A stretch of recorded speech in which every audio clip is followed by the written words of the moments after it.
knew that was not good.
Hello, my name is Liz Ashley and welcome to my channel. Today, before we get into things, I just wanted to say hello.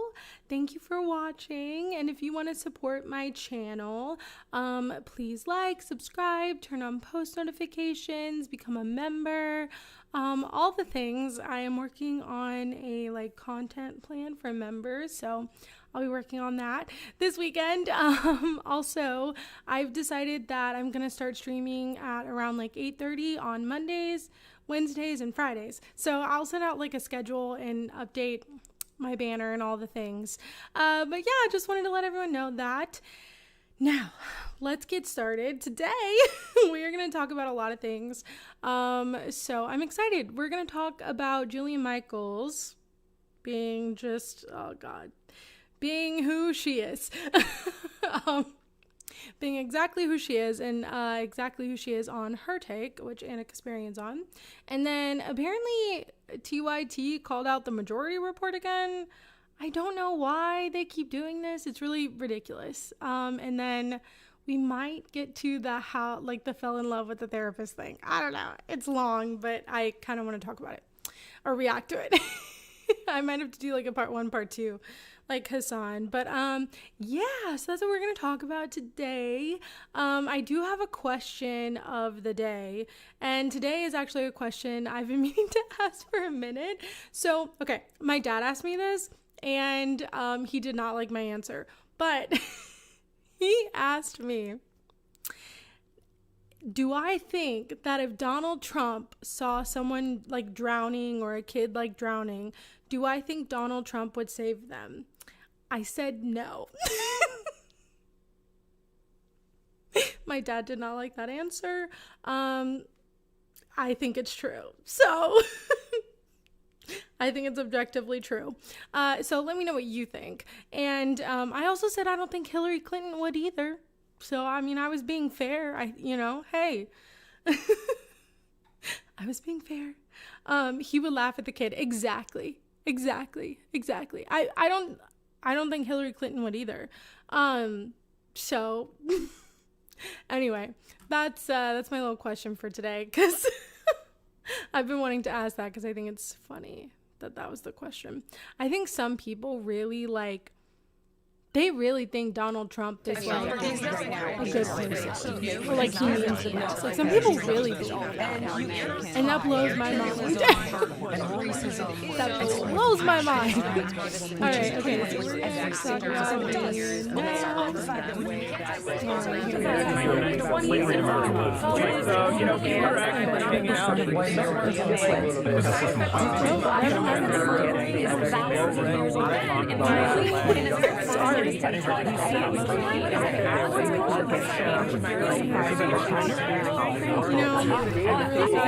I really thought I had it today, but I do not. I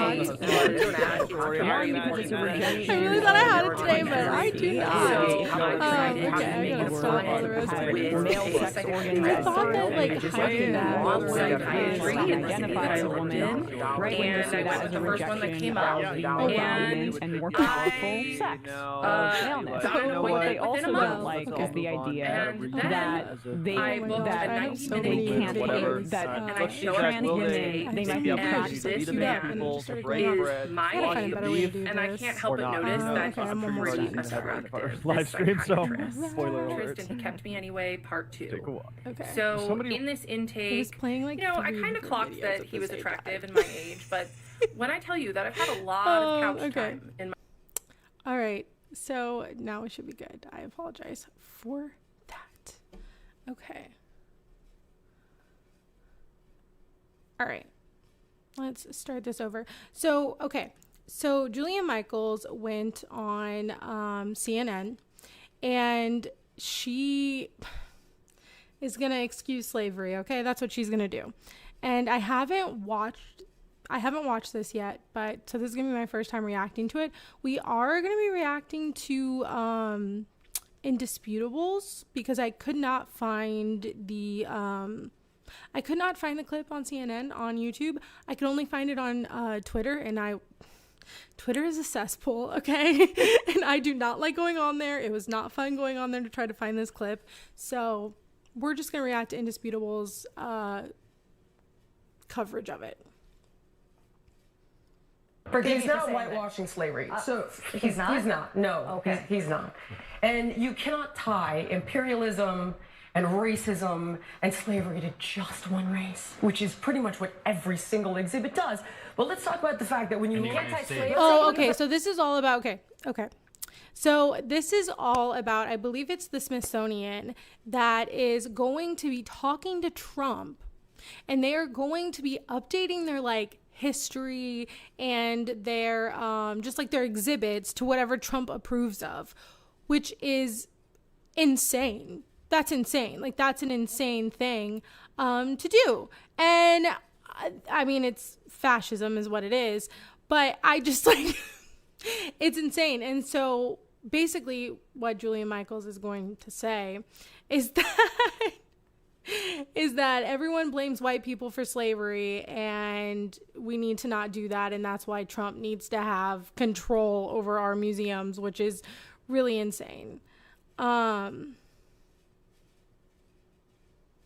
Yes, you can if you talk about America. Exactly. And that's actually the point that I'm going to make whenever we watch through this. That's going to be my point, is like, and conservatives like to do this all the time. They like to be like, oh, well, in other countries, or Europe, or when I'm like, oh, I love Europe, or I think Europe has a better, like, they're just, they have a better, people are happy over there. They have a better living. Slavery in America was. Okay. Sorry. Did not mean to play that. All right. No, but what I was saying is that, like, a lot of conservatives do this when it comes to the topic of slavery. What they'll do is they'll be like, oh, well, Europe did it too, or blah, blah, blah. Because when you say, like, oh, Europe has a better way of life, people are happier there. Everyone, they have better social safety nets. Everyone's like, oh, well, they're not perfect. And no, they're also a colonial nation. Like, I'm not saying that they're not, but I'm just saying, like, at least they're like a social democracy. At least they have, at least they have social safety nets. And so this is something that conservatives like to bring up a lot, though. They like to bring up that, oh, well, we weren't like, white people weren't the only people enslaving people. It's like, okay, but when you talk about America, which is what everyone's talking about, which is what we're talking about, when you talk about in America, you can. And the other part of this is that it's not even just slavery. It's also what happened during slavery, like experimenting on Black women and having like baby farms and like all sorts of insane shit. And then after that, having the Jim Crow era and segregation. And it's like, it's not like, it's not just that, it's everything that happened afterwards too.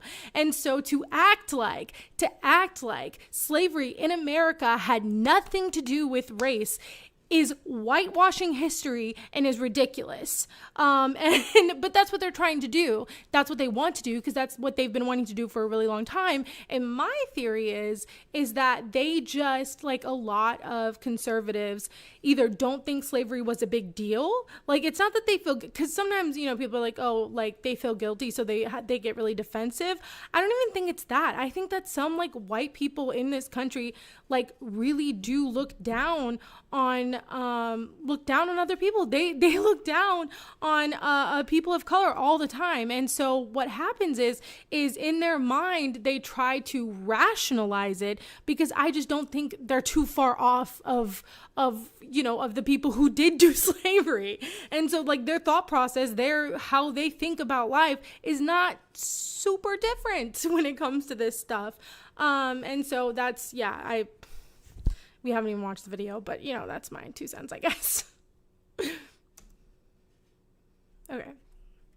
Only less than 2% of white Americans owned slaves. But it was a system of white supremacy. It was. No, okay, and that's the other point, is it was a system of white supremacy.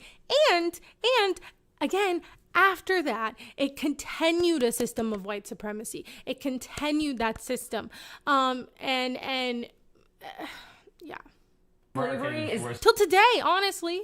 Thousands of years old. White people were Do you know the slave who owners. was the first race to try to end? Okay, sorry. I feel like it's kind of lagging. I don't know why it's kind of lagging. Controversial. Wait a second. Okay. Well, what's controversial? I'm very surprised. This is an extraordinary exercise in historical revisionism. Yeah, no, it is very much historical revisionism. And it's crazy. And they always like to say only 2% or whatever. Yes, because it was also a wealth thing. It was also very wealthy people, which were white people back then. And white people back then didn't include a whole host of people we consider white now. And so they were even more exclusionary. And so I just like, I don't know, this argument of like, oh, well, it wasn't all white people. It doesn't matter. In America, it was colonialism, and it was it was white supremacy. But no one wants, like, there's a lot of people who don't want to come to terms with that. And we don't really teach the real history of all of this anyway in schools. Like, we don't teach the gruesome details. We say that, like, George Washington had wooden teeth, which is not true. That's not true at all. He used slaves' teeth. That's what he did. He did not use wooden teeth. Yeah. I'm really surprised. Do you realize that, Jillian, I'm surprised that you're trying to litigate who was the beneficiary of slavery and who was not. What I'm trying to No, tell you you are. is In the that context of American history, Okay. in the context of American history, what are you saying is incorrect by I'm saying saying that is you it was white cannot- people oppressing black people? It was. single thing is like, oh, no, this is all because white people bad. I don't And think it's we- totally partisan. No, it's because of white supremacy. So yeah, if you want to say that's white people bad, sure. I don't know. White people still seem to be the prominent people, like, having bigoted views. So like, maybe, I don't know. It's very reductionary, because again, not all white people, blah, blah, blah. But most white people, all white people benefit from white supremacy and the white supremacist structure that America is and always has been. White people benefit from that. And every white person does. And what they don't, but like there's a lot of them that like that, and they want that, and they don't want to get rid of that, and they want to keep benefiting off of this white supremacist system. And so they don't want to come to the terms with the fact that they are bad, that those views are bad. They don't want to admit that, but I mean, that is why. that is why we're in this situation. That's why we have ICE out here acting like the Gestapo. That's why. Because of white supremacy. because of white supremacy. And so it's ridiculous to act like it's ridiculous to act like it wasn't white supremacy then. It's ridiculous to act like those thoughts don't still manifest in our society and it's white supremacy now. It is an American museum. Do you want to have it talk other cultures or be America first? Right, exactly. Are you America first or not? But they don't think teaching slavery and like the actual brutal shit that happened, they think teaching it the real way is woke and not America first. It's like, no, teaching the real history of slavery, teaching the real history of what happened and the cruelty that happened, I would say is America first. I don't know, because you learn what's going on and you don't want to repeat that pattern.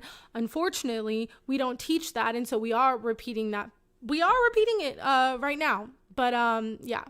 And we're whitewashing everything, and we're getting rid of the history, which is only going to make things worse, And when you think about it, they want to get rid of this history because I think they want people so ignorant that they can start doing things like this again. Like, I mean, personally, when it comes to like the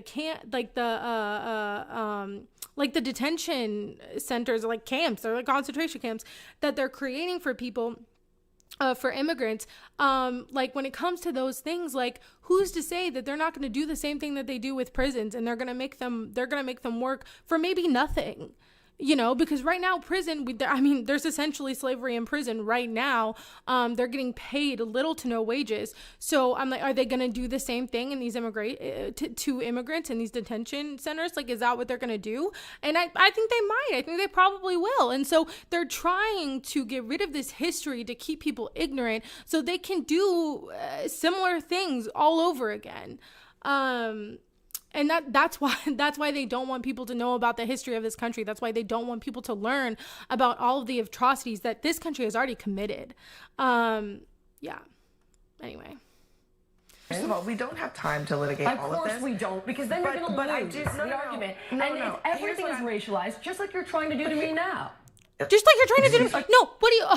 Oh my God, I hate. Oh God, she's like, because I'm white, you're telling me I'm wrong. You hate me because I'm white. No. America and its system has historically been racist.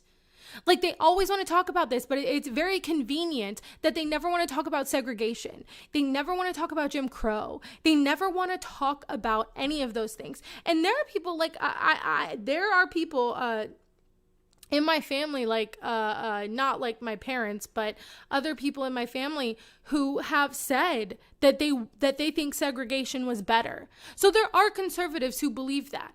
And some of them probably won't say that outright, but if someone is comfortable saying that, what do they really think? How do they really think? Do you get what I'm saying? Like, if that's what they're comfortable saying, if that's what they're comfortable revealing, then what they actually think must be even worse. White fragility at its finest. No, exactly. And it's like, no one is blaming white people today for slavery. What people are blaming white people on is the white supremacist system that white people benefit from and still hold up. That's what everyone is saying. They're not blaming white people today for slavery, because that's always their other thing. Why are they blaming me? I don't even know. No, that's not what's happening. What they're blaming you for, or what people criticize white people for, is benefiting from a white supremacist system and upholding it because they know they benefit from it. And then they gaslight people into thinking that they don't. But they think it's okay because they legitimately think that they're better, which is, again, white supremacist. So like, this whole argument is just so insane because, again, it doesn't account for the fact that there was like the 1 drop rule. And like, if you had 1 drop of like melanin, then you were considered, you weren't a person, you didn't have rights. And they don't talk about stuff like that. They just reduce it down to white people bad. And they don't talk about the actual laws that were racialized, that were in this country.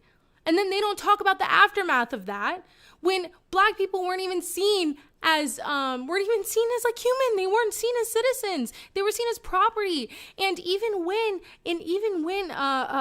things were like desegregated, and even when like they got some kind of citizenship, they still have been treated horribly. They still have been redlining. There still have been oppression, and this system keeps going and going. And that's the problem. That is the problem. And there's just, it is a whitewashing of history, and it's just not even caring about history, not even caring to look into it, because she doesn't even realize that, again, there were so many laws back then that were racialized. Yeah, exactly. Exactly. They used to say that they were 3/5 of a human. Exactly. And so it's just like this, it is just ahistorical, just completely ahistorical. Trying to give you a lesson in history. Yeah. Put it up full mass. Ironic. Jillian Michaels goes full Karen, defending white people's role in slavery. Yeah. According to Mediaite, the fitness influencer and Trump defender stunned CNN anchor Abby Phillip with her argument about white people in slavery during a heated exchange on Trump's push to review history in museums. Trump has spent years defending Confederate monuments. Well, exactly, and that's the problem. That's the other problem, is that this has always been about excusing slavery. This has always been about racism. This has always been about white supremacy. And so when people like Jillian Michaels go on there and say, oh, white people bad, you're just mad because white people bad. No, you are excusing these things. You are excusing these things. And you're making white people feel better for wanting to uphold this white supremacist society. That is what you're doing. And you are excusing people like Trump who the whole point of this is racism. The whole point of this is, and they're starting with immigrants, but as you can see, it's not going to end with immigrants, okay? That's why he wants to go and he wants to occupy cities who are predominantly Black and brown cities. That's why he wants to do that, because this is not just about immigrants. This is white supremacy. This is a white supremacist project, and that is what they are doing.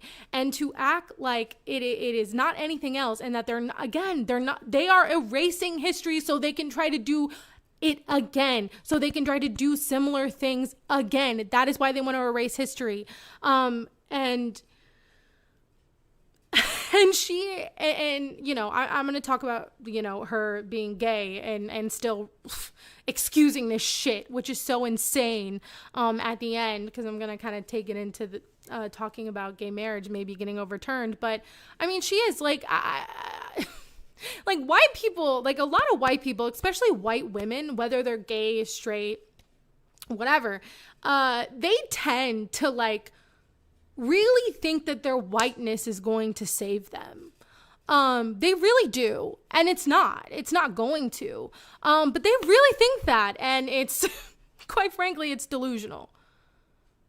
And pushing against problematic aspects of U.S. history, including the widely mocked purges of information deemed to be DEI related. Most recently, he's been leaning on Smithsonian museums to review and revise their content to reflect Trump's views. So Michaels leaped to shield the white race from shouldering all of the blame, and then lashed out at Phillip by claiming she racialized the argument. Producers know. All right. So this woman is raising a Black child she adopted from Haiti, by the way. That's the craziest part. See, I didn't even know this. I didn't even know this till the other day. But yeah, she adopted a child from Haiti.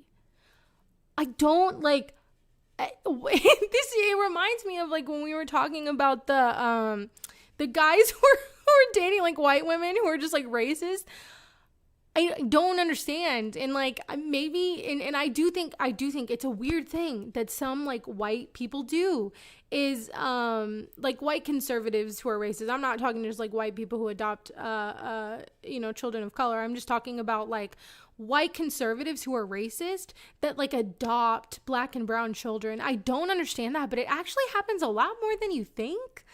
And I don't understand, like, I do think it's a form of white supremacy. Like, it really freaks me out and it really weirds me out. And I'm sure there's like a psychological reason for why they do that, but I'm just like very weirded out about how they can have children who are black and brown and yet still sit here and say this insane shit. Like, I don't understand it. And I don't get it. And I'm like, you're hurting your own child. Like, I don't get this. But God, it's just, there's got to be like a psychological reason behind it. I don't know what it is, but there has to be one. So here it is. Slaveholding, while extremely profitable, was virtually the only way to become truly prosperous in the South. Wait, is that what she said? Oh my God. White savior syndrome? Yeah, you're probably right. You're exactly right. No, you're right. Yeah, 100%. 100%. Yeah. Is this what she said? Did she actually say this? That's psychotic. That's psychotic. That's psychotic. And that's like, and the other thing that I want to talk about is like, this was also like capitalism, right? Because this was an industry. This is how people were making money. And so,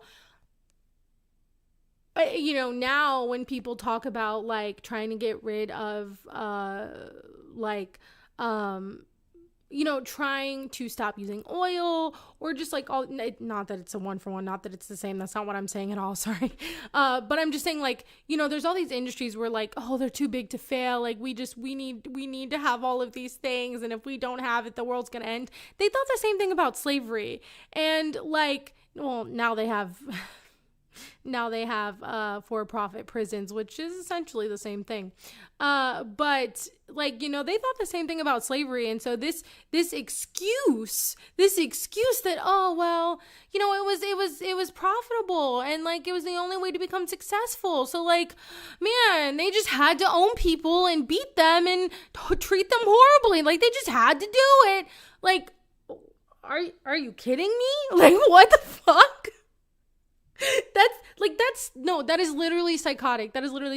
And I just think like it's the same, again, not that it's one for one at all, but I feel like it's the same mentality that we have nowadays, that like in service of capitalism, in service of just like of a few getting prosperous and being wealthy and having all this money, like we just have to get poisoned. Our water has to get poisoned. Our air has to get poisoned. Like we just have to like maybe die because the earth can't sustain us anymore. But we can't do anything else.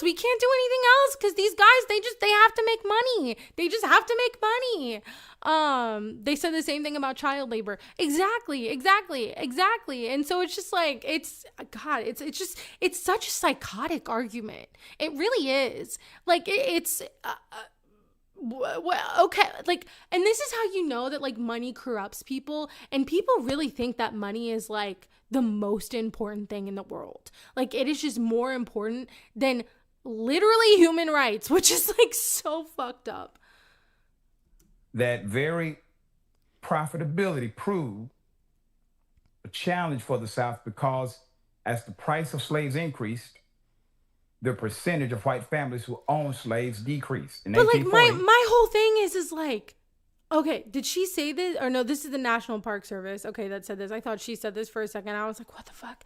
But even this is like so frustrating to me, because I'm like, these were people, and we're talking about them that like they're like stocks. You know, I'm like, this is so fucked up, but this is what they did back then. This is what they did back then. And no one ever wants to come to terms with it. Everyone thinks that it was just some like, oh, it was just a few people and it wasn't that bad. Like, I swear to God, that's what I got taught in school.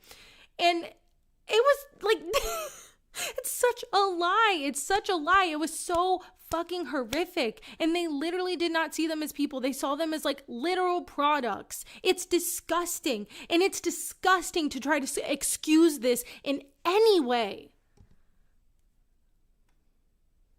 About a third of white families owned at least one slave by 1860. About a fourth did.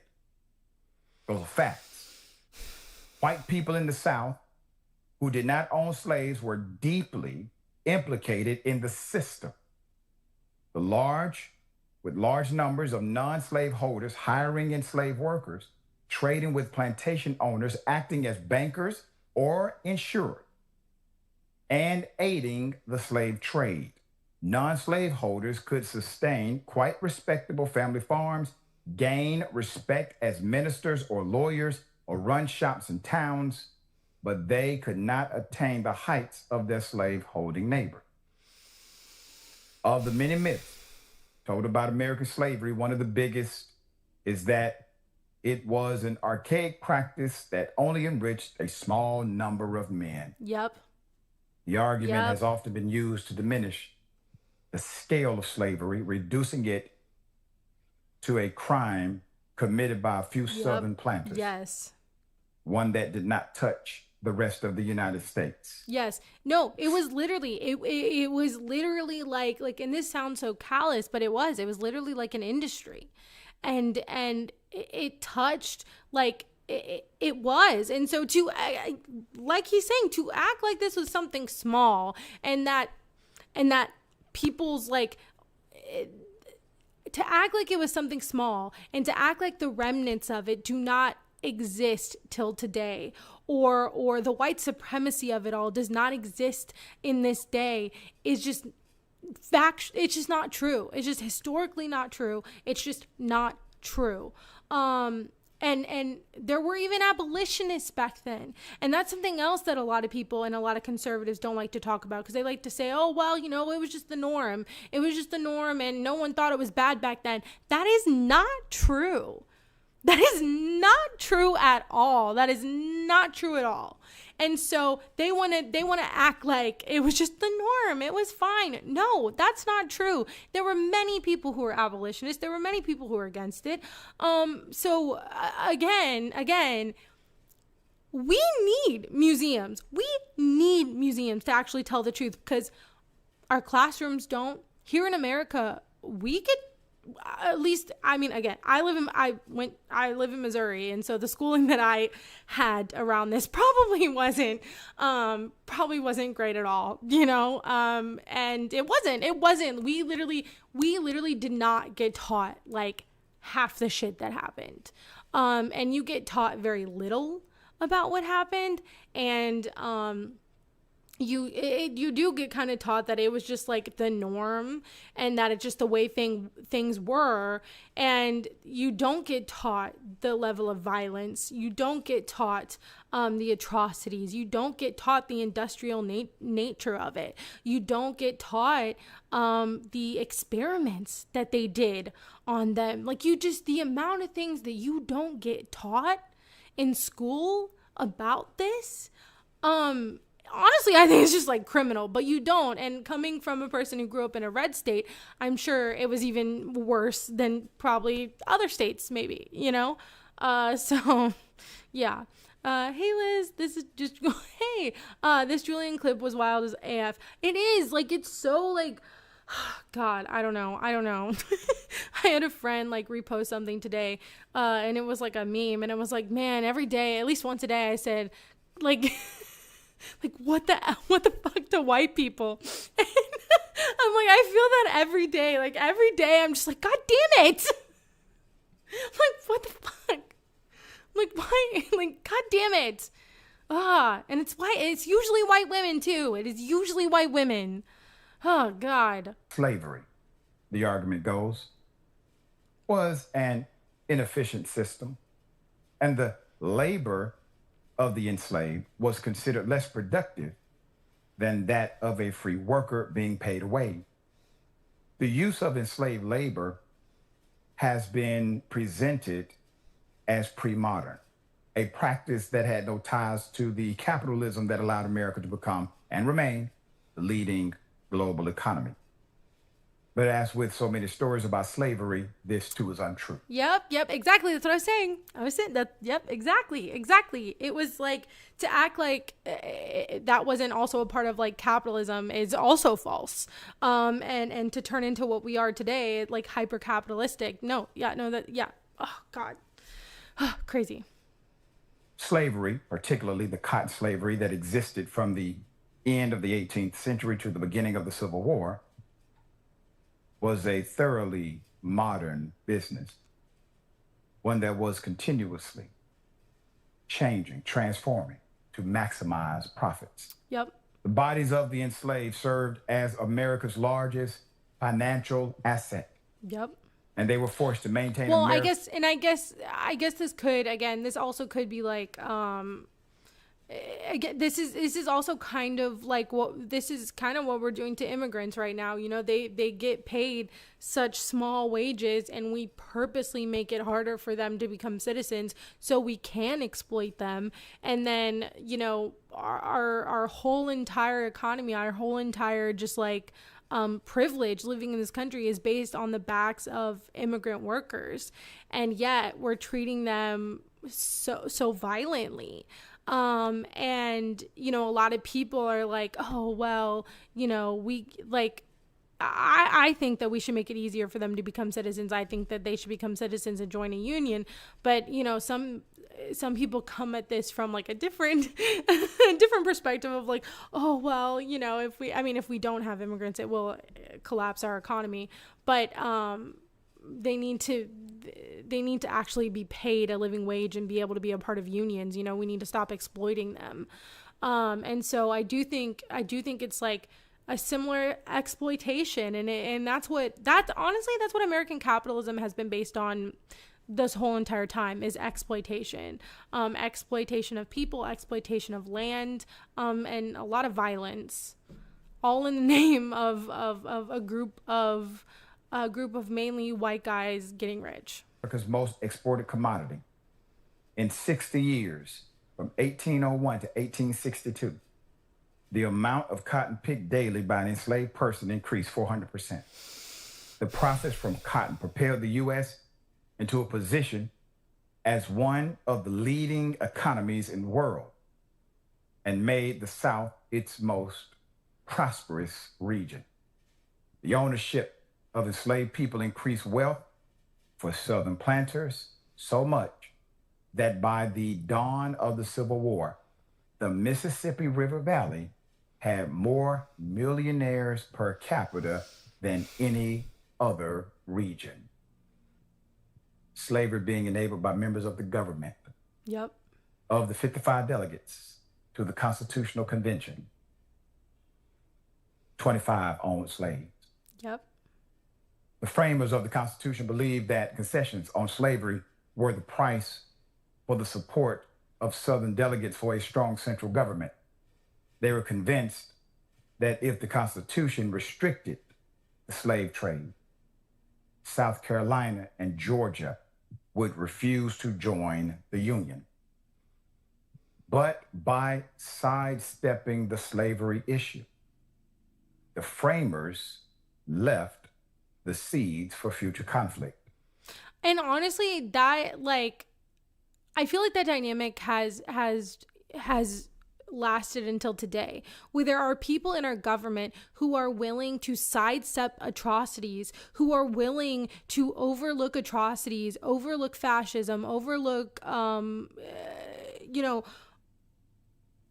everything that Trump is doing, and then want to either excuse it or want to compromise with him or give him the benefit of the doubt, or they don't want to go after certain people, or like Hakeem Jeffries doesn't want to endorse Zoran because he's actually pro-Palestine. Like, I feel like this dynamic still lives today, where there are just so many people that don't have a spine, and it's in the name of it's in the name of capital, it's in the name of donors, it's in the name of the people with the money, and they don't want to repress what they're doing. They don't want to fuck up what they're doing. And so instead they just look over the atrocities and they just don't care.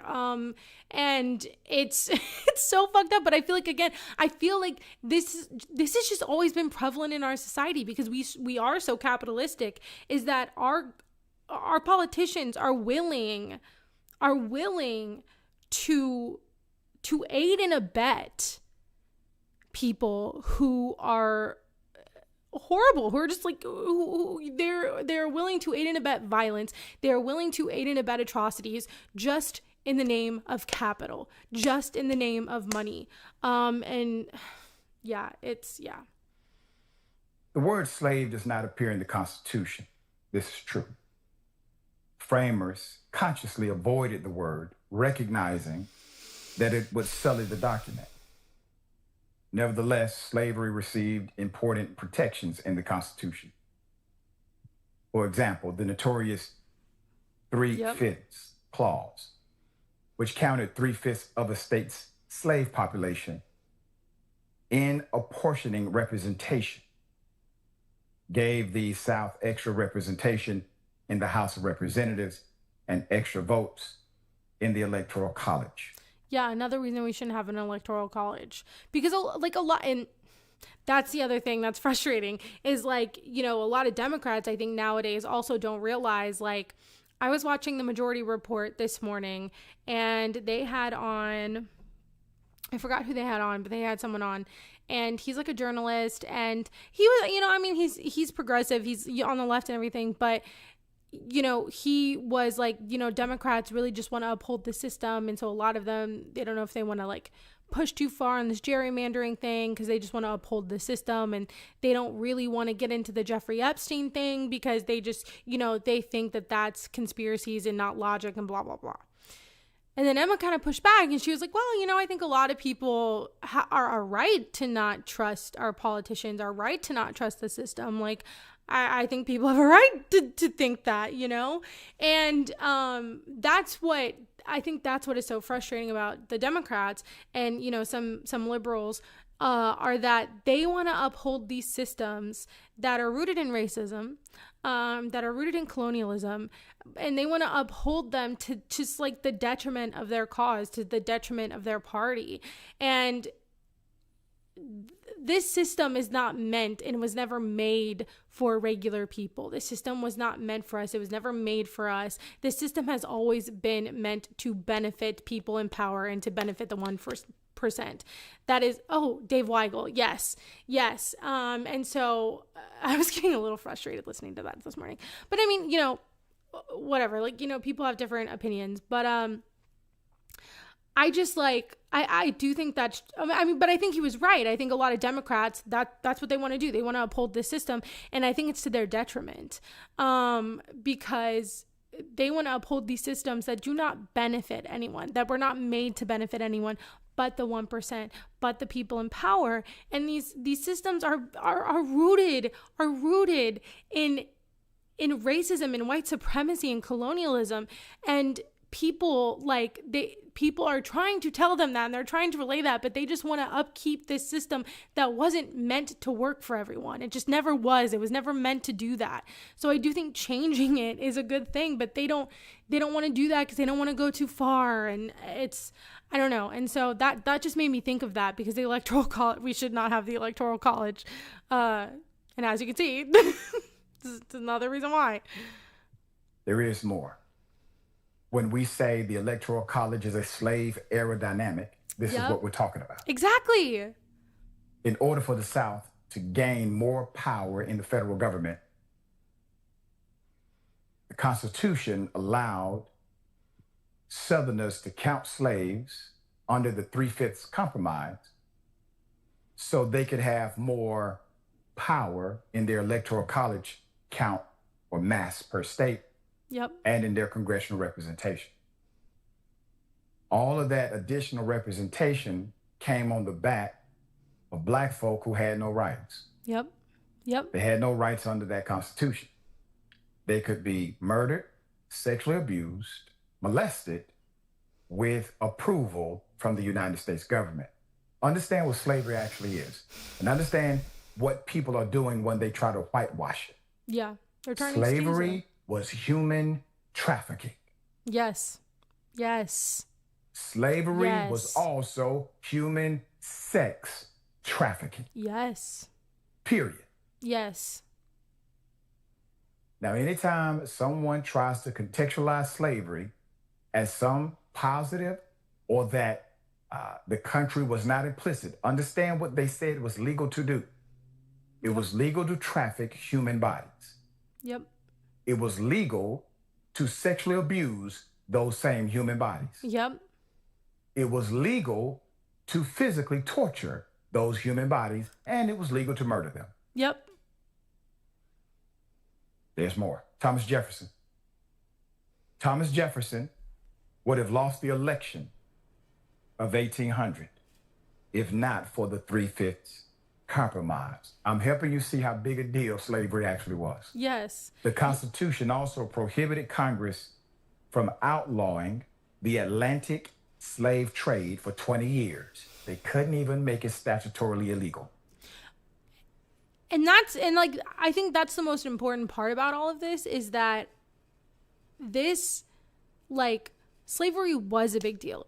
It was the only reason, it's the only reason America even, I think, became, as you can see, it's the only reason America became the powerhouse of a country that it is, the dominant country that it is. That is why. It is because of the violence. It's because of the colonialism, and it's because of the atrocities. And so when people say that this country was literally built on the back of slaves, that's because it was. That's because it was. They're the reason that this country is what it is today. And to minimize that and to act like these atrocities weren't horrific, and like he's saying, they were tortured.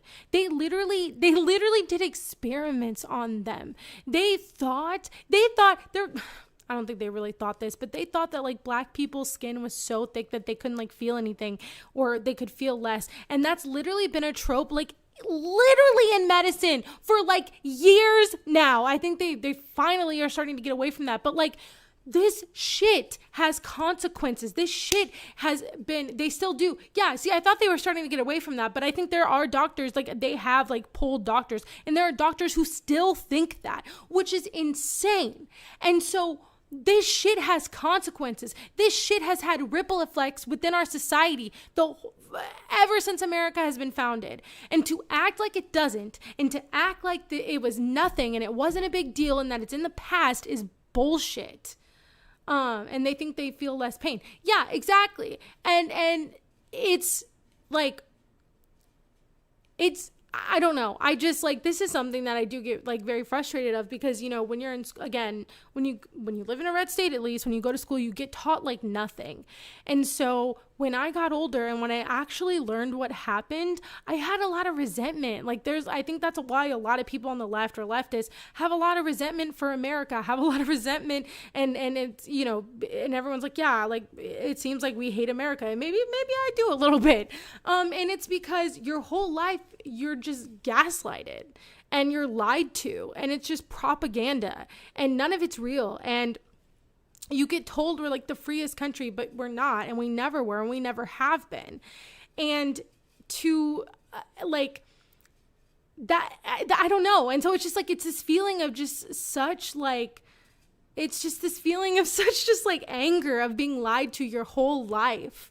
And that's what this is, and that's what they've been doing, and that's how they've and that's what they're doing in schools, which is even worse. And this is why you have people like Jillian Michaels who are stupid and don't know what the fuck they're talking about and say really racist shit and think that they're the one being telling Abby Phillips that she was racializing the situation when Julian Michaels said, "Oh, you're just saying white people bad," when like historically, it was white men that tortured slaves, that it was like literally legal for them to be property, is insane. But a lot of conservatives use this, and it's because, again, I think it's because I think a lot of conservatives like want to be defensive, because maybe if they lived in that time, they would have done the same thing. And I think they know they would have. And I think they know they would have done the same thing for money, and they would have excused it by being money or being successful, because they do similar things now. They make similar excuses now. And so their ideology is not too far off. And so they feel like they have to downplay it. They have to minimize it, because the ideology is still here. It's still here. And they're still propping up that same white supremacist system. And so they feel the need to be defensive and minimize it, because they know they've benefited from it. They know they still benefit from it. And they don't want the system to change to the point where it would be equal, because then they wouldn't benefit from it anymore. And that's why they get mad at woke and everything. And that's why... taking it into a little transition, that's why they're going after everybody's rights, like gay marriage. And that's why people like Jillian Michaels is probably soon going to realize that her whiteness is not going to save her. Because she is gay, and so her coming on here and like just like excusing this shit and acting like this same kind of like oppression and colonialism, not the same, but just like this white supremacist society does not also hate gay people is really ridiculous. To think that and to think that her whiteness is going to save her when she is gay and they are never going to accept her is crazy and delusional. Okay. Hello. And then also, I was talking about that earlier. Yeah. Dr. Ritchie did mention that she has an adopted black child, which is insane. And yeah, it's insane. Like it's literally psychotic, honestly. Like, I just don't understand. I don't get it. Okay, so now we're gonna go to, so recently, this lady named Kim Davis, we're going to bring this up right here. Okay, I'm gonna bring it up. She is petitioning the court, to, I believe she formally asked them to overturn same-sex marriage, I believe, and she didn't want to. I don't know the story fully. I know that she has done this before, and that I think it was she didn't want to give a marriage license to a gay couple, and she actually won that, and I don't think she had to. And now she wants them to revisit. Or maybe she did and they want her to revisit the case. I don't know. Let's listen to this, because I don't know the full story, but I know she's done this before. So let's get into it. 10 years after the Supreme Court ruled in favor of same-sex marriage across the United States. Yeah, it's only been 10 years, by the way. It's only been 10 years. And this is something that when Roe got overturned, so sorry, we're going to go on a little tangent, then we'll get back to this. But when Roe got overturned, I was saying it was going to get overturned for like months. And my mom was like, no, it's not going to happen. That's crazy. It's not going to happen. And then it did happen. And so then after that, I said, well, they're going to do gay marriage next. And she said, it's not going to happen. That's crazy. It's not going to happen. And honestly, I do think this is going to happen. And I think people who are saying, oh, it's probably not going to happen, it's probably not likely, are naive. Because people were saying that about Roe as well. I remember it vividly. And now here we are. So no, I do think this is going to I actually do think this is going to get overturned. I think a lot of things are going to get overturned, and I think a lot of rights are going to be taken away that people never thought were possible. Project 2025 is here. It is here. And they're also talking about birth control. There's another lawsuit about birth control actually, that happened recently. And then, you have Pete Hegseth, who's in a church who has literally got married by this freaking pastor that thinks that we should get rid of the 19th Amendment. And I know Clarence Thomas might not vote for it, but I think interracial marriage is going to be in there too. And so a lot of people are saying that this is unrealistic, that this is not going to happen, that they're never going to do this. But they said that with Roe, and everyone said Roe is the first thing. Roe is the first tumbling block.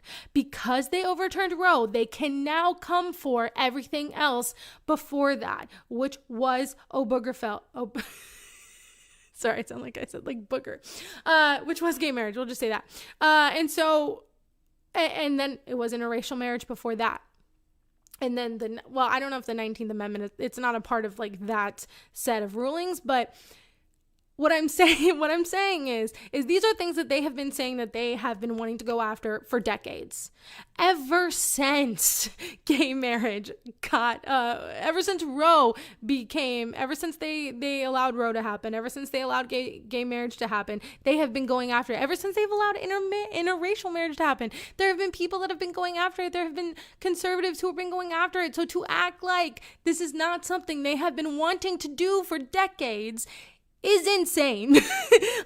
This is something they have been planning for. This is something that they have been working on. And again, to act like this lady not doing this a second time. They're planning this. This was their plan. This was their plan. They have planned this. It is the same person for a reason.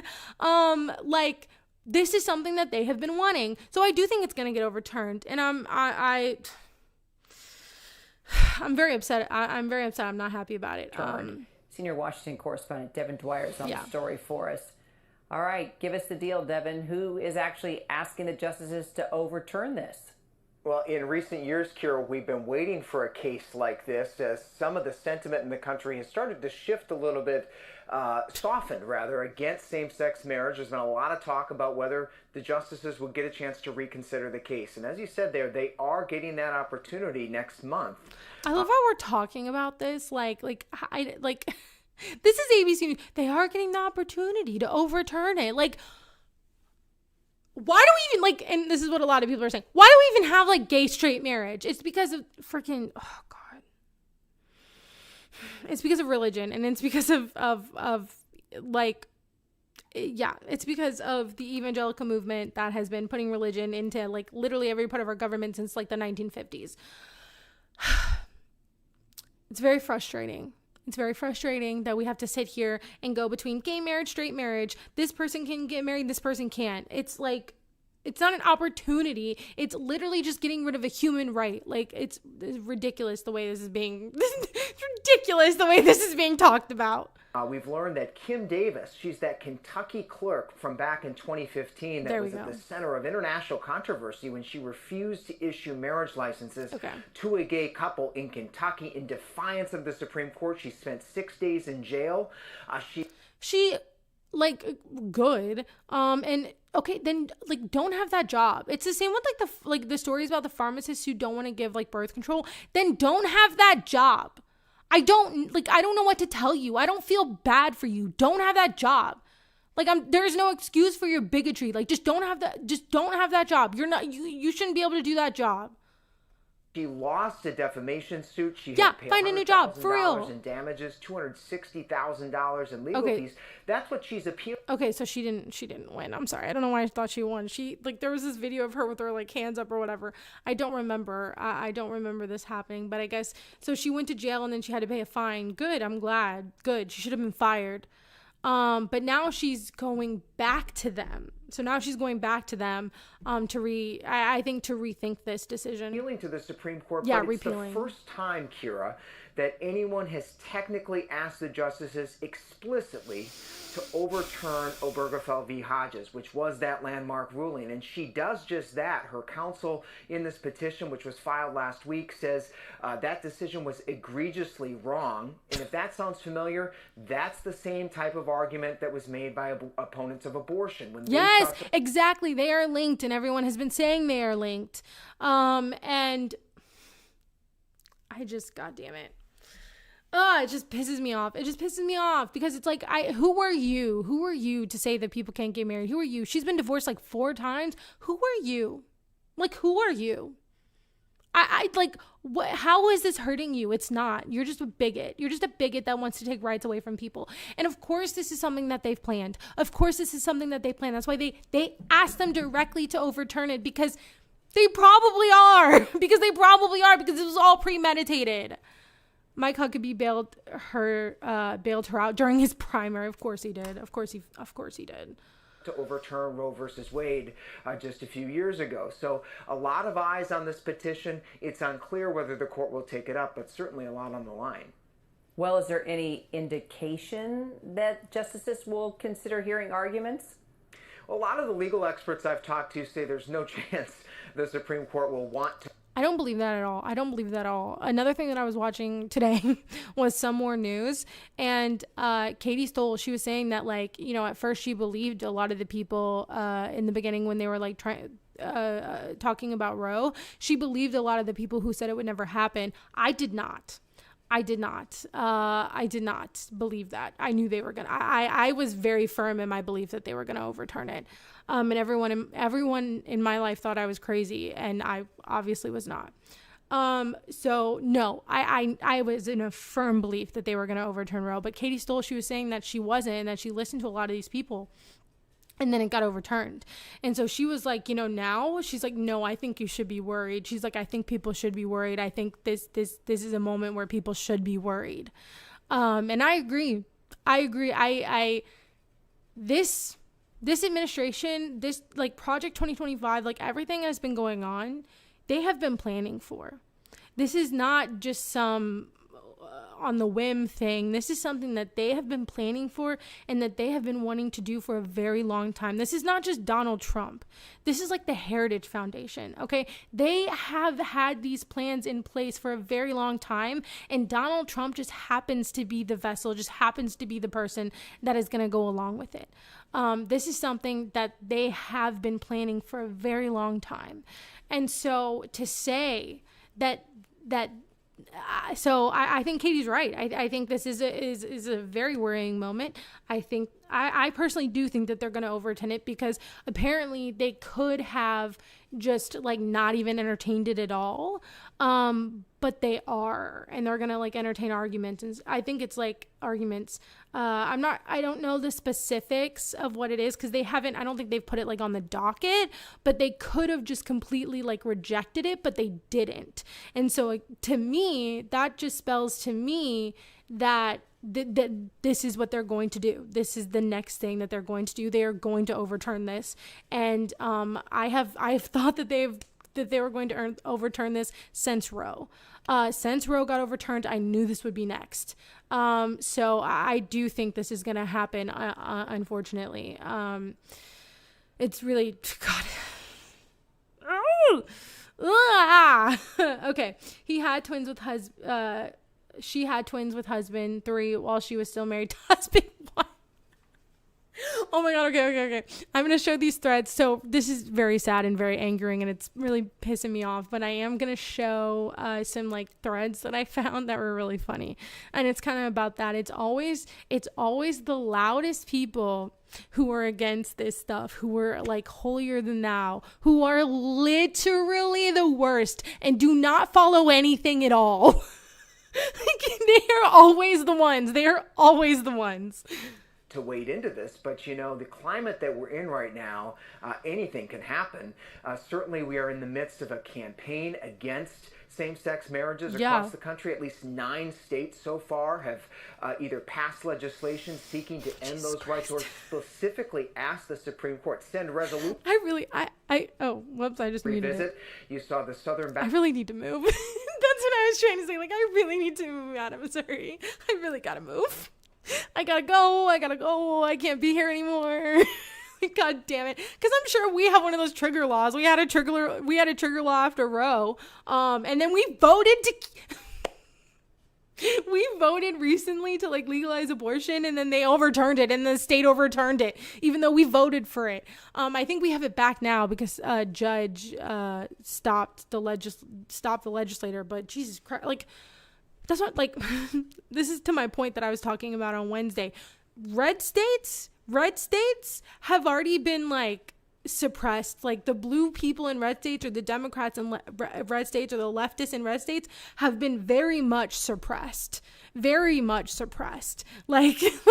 they've been doing this shit already in these states, you know? So a lot of this shit has already been happening in red states. It's just now they're trying to do it everywhere.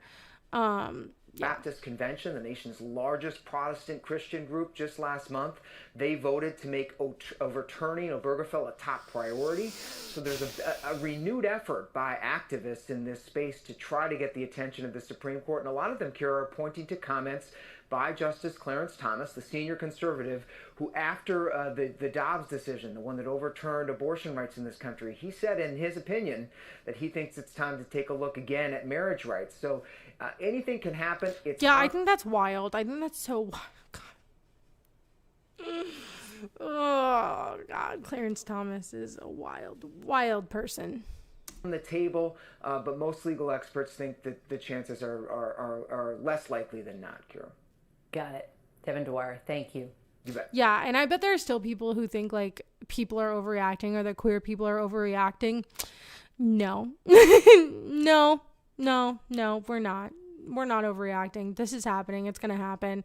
And anyone like, I mean, I don't know. I guess legal experts are like, oh, it's probably not going to happen. I don't know if they're just like naive or what. They're even like, I saw Tim Pool was also saying, Tim Pool was like unlikely to happen. What?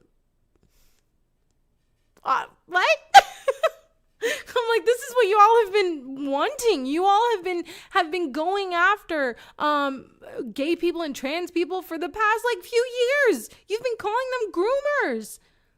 And now you're like, now that this is happening, you're like, oh no, it probably won't happen. No, it will. And it will because of people like you, Tim Pool, who have been parroting these lies. People were saying we were overreacting about Roe. Yeah, no, and you know what's crazy is like, and I've just kind of gotten used to it at this point. But you know, there's a lot of people in my life that think I'm like, think I'm always overreacting, that I care too much, and that like, you know, I just like, I'm, you know, my parents say I'm brainwashed or whatever, by like leftist ideology. I'm like, you're brainwashed by Fox News. I was watching Fox News today, like glaze Trump over the Russia stuff, and I'm like, no wonder they don't know, like they don't know what's going on. Like they don't like, it's just an outright lie. Like, everything they say is a lie. But I've gotten used to being called like crazy, or telling people I'm overreacting, or people looking at me a certain way that I'm overreacting. Like even when you know, Donald Trump was talking about the tariffs before he got elected, I was like, well, if he gets elected, because a lot of people were saying, oh, if he gets elected, the economy is going to be better, things are going to be cheaper. And I was like, no, I had to correct some people who were like normies. I had to correct some people who were like, no, like if Trump gets in office, he's going to do tariffs, and that is going to make things more expensive. And I think they thought that I either didn't know what I was talking about, or like maybe they just didn't know. And now I'm like, no, exactly. Like this is exactly what's happening. And so I think a lot of people just don't want to believe it, or just are naive and just think that big things can never happen, and that big changes just can't happen. And no, they obviously are. We're obviously regressing. Things are obviously getting worse by the day. And so to think that something like this couldn't happen in this kind of environment, in this kind of climate, when we're literally sending the National Guard on our own citizens, then I think you're naive. I think people who think that's naive I think people who think that is overreacting I think they're naive. Because almost everything that most leftists or most people on the left have been saying was going to happen if he became president is happening. It is happening. And so, you know, I guess being called crazy, or being called like, or being labeled as that is, I don't know. I don't know. It's a very frustrating thing, and it's a very isolating thing. It has definitely isolated me in my life, but 9 times out of 10, it's correct, and it is what's happening, and it is what's going on. And so people will call you crazy, but then it happens. People will say you're overacting, and then it happens. And then the thing is the goalpost will always move, because there are conservatives who are still saying that we're overreacting about Roe being overturned when there's literally women dying, when there was literally a woman who was dead, who had to have a baby, even though she was dead, and her family did not want to go through that. I'm sure that was like torture for her family, but the state literally made her have this baby. She was dead. That is insane. It's just like, it's insane. And they still think that we're overreacting about that, and we're not, because like, and we're not. And so it doesn't matter how extreme things get. There are still going to be people who move the goalpost and try to normalize what's happening. They're naive to think it's an overreaction when we see the military on the streets in DC. No, exactly. No, we're not overreacting. This shit is happening. And like, sometimes I do feel crazy a lot of the time, because we have to go about life as normal while all of this is happening. Yeah. I don't know. But no, we're not overreacting, and things are going to continue to get worse, unfortunately.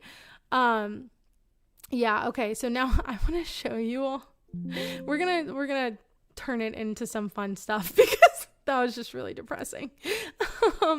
But okay. So I want to show you some threads that I saw that I thought were like quite hilarious. I'm going to move this over so we can talk about this first part. Okay, so this is really hilarious. I saw this on Threads. So there was this guy. He's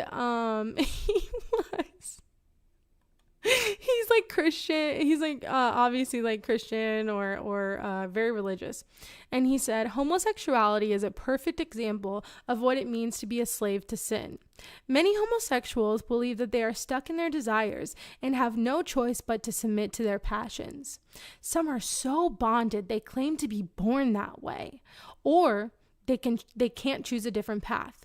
Many converts have empathy towards that feeling. Once desired, it becomes a domino effect, and desires increase unless there is intervention. The intervention is faith in Jesus. And so below it, one of my favorite actors said, "Bro, it's okay." And literally before I even saw that response, I read that whole thing and I was like, oh my God. I was like, dude, it's okay. You like men, and that is okay. That is okay. That is an okay thing. And so it's always like that's what is so frustrating about all of this, is the people who are parroting this, the people who are pushing this, the people who believe in this really just need therapy. They really just need therapy, and they really just need to be accepting of themselves. And a lot of them are gay or are bi or have feelings that they're confused about or not comfortable with. And dude, I thought this started at 9:30. I was hooping at Forest Park. Oh my God, I'm so sorry. I decided today that I was going to start at 8:30. I'm so sorry. I'm going to put out a schedule. I'm going to make a schedule. Tomorrow, I'm going to be at a coffee shop all day long, and I'm going to be making a schedule and making things a little bit more like legit and have a schedule. So I am so sorry. I'm so sorry. Thank you for coming though. In Forest Park, that's awesome. I don't live too far from there. I probably shouldn't say that online, but here we are. Anyway, so like I was saying, a lot of these people who are like, going after queer people, who are going after trans people, who are going after, queer people, like a lot of them just have confusing feelings that they're just uncomfortable with, that they don't want to come to terms with. And so, they take that hatred because they feel ashamed, and there's nothing to be ashamed of. It's just people in their lives have taught them to be ashamed. It's nothing to be ashamed of, but they take that shame and they just like turn it outward. And it's honestly, I hate it, but it's also funny when you read something like this, because I'm just like, God, I'm like, really, it's okay, man. It's okay.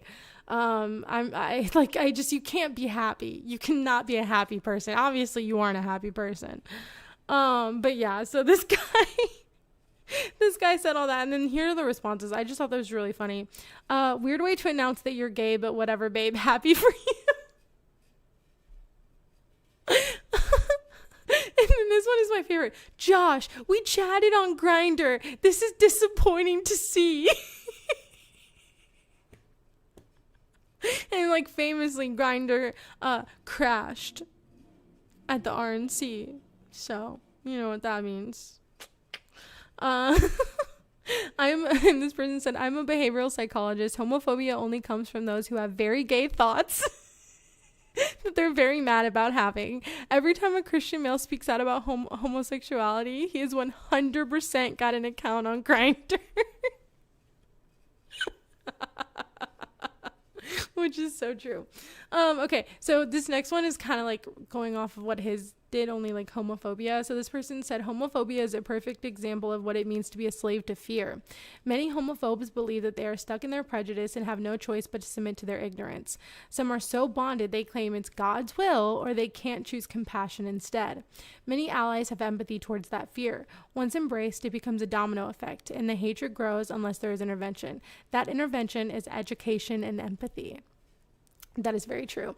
Yeah, I kind of wanted to talk about this funny thing because everything's so heavy, but no, it is really funny. And, you know, just coming from like experience, like I realized I'm queer like a couple years ago, and it took a long time to realize that. I think just because, I don't know, growing up in a conservative family, it was never like taught to me, but it also like, it just never seemed like an option.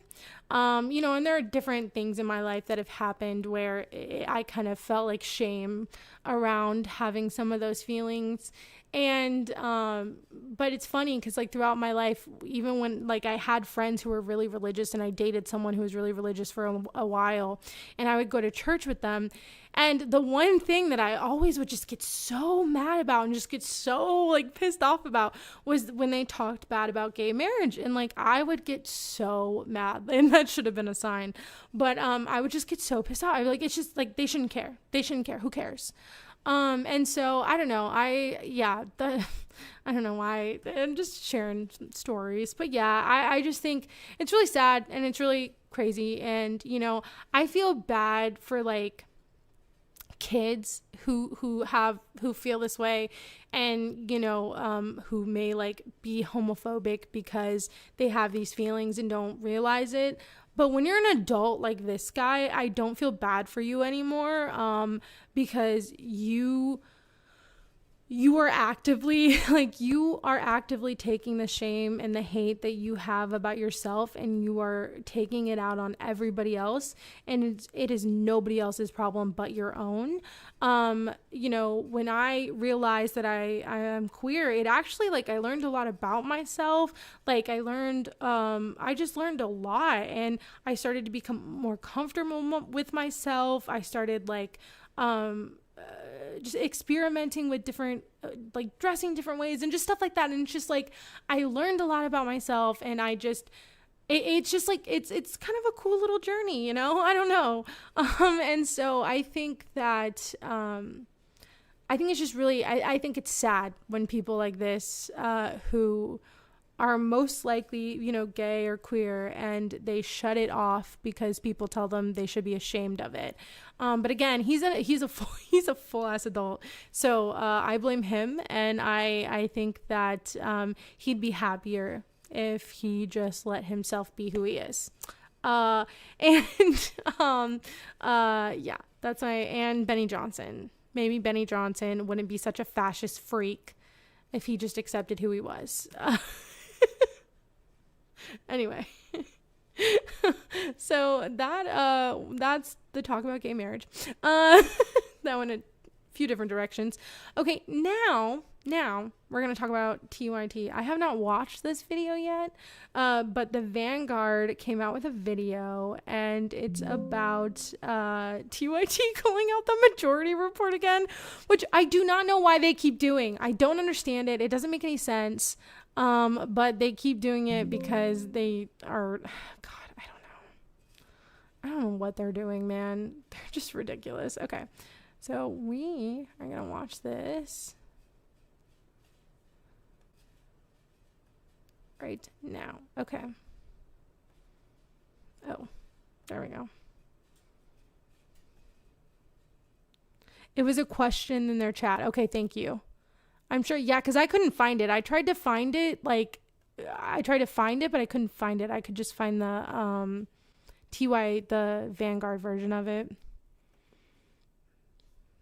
Somebody wrote it. I'll address it. I'll address it. He acts like he doesn't want to. I think he does. Because he knows it's going to get him clicks. Okay. Anyway, Cuckoo's Nest wrote in on Super Chat. Tuning in late, but the Majority Report has done a tremendous job reporting the genocide, including the ground interviews. Can you two please reconcile? So, brother...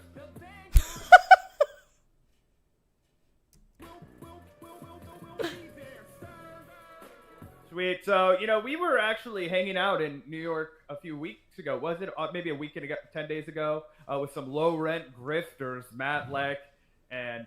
Are you saying LOL already about stop talking about gay marriage, or I don't know? I don't know. Sorry, it was a little short segment. I just thought those tweets were funny, and I wanted to talk about that. But I also wanted to talk about what was going on, because it is very sad and frustrating. But yeah. Was Emma Vigeland. And, maybe word got back to Cenk Uygur because he's been extra maldy. He's been extra spicy. He's been extra butthurt. We're going to talk about the Hassan GQ story. I imagine that added insult to injury as the most jealous and envious uncle on planet Earth. But they weigh in. Oh, Cenk's exasperation. Yeah, no. I think it's so funny because they're like, oh, I guess I'm going to talk about it, but I'm like, you want to talk about it. I know you want to talk about it because it gets people like the Vanguard reacting to it. And then you get clicks, and then you get engagement. And it's like, they act like they just don't want to talk about it. Or they're just like, oh, this thing. But I'm like, you do because you revel in it and you bring it up a lot. So no, they do want to talk about it. Going to finally reconcile with the Majority Report over at the Young Turks. Yeah, you think that maybe they would take the opportunity now to be like, you know what? Let's all move on. We got to reunite as a movement or whatever. Let's see, Zach. Will they take the opportunity to be the bigger people, to break bread, to squash the beef? Never in a million years. They are never gonna do that. I already know Cenk's not gonna do that. Or not? Who knows? I'm sure you've already seen the headline of our live stream. So, spoiler alert. Take a watch. Somebody wrote it. I'll address it. I just can't get over that. I'll address it. You're reading the comment, man. Anyway, Cuckoo's Nest wrote in on Super Chat. Tuning in late, but the Majority Report has done a tremendous job reporting the genocide, including the ground interviews. Can you two please reconcile? So, brother, I appreciate you wanting that. And if they did a good job, terrific. I'm happy to have it, right? But can you please ask them instead of us? I'm sorry if that was loud. Oh my God, that's really funny. That's really funny because they actually didn't want to talk about this for months. For months, they would not touch the Anna and Cenk situation, okay? And there was times when Emma would say something after Anna was like the birthing person shit. Then she was like, well, I don't agree. Or she's like, I think that's harmful. I think it's harmful what Anna's doing. But she was very cordial and she was very nice. Okay. Emma was so cordial. Emma was so nice. And then they just started going after them. Anna went off on Emma and started getting personal, literally on TYT, live on TYT. Cenk called Sam Cedar a grifter, which is insane, which is the most insane thing I've ever heard in my life. This man goes to the dork conference and shit. If this man didn't actually care about what he was doing, you know what I'm saying? Okay, come on. Come come on. Cenk is over here always trying to talk to like Charlie Kirk. He's always talking about the drama, always calling people out. Like Sam tries to stay away from that stuff as much as possible.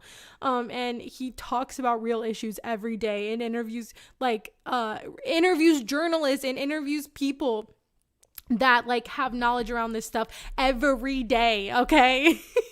Like, this is so insane to act like Sam's a grifter and act like it's their fault. It is not their fault. And Emma, no, they're totally different people. But Emma in this, like, not in the GQ article, that was just for Hassan, but there was another article about like progressives and the left and everything like that. And Emma kind of called Cenk out in that. Emma kind of read him to filth, so, which he deserved. Emma was on Crystal and Kyle and Friends today talking with Crystal.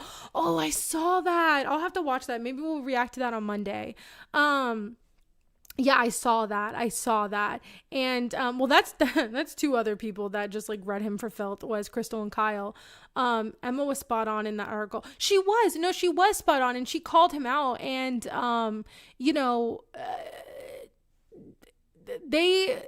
they deserve to be called out. Okay, they deserve to be called out. And Sam and Emma were very quiet until they started like being belligerent on their freaking show, and like kind of getting into like Anna getting into personal matters and personal shit with Emma. Like, it wasn't until then that they actually started like kind of responding. But before that, they tried their hardest not to respond. But so I like, because they are serious people, and Cenk and Anna just like are not at all, and I just don't think they legit care about really anything, but whatever. On their show and on the timeline in the middle of the night. Yes, literally Anna was up at like God knows when in the morning tweeting at, like, I remember this whole saga and just like living through it and like reacting to it, and it's just like Cenk and Anna have such a warped view of what happened. They have erased whole chunks of the timeline in their minds, I think, because in the very beginning, they were being so belligerent. Okay, they were calling out every single leftist. They were talking about them all over the timeline at ungodly hours of the night. That's all they were doing. They were going like literally after every single leftist on the internet, okay? And so for them to sit here and be like, oh, they should apologize to us is wild. That is a wild rewriting of history. Wild. Like, that's insane. That's insane, because I remember when you were chumming it up with Charlie Kirk while going after people like Emma and Sam and Mike Figueredo and Lance and all these other people. You were going after them like they were just like your worst enemies, and then you were being all chummy with Charlie Kirk. I remember that. I know some people might not, now that they're starting to like fight back a little bit more, but in like a right-wing way. I remember that shit, okay? Like, I remember that shit. Like, I didn't analogize Sam to a Nazi. He analogized me to a Nazi. No one, he keeps saying that, and I'm not really sure where he got that from, because I don't remember that happening at all. He keeps saying that. He's like, they called me a Nazi. No one called you a Nazi. No one. Maybe someone said that you were excusing them. Maybe someone said that they're in your circle now. I don't know. That you were chumming it up with them. You're at the same dinner table as them. I don't know. I think that says a lot about you and your character. But no one called you a Nazi, Cenk. You called him a low-rent grifter on Thanksgiving with your nephew well before that Nazi allegation did not happen. Yes. And also, that was not even what happened. We reviewed the clip at the time. Sam Cedar did not call Cenk Uygur a Nazi. He said that something that Trump did was Nazi-esque, and that people who defend it, are basically defending Nazi-esque things, which is true. But he didn't call Cenk a Nazi. No. Exactly. Yes. Exactly. It's just like conservatives. When you tell them, and I try to get this to some people, I'm like, your ideology is almost 1 for 1 of the Nazis. It is. it is. like the things that Trump has said, like some of them are one for one. Like Trump has quoted Hitler before. Like, no, it is. So not saying you're a Nazi, but you're willing to excuse it, or you believe it, or whatever, and there's like that saying, a lot of people have been using it against Taylor Swift, but that saying where it's like, if you're at a dinner table with Nazis, like you might as well, or you kind of are one, or you might as well be one. So I think that's why Jank is like saying, well, he said that, I defended Trump, or I thought it was, I thought this was good or whatever. And he said that was Nazi-esque, and anyone who defended it is Nazi-esque. So he called me a Nazi. No, he didn't call you a Nazi, but I do think that says a lot. That says a lot about who you are, what you're willing to excuse, and that says a lot about how far you have fallen, because you used to call Trump a Nazi, and you used to say the same shit, and now you're defending it, and it's like, okay, well, you were back then. I feel like they're starting to like push back on Trump a little bit more now, but I think it's just them trying to save their ass, because they obviously have no problem going literally after literally everyone in the left and saying that telling people that this is Nazi shit is not helpful. Okay, well, I'm going to call it what it is. This shit that's happening in America is Nazi shit. Okay? You used to say it. Now you're too scared. I missed the Vanguard stream today. They covered my clips of Jank talking about his new sponsor chapter of Vivek Ramaswamy, JD Vance, Peter Thiel, Medicare startup. No way. Oh, see, and that's the other reason why I don't trust Jank, because he just like, he doesn't care. Like, he's in bed with a lot of these really wealthy people, like the whole poly market thing. And then he got money from a billionaire. Like, that's what I'm saying. Like, I know Hassan has said that it's not about the money. God, I think it is. Like, I think a part of it is. I know, and I don't know Jank. I'm not in his family. I'm not, I'm being parasocial, or I'm guessing. I don't know. But like, from the outside looking in, it really does look like it's a lot about money. It really does. It really does. Completely fucking ridiculous slander.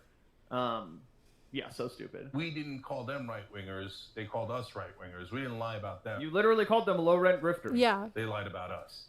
So, like, it's weird for the person who got attacked. What, am I supposed to go and grovel to them or something? No. I mean, that's insane, right? Like, if they are good faith and they go, hey, our bad. Also, obviously, our bad. The only way our bad. What did they do, Jank? They called you out because you needed to be called out. As if they preface it by saying, our bad, come on here and we'll apologize to you. No, they offered to fucking debate you, bro. This isn't how it works. They don't owe you anything. They don't have to treat you with some level of like phony respect if they don't want to. They're your fucking colleagues that have every right to voice disagreements. That's the whole point of this space, is making fucking videos and giving your opinions. Yeah.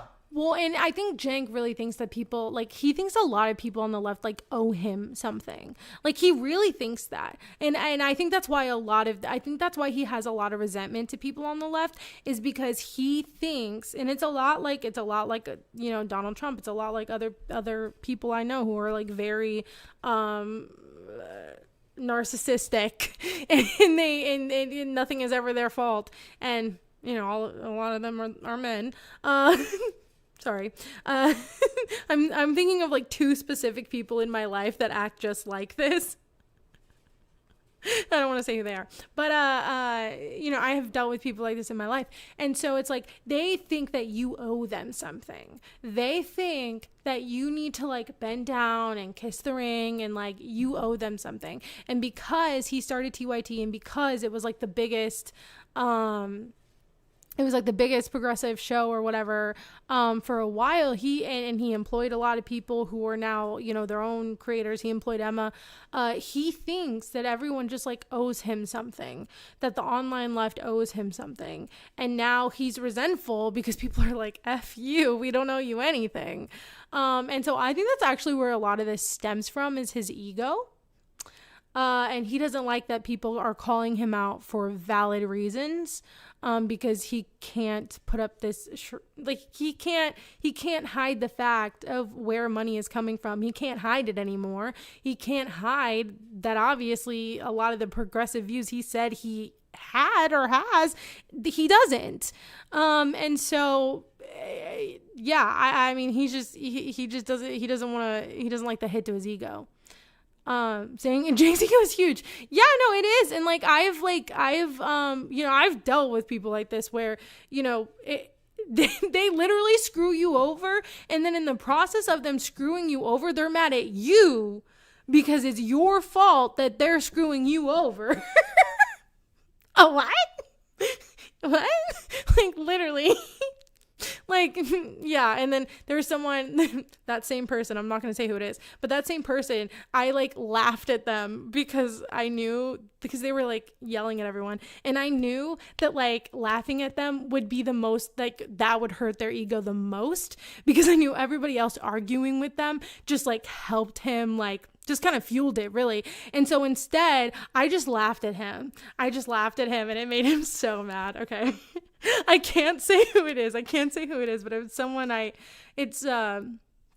someone that like owned this like nonprofit thing. And yeah. Yeah. Anyway, this is probably so stupid because you don't know the story, and so it's like stupid. But anyway, we're gonna listen to this. Okay. They had an opinion that was different than yours. They don't have to fucking grovel. They don't have to apologize. They don't have to say our bad. And they challenge you to a debate. What's condescending about that? Saying, hey, let's talk about this area that we disagree. Clearly you're butthurt. Clearly you're offended by the fact that I've had to bring you up a few times because of the stupid shit you said. Yeah. Come on my show. The harmful shit he said. Like, there's also been like a lot of harmful shit that they've both said. Fucking debate. I'll say it to your face. That's what Sam and Emma have done. Yeah, you know what? I've been thinking about this a lot, right? And I've started to realize why Cenk is perfectly happy to go on Tucker Carlson's show and launder his, reputation. Why he's perfectly happy to go all over right-wing media. They'll constantly tweet out fawning things about Marjorie Taylor Greene, etc. And I really think it comes back to Cenk's greed and his business instincts, right? He sees Emma and Sam and all these other, Kyle Kalinske, Mike Figueredo, David Doles, Lance from the Surf. He sees them all as left-wing competition. So he was happy to collaborate with them. Okay, I actually haven't thought about it from this point of view yet. And that's actually a very interesting point, actually, that he sees them as competition. And so he's willing to shit talk them. And he's willing to do that to kind of get the upper hand, or thinks that he gets the upper hand. That is a great point. I never thought about that because I guess I feel like, I don't know. I guess just on the leftist sphere of like online, especially like leftists and not like liberals, but like leftists, I feel like there's like, I do think there's a good chunk of creators, but I feel like it's such like, there's like this circle, there's like a group of creators that are, that are leftist online. And I guess I don't see it like that. And like, I don't think I'm not a part, like I am a leftist creator, but I'm not like a part of that because I'm just a very small little bean channel. I'm just very small. When I think about people like Lance or Mike Figueredo or like the Vanguard or Kyle Kalinske or any of these people, they all collaborate with each other. They all help each other out. Like they all like go on each other's channels and react to each other and like stuff like that. And so I guess I have never seen it as like a competition thing, but I think he's right. I think Cenk probably does see it as competition, and that's why he's okay with all of this. That's actually really insane. I never thought about it like that. Was happy to promote them when they were under the TYT umbrella. He felt like he was their boss. Yeah. He felt like he was going to be enriched by them. It was very much like a mafioso mentality. Like you're either with me or you're against me. Yeah. Are you part of the left-wing project? That means you're with the Young Turks, and I'm part of the Young TYT broader network, and we'll collaborate on things, and I'll say I'm part of the home of the Young Turks because it kind of satisfied Cenk's fantasy of having a real network, a thriving network of people with all different perspectives and all that going on at once. Now that's been shattered, right? So they are his enemy. Those people are... That actually makes a lot of sense. This is actually an interesting point of view, and that makes a lot of sense. Okay. I really think it's about the money. Anna said on Tucker that they lost so many subs and members. Yeah, she did say that, and I do think they have, but I also think they're getting more money from like Polymarket and stuff like that. And so I do think it has to do, I think like it's probably not all money, but I do think that like some of it is money, because now that they don't really have this like home of progressives tagline anymore, from what I mean, I think they took it off their website and stuff, right? They don't really have to stick to these values that they say that they have. But I also think that they've never stuck to those values, because obviously Cenk's a union buster, and you know, he screwed over Hassan, and so like he's screwed over some other people. And so like I do think that Cenk definitely, you know, this is his business and he's going to run it like a business. And if that means he has to take money from people where he might have to maybe change his opinion or not say as much about something, or, you know, have a right-wing framing on something to get that money, I do think that that's something he'd be willing to do. I don't think that would be like against, I think he's a capitalist, so I think he's willing to do that for the money. Jake can only go on right-wing shows nowadays. Occasionally he does Breaking Points. I don't know. Like, has he gone on Breaking Points after they just like totally... well, not Breaking Points. Crystal and Kyle and Friends, they totally just like... They eviscerated him. I don't know if I guess I haven't seen him on Breaking Points.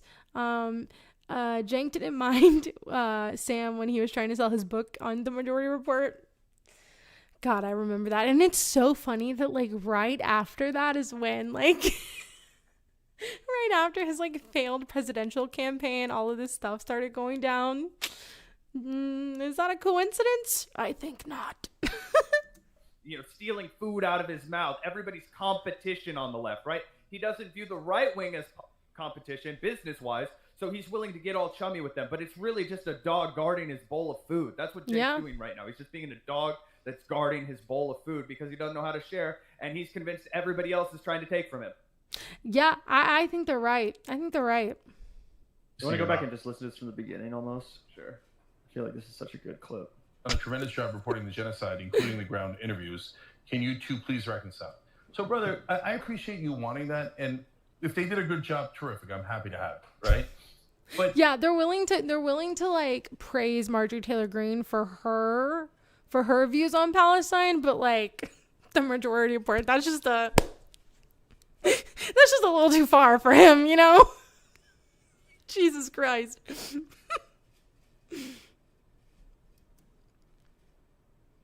Oh, I keep muting it accidentally. Like, I didn't analogize Sam to a Nazi. He analogized me to a Nazi. We didn't call them right-wingers. They called us right-wingers. We didn't lie about them. Stop acting like right-wingers. Like, what? Stop hanging out with like, what the fuck? They called us right-wingers. Well,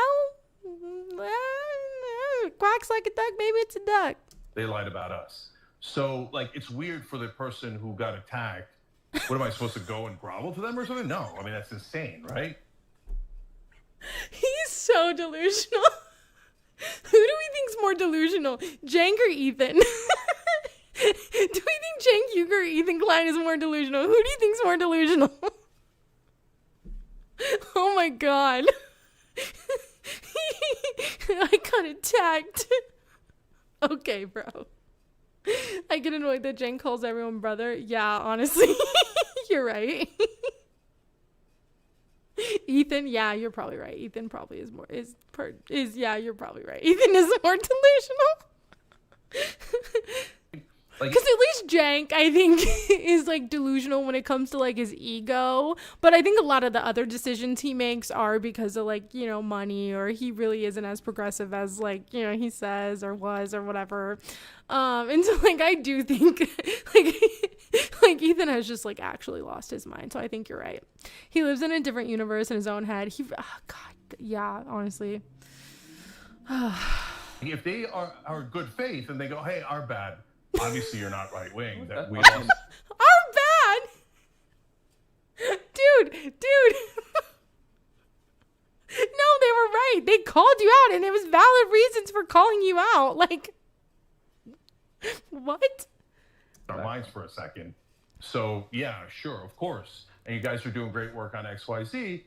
Terrific. Happy to have it. We're the ones who promoted all of those shows all the time, right? So, but don't ask me. Yeah, see, he's resentful. He's resentful because he thinks people owe them something, and he's like, I do think they're right that like he also sees them as like competitors now, and they're like his competitors. But I think he's frustrated that they're his competitors because he's like, I helped you once upon a time, and now you don't like me, and now you should be thanking me to even be able to be considered a competitor of mine. I definitely think that's his mentality. Damn, and I don't get why the person or the show being attacked. I get they did ask some sort of.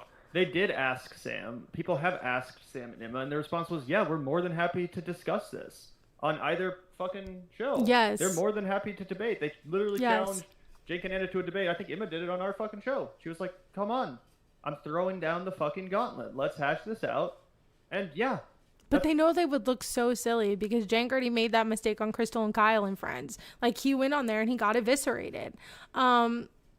They just like, and the reason it doesn't work is because they are now using the same right-wing framing that they used to dispel. And so like when they go on these shows, they just sound crazy because they're literally talking to people who literally have been with them and who have sat with them when they have been there dispelling all of these the right-wing framing on so many issues, and yet now they're using that same right-wing framing against leftists. And so it's like they cannot have a conversation. They cannot sit here and have a debate with Anna and Sam. Anna, oh my god, why do I keep doing that? Emma and Sam. They cannot have a debate with them because if they do, they're gonna look stupid. They're gonna look silly. They're gonna look silly because like they're going to be using the right-wing framing, and they're going to be saying the things that they used to dispel, that they used to prove wrong. And so it's just like, that's why they don't want to do it. And they know that they're going to look silly. They know it's not going to be a good look for them, which is why they're not going to do it. That's what adults do.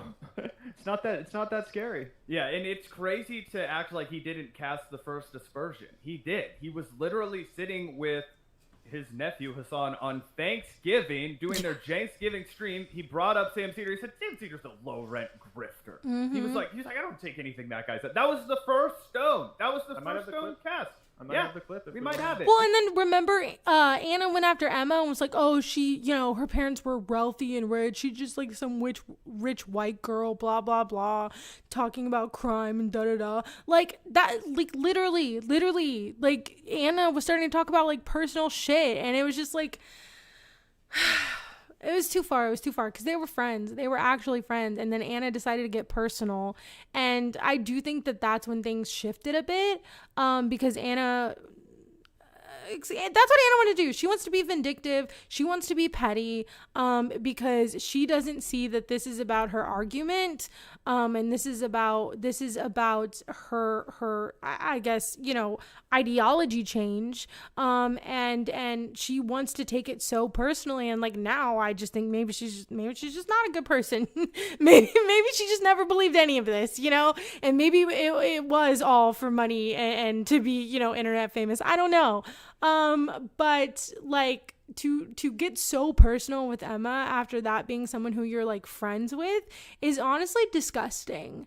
And so, Anna made that decision, and after she made that decision, that's when things did change. And they did start like calling them out. And they started this shit. Like not to sound like high school or like, you know, childish, but they did. We can play it in a second, but she started to take the Cell Queen moniker very seriously. She really did. God, she did. Oh my God. Emma was just attacking Anna's ideas, not Anna's personality. Exactly. But then Anna took it so personally to the point where she literally just started being a mean girl. And yeah, and it's gross. It's like gross to see, honestly. Yeah. Anna was the one who made it personal with Emma. Exactly. She is the one who made it personal with Emma. And then now they want to act like they're victims. And I heard Anna, like right before they started playing it again, I heard Anna starting to chime in. So I'm interested to see what Anna's going to say. Yeah. Obligation. Don't they have the obligation?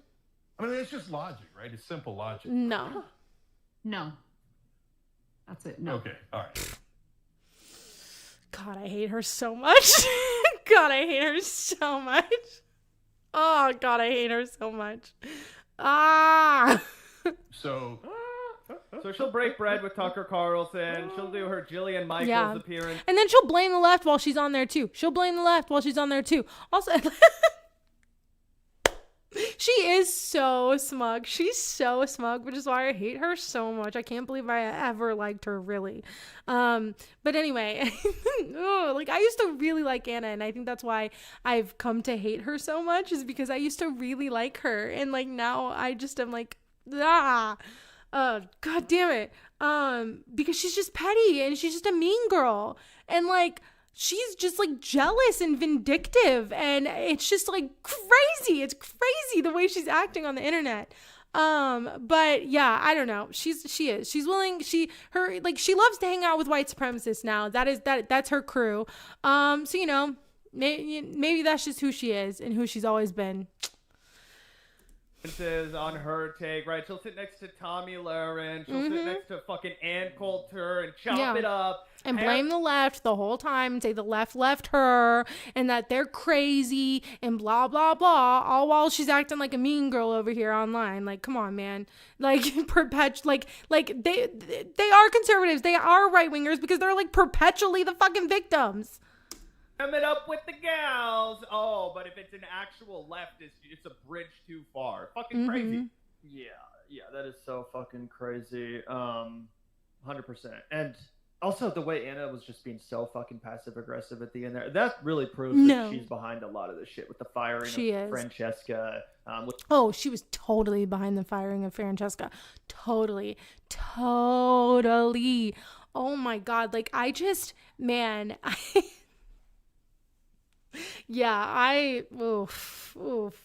have a lot of hate for Anna. With the refusal to engage in a debate with people like Sam and Emma. Because, I don't know, I've always thought it was a little bit weird and suspicious that Cenk is so incapable of just, like, setting up a debate with Sam and Emma. Like, he loves to debate. He loves going on Piers Morgan and shit. I'm like, why can't you just do it with people like that? The way Anna responded there kind of, it to me at least, says that she's the one behind that decision. She's like, no, we're not going to engage with these people, Cenk. We cannot engage with the haters.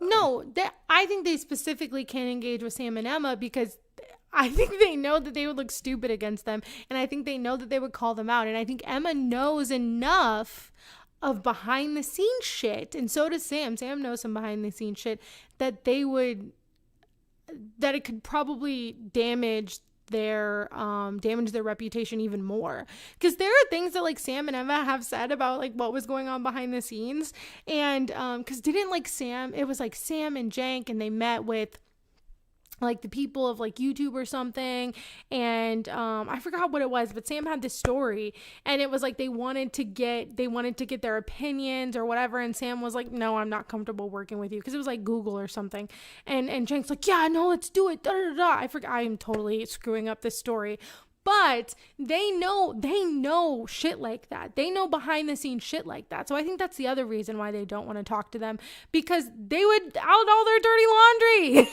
They have outed like some of their dirty laundry, so I think they would continue to do so.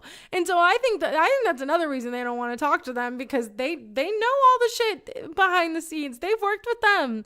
They've been there. And so I think that's the other reason why they don't want to do it, because they could ruin, they probably could single-handedly ruin them. Just won't do it. Because it's just, I mean, at least Jake tried to offer an explanation there, and it was just like she didn't want to fucking talk about it at all. Yeah, again, I think part of it is because she knows she is really vulnerable to criticisms, and she's a massive hypocrite, and so she actually has to. I remember Sam talking about that. You're pretty spot on from what I remember. Thank you.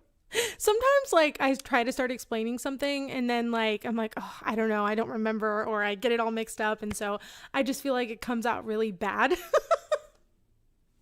So there we go. I'll testify on Congress. Yes, that's what it was. Thank you. I'll testify in Congress on your behalf. Google. Yes.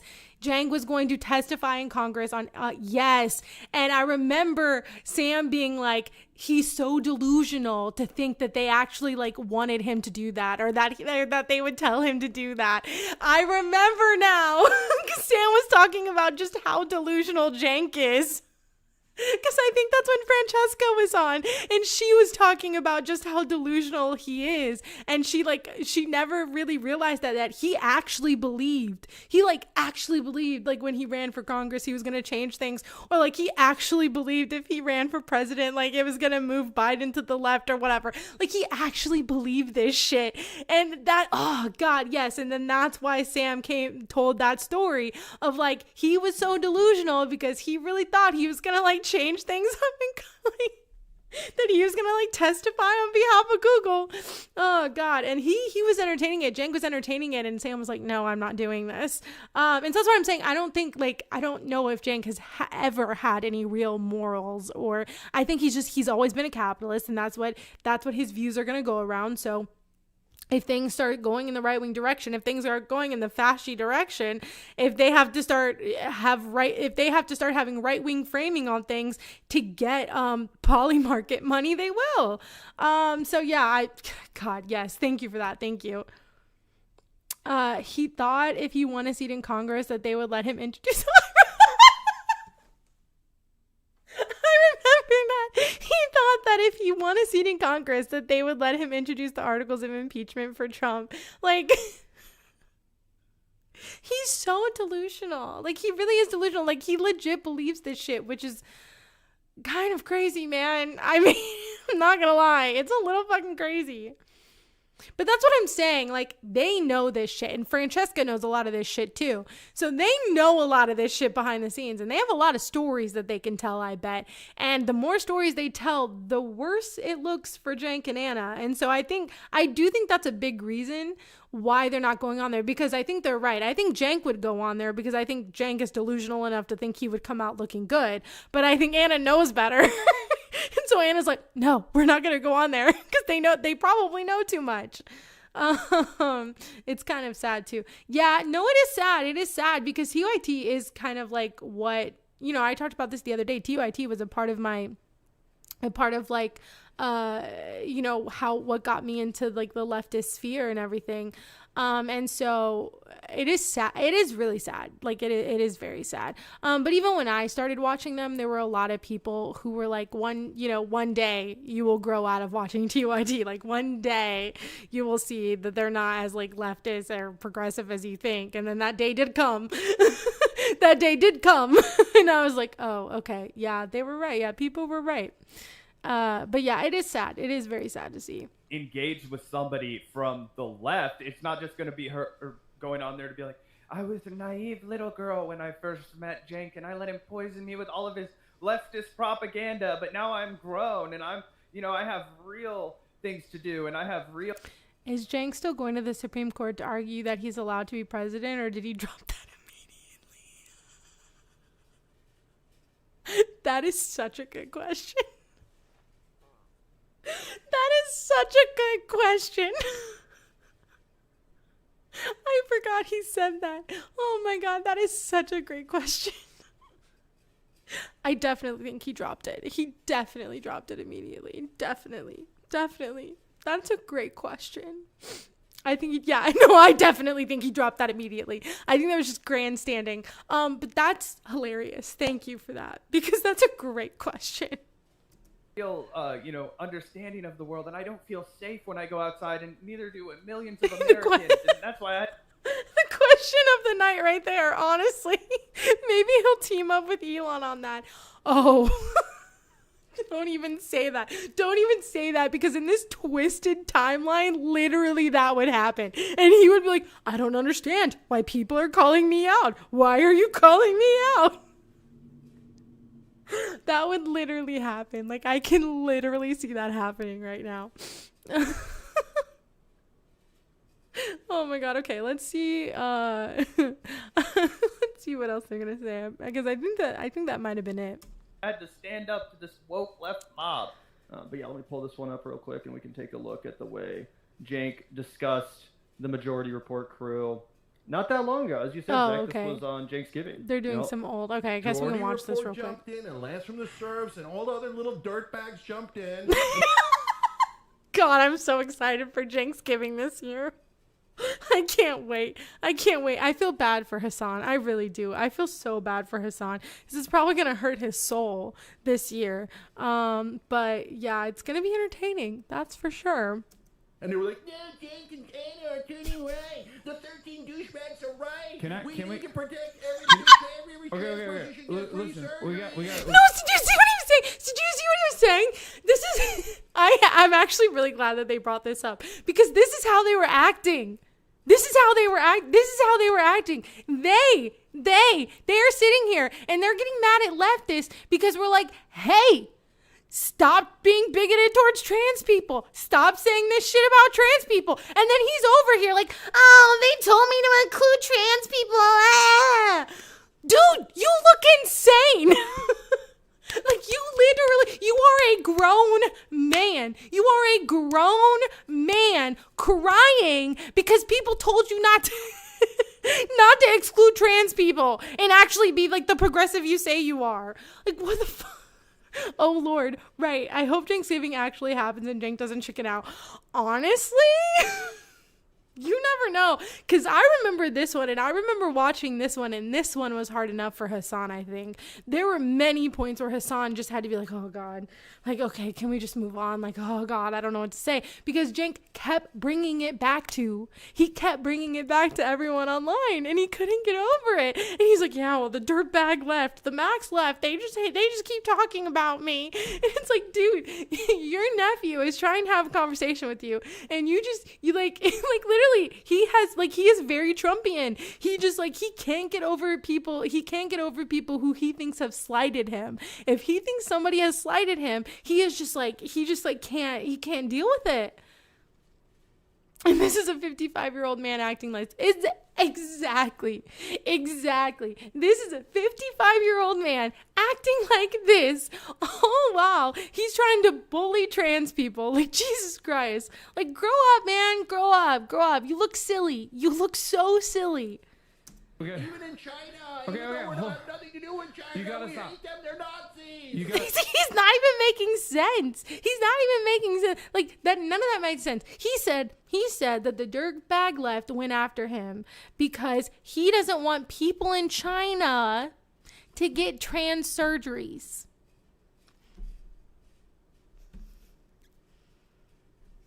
What? What? This doesn't make any sense. Okay. Also, can we talk about the transphobia present in that right there? What is his big beef with the left? Oh, we're crying about how trans people need health care? I thought you were the Medicare for all guy. What am I like going around being like, I hate people with glasses. Fuck you, Four Eyes. Medicare for all except optometry. Okay, fuck you. Yeah, I want you to see blurry, pal. Fuck you. I need that. I just want people to have glasses. I want them to be able to see. Like, it was literally like a temper tantrum. It was literally a temper tantrum. Like, it was legit a temper tantrum that made no sense. It's like, you're being transphobic. You're mad people are calling you out for being transphobic, and then you have a temper tantrum. No, Zach is cracking me up too. That made me laugh so hard. Be ridiculous, right? That's essentially what you're doing. Trans healthcare is just healthcare. It's just something that you've decided to have a petty bullshit grievance with. Yes, yeah, exactly. He literally went full, like, Eric Cartman in that clip. It's so funny. We honestly should watch it again. But yeah, and it's like he's so pissed because Sam Sear called him a Nazi, which he didn't. But in this, he says that too at the end. He's, and then they think I'm a Nazi. It's like, dude, this. God, I forgot just how crazy this was. I'm glad they played this. I forgot just how crazy this was. In like 13 seconds, he's called all these critics of his douchebags and grifters, and what was the other one? He just said something else. Yeah, here, we'll play it again. You guys can hear. You gotta stop. Hate them, they're Nazis. You gotta okay. I mean, I'm 100% right. Every dirtbag show did it. You gotta. Every dirtbag show did it. Tell me I'm wrong. It's also hilarious because everybody already reclaimed and stopped using the term dirtbag leftist maybe 7 years ago. Dirtbag left, man. That hasn't been something that anybody cared about since 2018. Well, that's because the dirtbag left like made it actually cool to be the dirtbag left. They tried to use that to like smear Chapo and stuff. That's what I said. They reclaimed it and then nobody used it. Yeah, exactly. Like, it's not an insult anymore. No. It's oh yeah. I mean, if someone wanted to put us in that group of podcasts, I would be honored. I'd be like, oh, you think of us in the same thought as like Chapo and shit? Hell yeah, bro. Think of me fondly. Oh my God, what? An issue that is now we've moved away from the electoral consequences of a trans ad to your own personal anger and frustration that you have with left-wing media online. Boom. Anyways, yeah, no, I don't reach out to people who've attacked me. It only. Okay, that was great. That was a great juxtaposition of him, like, literally having a temper tantrum and calling all these. Him literally having a temper tantrum and then coming back to saying, I don't talk to people who are mean to me. Urges it, right? And it makes you, and it's weakness. Like, it just doesn't make any sense, guys. But on the other hand, if you're saying to them, hey, what the hell? Why did you guys call them right wingers when that's not within a million miles of truth? God, he's more delusional than I thought. Okay, that is by. Are you kidding me? Anna's a right winger. Okay. Anna is a certified right winger. I don't care what she says. I don't care what anybody says. She is a certified right winger, 100% every day of my life. Are you kidding me? Are you kidding me? Come on, man. Come on. She sat here and was like, Tucker Carlson's so humble. Oh, Tucker Carlson. Give me a fucking break, man. No. Makes sense. You should ask them that. Are they still lying about it to this? Being critical of me? Being critical of them. That's Jake's motto, right? You want me to answer for something? I don't do that, bro. Ask them to answer for some shit. I do not take any accountability. Yeah, also, you literally broke bread with Charlie Kirk, Dr. Phil. Like, I mean, what the hell happened to Jenk and Anna? I don't know, man. I don't know. Apparently, Anna said someone called her a birthing person in her doctor's office, and that's literally what started all of this. I find that hard to believe. See, I don't know. I think Anna's turn to the right wing is a lot more calculated than maybe Jenk's.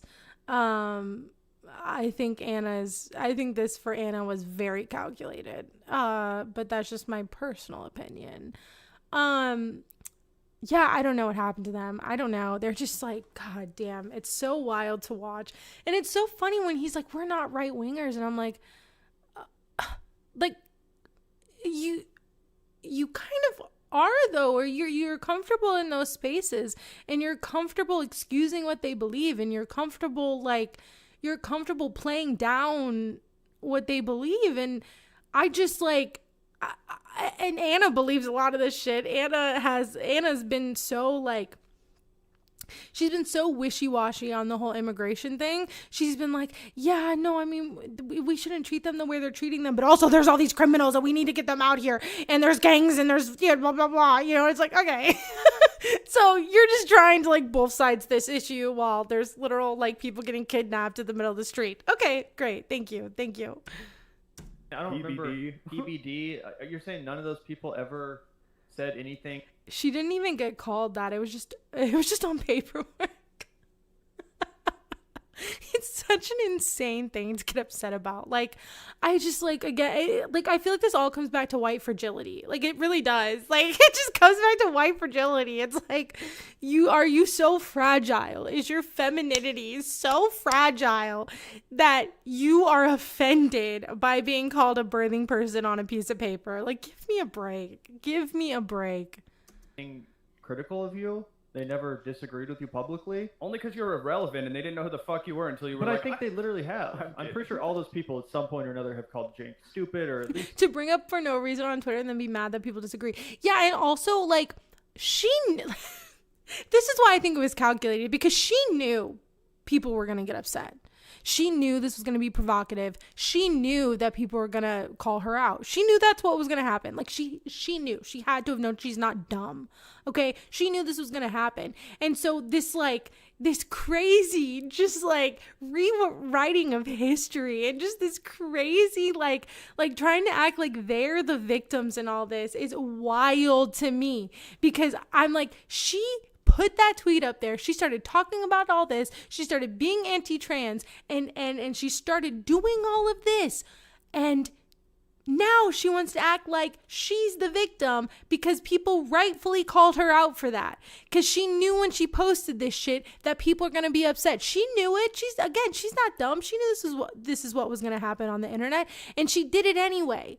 And so that's what I'm saying. It had to have been calculated. And to act like she's the victim in all this after they have been extremely transphobic for the past like few years. And even Anna spreading the Venezuelan gang conspiracy theory. Like, come on, give me, like, it, no, this shit's disgusting, and people are calling you out rightly for it. He's called his ideas stupid. You say she's not dumb, but she swears otherwise. Like, to act like Sam and Emma were attacking him more than they've received attacks from the right-wing media historically, which is immense. Like, yeah, now they're buddy with all the people that used to attack them and call them names. It's like, okay, no.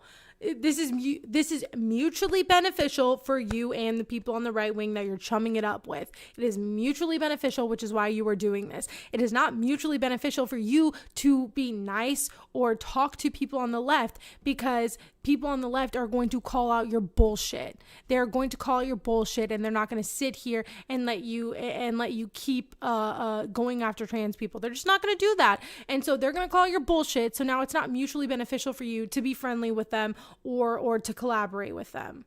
I've been around for fucking 10 years or more on this space. I remember when tons of right-wingers would shit on TYT constantly. They want to act like they've been specifically victimized by people like Sam and Emma, just because they dared to disagree with them a few times and voice their own alternative opinion, and then challenge them to a discussion where they could say it to their face. Just say, yeah. I don't know. Probably.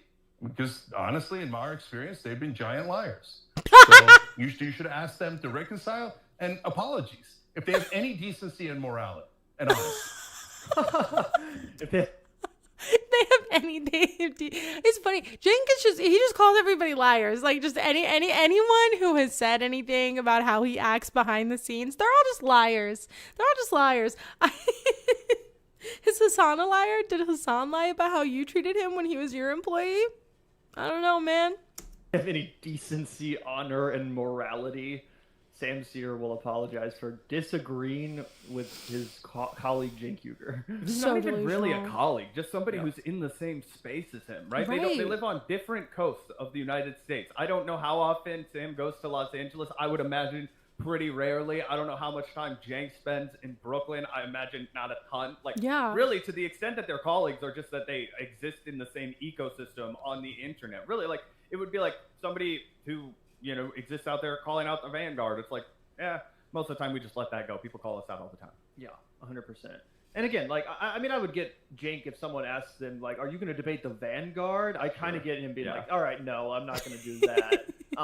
But fucking Sam Cedar and Emma Vigeland, like, they're way more serious than we are. Well, yeah, and like again, the beef is not really with them. I would say if you would talk to Anna, God, why do I keep doing this? If you would talk to Emma and Sam, they would tell you that like there's no beef, there's no whatever. It's literally just like they think what you're saying is harmful, and they think that the right-wing framing that you're putting on a lot of issues nowadays is harmful, and so they're gonna call that out, and that's probably what they would say. That's what they have said. And they sometimes make jokes that's, you know, sometimes they'll play like the Polly Market Studio thing. They'll be like, Polly Market Studio as like a sound drop, and that is really funny. So they make little jokes here and there about Jank and Anna. But for the most part, they don't really talk about them that much anymore. And when they do, it is because they have a serious disagreement, and it's because they think what they're saying is harmful. And so like, it's just crazy to me because, and that's always usually in the fun half. It's not even in the, like the beginning half, in the free half. And so like, it's just so stupid because Jank literally calls out people all the time. Like that's like his, I feel like that's like his bread and butter now. He loves to call out people and like cause drama with the left. And now he wants them to apologize because they're like, because they call him out sometimes and usually very mildly, because they disagree with their harmful rhetoric. Crazy. We acknowledge that we're, you know, the ambulance chasers and the shit talkers and the muckrakers. Like Sam and him are actually doing really good fucking work. Yeah. They were just in Chicago covering the DSA convention. They did excellent work. Obviously covering the election of Zohran Mamdani. They've been having great candidates on. I forget the gentleman's name, but they just interviewed the dude who's running up in Minneapolis. Yes, who's a Democratic I saw Socialist, that. right? Mm-hmm. Yeah, no, they do really good work. Okay, I think that's it. I think the reaction's over. No, they do really good work. Like, I love the Majority Report. I try to watch them every day. But yeah, I do. That was crazy though. That was crazy. I love the Vanguard. Glad that they reacted to that. But yeah, that was crazy. Jank and Anna are just like, they're so, yeah, I don't know. They're just so delusional, and they're so like, they just can't take the hit to their ego. It's kind of wild how much resentment they have to the online left. And again, I think it's just because they feel like they're owed something, and they feel like everyone on the left is not like bending the knee to them, and they feel like they're owed that, and I don't think they are. I think when you have bad takes and when you're spreading harmful rhetoric, you deserve to get called out, and that's what's gonna happen. And if you don't want to change your behavior, then you're gonna keep getting called out. I don't know. I don't know, man. All this it's all on the internet. People can go look at Jank's temper tantrum and see just how insane he's been and just how belligerent he's been to everybody else. Okay. All right. Now, lastly, I might start this how I fell in love with my therapist thing. This is all I've been thinking about. Is it therapist or psychiatrist? I don't know. One of the two. So I really, really want to talk about this. I'm probably going to have to do it in parts, because I want to get my sleep schedule back intact. That's my own problem though. I stay up to like 2 a.m. and then I have to get up early. It's not fun. It's not fun, but thank God it's Friday. Anyway, but I do want to, God, it's all I've been thinking about today. So we are going to start reacting to that, and then I'll probably just do it in parts. So as you all probably know, there's a TikTok about this lady who fell in love with her, is it psychiatrist? I think it's her psychiatrist. And I just really want to talk about that because I don't know why I find it so interesting. I used to do more like drama videos like this when I first started my channel. And I guess I just find this so interesting because I got diagnosed with ADHD like last year-ish. And so it's been like the last few years, like all I've like my whole life has just been like going to the therapist, going to the psychiatrist, getting this test, getting that test, doing this, doing that, all to get diagnosed. It was a very involved process. And so I guess like this lady, she also has ADHD. And so I guess I just find it interesting, and I just like want to react to it because like that has been my whole life for like the last couple of years. Okay, so we're gonna watch this now. I'm a little nervous because I feel bad because I do think she's still kind of crazy. I think she's going that's bad. That's not nice. I do feel like she's still going through it, and so like I feel bad talking about it. But she did put it online, and yeah, I don't know. I feel a little bad. I have mixed feelings. But this story is kind of insane, so we're just gonna go along with it. All right. So let's start. I fell in love with my psychiatrist, and he knew, and he kept me until I had the strength to leave after 4 years. Here it is, part 1. So I decided to go back on ADHD meds after many years of being off of them. I was on them in my early 20s to help me get through college, and then I went off of them because they just weren't, like, the side effects were too much over the benefits.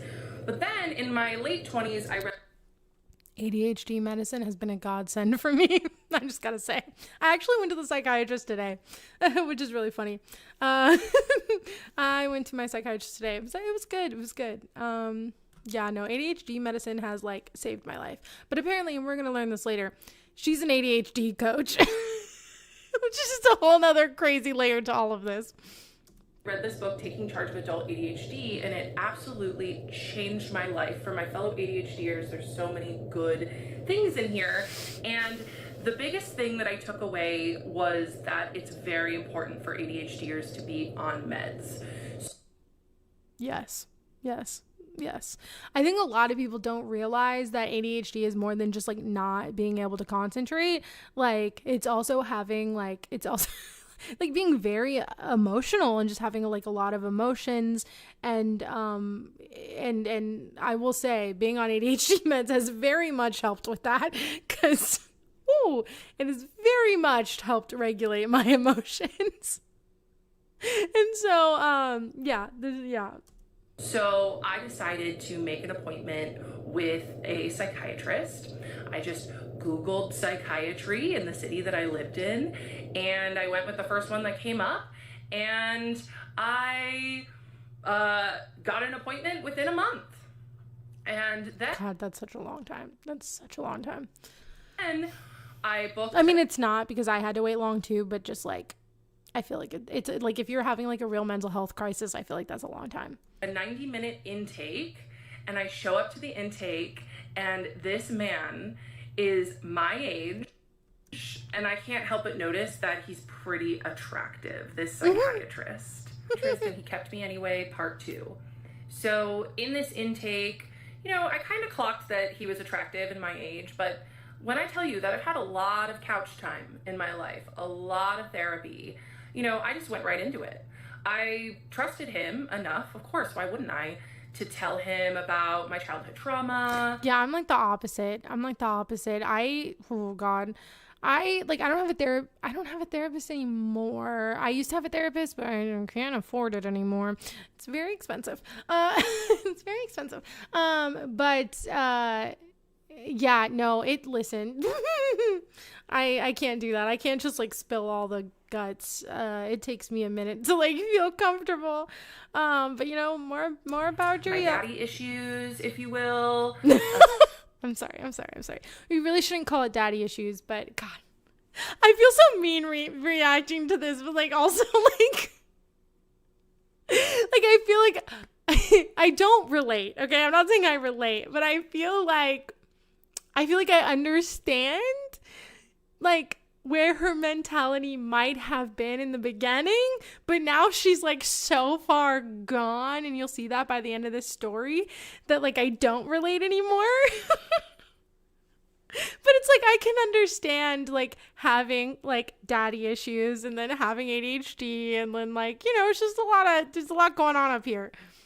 That also breeds like self-worth issues and stuff like that. Anyway, I had went through all of the relationship trauma that I had. I was 6 months sober at this time, but like all of the drinking and substance use I used to do, and he just listened and nodded. And that's the thing about psychiatrists, is that they're good at pretending to listen. Okay, so I think when Hassan was watching this, he was like, this is one of his first red flags, and honestly, it's mine too, because she's like, I'm sorry. She's talking about this as if it's like some mind game that he's playing. And I'm like, lady, this is his job. Okay. Now I will give her the fact that I have had male psychiatrists, and it's not that they didn't listen to me. Like, they physically were there listening to me, but they didn't like actually listen to me. Like, they didn't take what I had to say very seriously. You know what I'm saying? And so like, I fought until I got like a female psychiatrist, and now I have another so my psychiatrist changed every 3 months, not every 3 months. I think it's like every year or something. I don't know. It's part of a school. And so mine recently changed, but she's also a woman, which I'm really happy about, because I will say I haven't, just like doctors in general, I haven't had a lot of great like when I have men doctors, they tend to not listen. Like, they tend to not like take what I have to say like seriously. And so they don't really listen to me, because like they were saying, oh, you don't have ADHD, you don't have this. I'm like, can I just get tested? And she finally listened to me, and I got tested and everything, and I got diagnosed. But like, and I've had that, like, that's happened to me at the dermatologist. That's happened to me in other settings too, where like they just won't listen to me. And then finally, when I go to a female doctor, they listen to me and things get better. It's kind of wild. It's kind of insane. But to me, I'm just like, that's not what she's talking about. She means like he's pretending to listen, because listening is his job. I don't know. Like, it's just so fun. It's just kind of weird. She's acting like it's like this mind game, and I'm like, no, he's not pretending. Like, he's listening. I don't know. I feel bad because there are other people who have like reacted to this and like are on her side and are saying that like they also went through this with like a psychiatrist or a therapist. And like, I'm not saying that this can't happen. I'm not saying, because I'm sure it has happened, and I'm not saying it hasn't, because I'm sure it does happen to people, and I'm sure that and I'm sure that it does. Like, yeah, abuse like that does happen.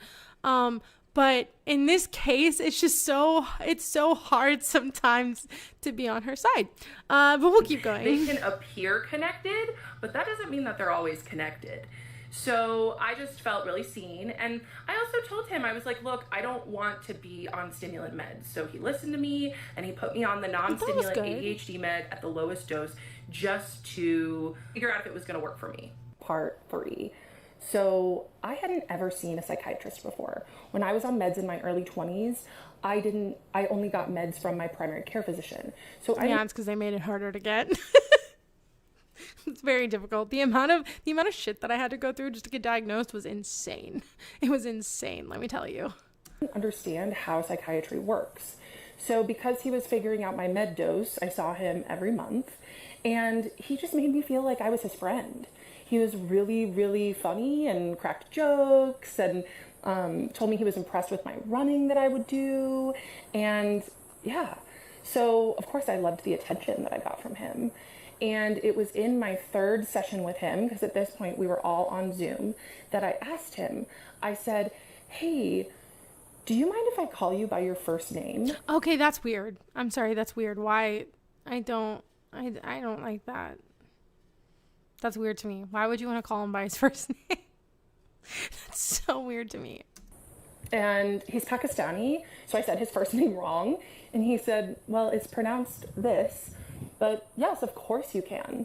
And he seemed so smug and happy with himself.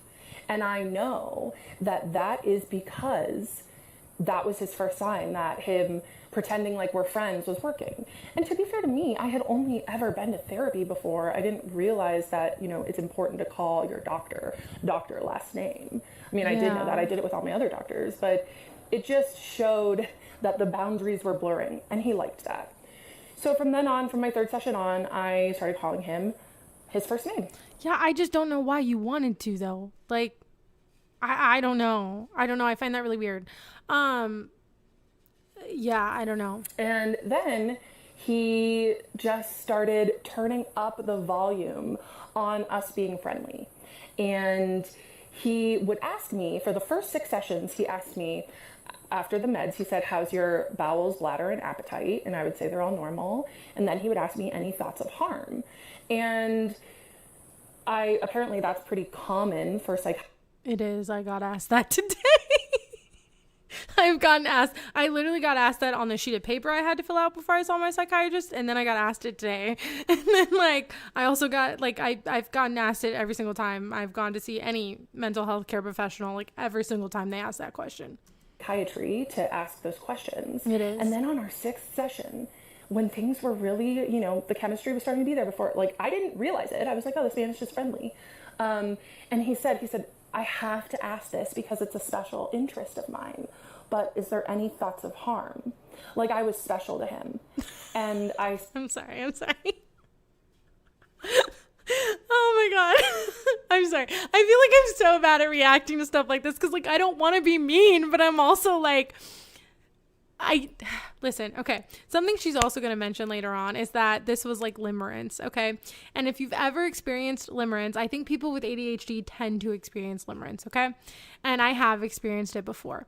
And so I think, and this is, again, is something I've experienced, that when you look back on certain things or when you are going through that time, things are very fuzzy, and you take things as like signs when they're actually just someone being nice or normal, but then you take that as like someone flirting with you or something like that, you know, and like, now I look back at like when I had like limerence, and I'm like, yeah, they were just being a normal person, and like I was just like, you know, I obviously needed to be like I obviously needed ADHD meds, but like and she explains it, and we'll get to this part, but she explains it's like the push and the pull, and it like that's kind of good for like, that's what gets the ADHD mind like the dopamine and the excitement of like, do they like me, do they not, blah, you know, going back and forth.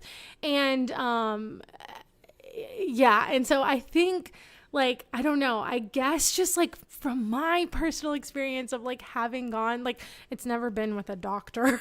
Like today it was so funny. They were like, yeah, your old doctor. And I was like, yeah, I loved her. She was great. And then like right after I said that, I was like, maybe I shouldn't have said love. Maybe I should have said, oh yeah, she was great. And something like that. I don't want them to think, I'm like, I don't want you to think. Anyway. Anyway, getting back to this, I do think like when you are in that state of like limerence and like that's what you think about like all the time, and like your mind plays tricks on you, and I like and I'm not trying to like discount what she, I don't know, I'm not trying to like discount her or whatever, but I have experienced that before. And now since like, you know, like now being out of that and like, you know, like, but even when I was experiencing limerence, I will say I did acknowledge at a certain point, I was like, yeah, you know, this person probably does not like me, and I'm probably just too in my head about it, and I just need to not be weird and just like take a step back, you know? And then like once you take a step back and realize you're being weird, or just like you need to not be weird, you're like, oh yeah, no, that's crazy. Why did I ever think that? You know, like you kind of come to your senses, but I feel like that just like did not happen for her. He said, no thoughts of harm. And he didn't ever ask me a clinical question again. He stopped asking me about my bladder, bowels, and appetite, and he stopped asking me about thoughts of harm. So to me, I would just show up and he was like a therapy appointment every month. So I was seeing him every month and just gaining more and more respect. I do feel like that's a lot for a psychiatrist, though. I do feel like that's a lot for a psychiatrist. No, I guess I'm seeing my psychiatrist in a month. So I lied. Never mind. Because he would just tell me these little things about his successes and all of the cool things that he was doing in his life. And it made me fall for him, honestly. And he was really good at listening. And I mean, he's a Pisces. Yeah, she said he was a Pisces. Is she saying, wait, I'm sorry. Is she saying that he's a Pisces, so that's why he's good at listening? Or,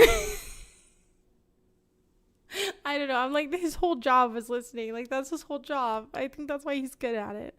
Right? So, of course, he's going to be there and be able to go deep with my feelings. But that doesn't mean that he wasn't extracting from them. Anyway, so I would beg him to let me see him every week. Beg him, because my therapist at the time, he was fine. You know, he wasn't a predator, but he was fine. He just wasn't doing very much for me. And so that therapist retired, and I got a new therapist. And this new therapist, who is a 75-year-old... Yeah, shouldn't a therapist or a psychiatrist be a good listener? Yeah, I feel like that's their whole job. That's like their whole job. And she'll eventually get to this, but she's like, yeah, he like listened to me talk about all these personal details of my life. And I'm like, yeah, that's kind of what they do. That's part of the reason why, like, I hate going. like I know I need to go and I know I'll feel better afterwards, but like the initial, like, oh, I gotta go to the psychiatrist or the therapist, I hate it because I'm like, I don't want to tell them about my feelings. Like I don't want to do that. I don't want to be vulnerable. Like, what the fuck, you know? But I mean, like, that's just another way I'm fucked up in the head, is not wanting to be vulnerable. But like she like that. No, you're right. Like, they're supposed to listen. You're supposed to tell them things, and so it's just kind of like weird, because I'm just like, I mean, this is like you're describing their job. Like, you were literally describing their job. Woman with a PhD. She was pretty helpful. So I stopped asking my psychiatrist, begging, honestly, to be my therapist and let me see him more, right? Which also should have been a red flag. No, I mean, I don't think that's a red flag on him. I think that's a red flag on you. But I don't know. A lot of people said that he should have dropped her, and that was like his fault that he didn't drop her earlier. But then there were other people that are saying, like, well, if she has like abandonment issues, or if she was starting to get like obsessed, like he couldn't just stop it abruptly, because that would honestly probably make her more obsessed, or that would probably make like her abandonment issues or things worse. And so they didn't want to make that worse. And so I don't know. I see both sides, honestly. Like, at a certain point, like, as it goes farther, if I were him, I probably would have been like, you know, I just think you need a different person. I just think you need a different person, you know? But who knows, honestly. But then I started focusing on this therapist. However, I would tell the therapist how obsessed I was with my psychiatrist, and she didn't do anything about it. She just was interested. She also loved stories about my dating life, and yeah, she also was getting supply from me in her own way. I don't like, okay, so she says this too. She, like, later on when she's talking about him, she's like, oh, he was getting content from me. And I just don't know what she means by that. I don't know what she means by that, because I'm like, well, you're the only one like making content. Apparently he did like a response video to this, which I want to find and react to. But apparently he did a response for video to this, and like, I just don't understand what she's saying, like supply and content. I'm not really understanding, because it's like, yeah, when I went to a therapist, we talked about my dating life. Like, I'm just like, these are like normal things you talk about with your therapist. like my non-existing dating life, yes, but we did talk about it. So like, I don't know. It's just like very strange to me. That's for another part. So yes, so I got a new therapist who actually helped me. She taught me CBT, EFT, all of these different modalities. Getting supply, does she mean like a narcissist? I think maybe, but she's talking about her therapist and not her psychiatrist, because she says her psychiatrist is a narcissist. But then she said her therapist was also getting a supply. So I don't know if she thinks her therapist is also a narcissist. I don't know. But never mind. You guys probably already know, but now she's using like ChatGPT as her therapist. So that's why I'm saying this shit just gets even worse as we go on. So I went back to just being okay with seeing Irfan once a month while he was giving me... Oh, she said his name. God damn it. These little breadcrumbs of making me feel special, telling me about his professional achievements, telling me about how he's getting international recognition. And it worked. I was really impressed. See me weekly. And that is when the intermittent reinforcement started. Some sessions he'd be warm and kind and wonderful and let me in on little parts of his life and like be vulnerable with me or pretend. Other sessions, he would be cold and clinical and detached. And you know what that did? It made me work harder in our next sessions. See, this is what I'm saying about like when you have limerence, or sometimes even with like ADHD or trauma, I don't know, whatever. But or like trauma or like abandonment issues or whatever, you tend to want to go for the people who don't want you. Because the hot and cold thing does like, it does intrigue you, and it does, I think it gives you like dopamine. And so even though that person could just be being normal and like totally just like being friendly, you take that as like they're flirting with me, something like that. And then when they're cold and they don't act the same, you're like, oh my God, wait, so they don't like me anymore, whatever. And so like I'm saying, I've experienced that, and I've had those feelings of like, oh, this person, like, oh, maybe they like me, oh, they don't, they hate me, and like going back and forth in my mind. And really you're just projecting your thoughts and what you're going through onto that other person. And I think that's a lot with like what like limerence is. And so of course I'm not a therapist, I'm not a psychiatrist. I just, I just also have mental health issues. And it started the addiction that I had to him. 100%. And he knew exactly what he was doing. This man gives lectures on trauma and attachment theory. He used his psychiatric training to manipulate me and get me hooked. And guess what? It worked. In January of 2024, I was hit by a car turning left as I was going through a green light. And it was the night before my next appointment with my psychiatrist. So I was like, okay, I'll still be able to go to my appointment on Zoom. I'm okay. But I did make an appointment with an urgent care the next day just to get checked out. Oh my God, what? That's crazy. You should have gone to the urgent care right after. What? I had bruising on my abdomen and a perforated eardrum. And the provider at the urgent care said, I do not feel comfortable treating you. You need to seek emergency care now. Yeah, what? Yes. I feel like yes. What? You may be internally bleeding. But it was 11 o'clock in the morning, and my appointment with my psychiatrist was at 2. So I decided that I was going to wait so I could see my psychiatrist and not have to reschedule, because I was looking forward to my appointment with him so much. I look back at that time and I'm just like, oh my God, I put my own life under seeing him. You did? Yes. Yeah, yes. Yes.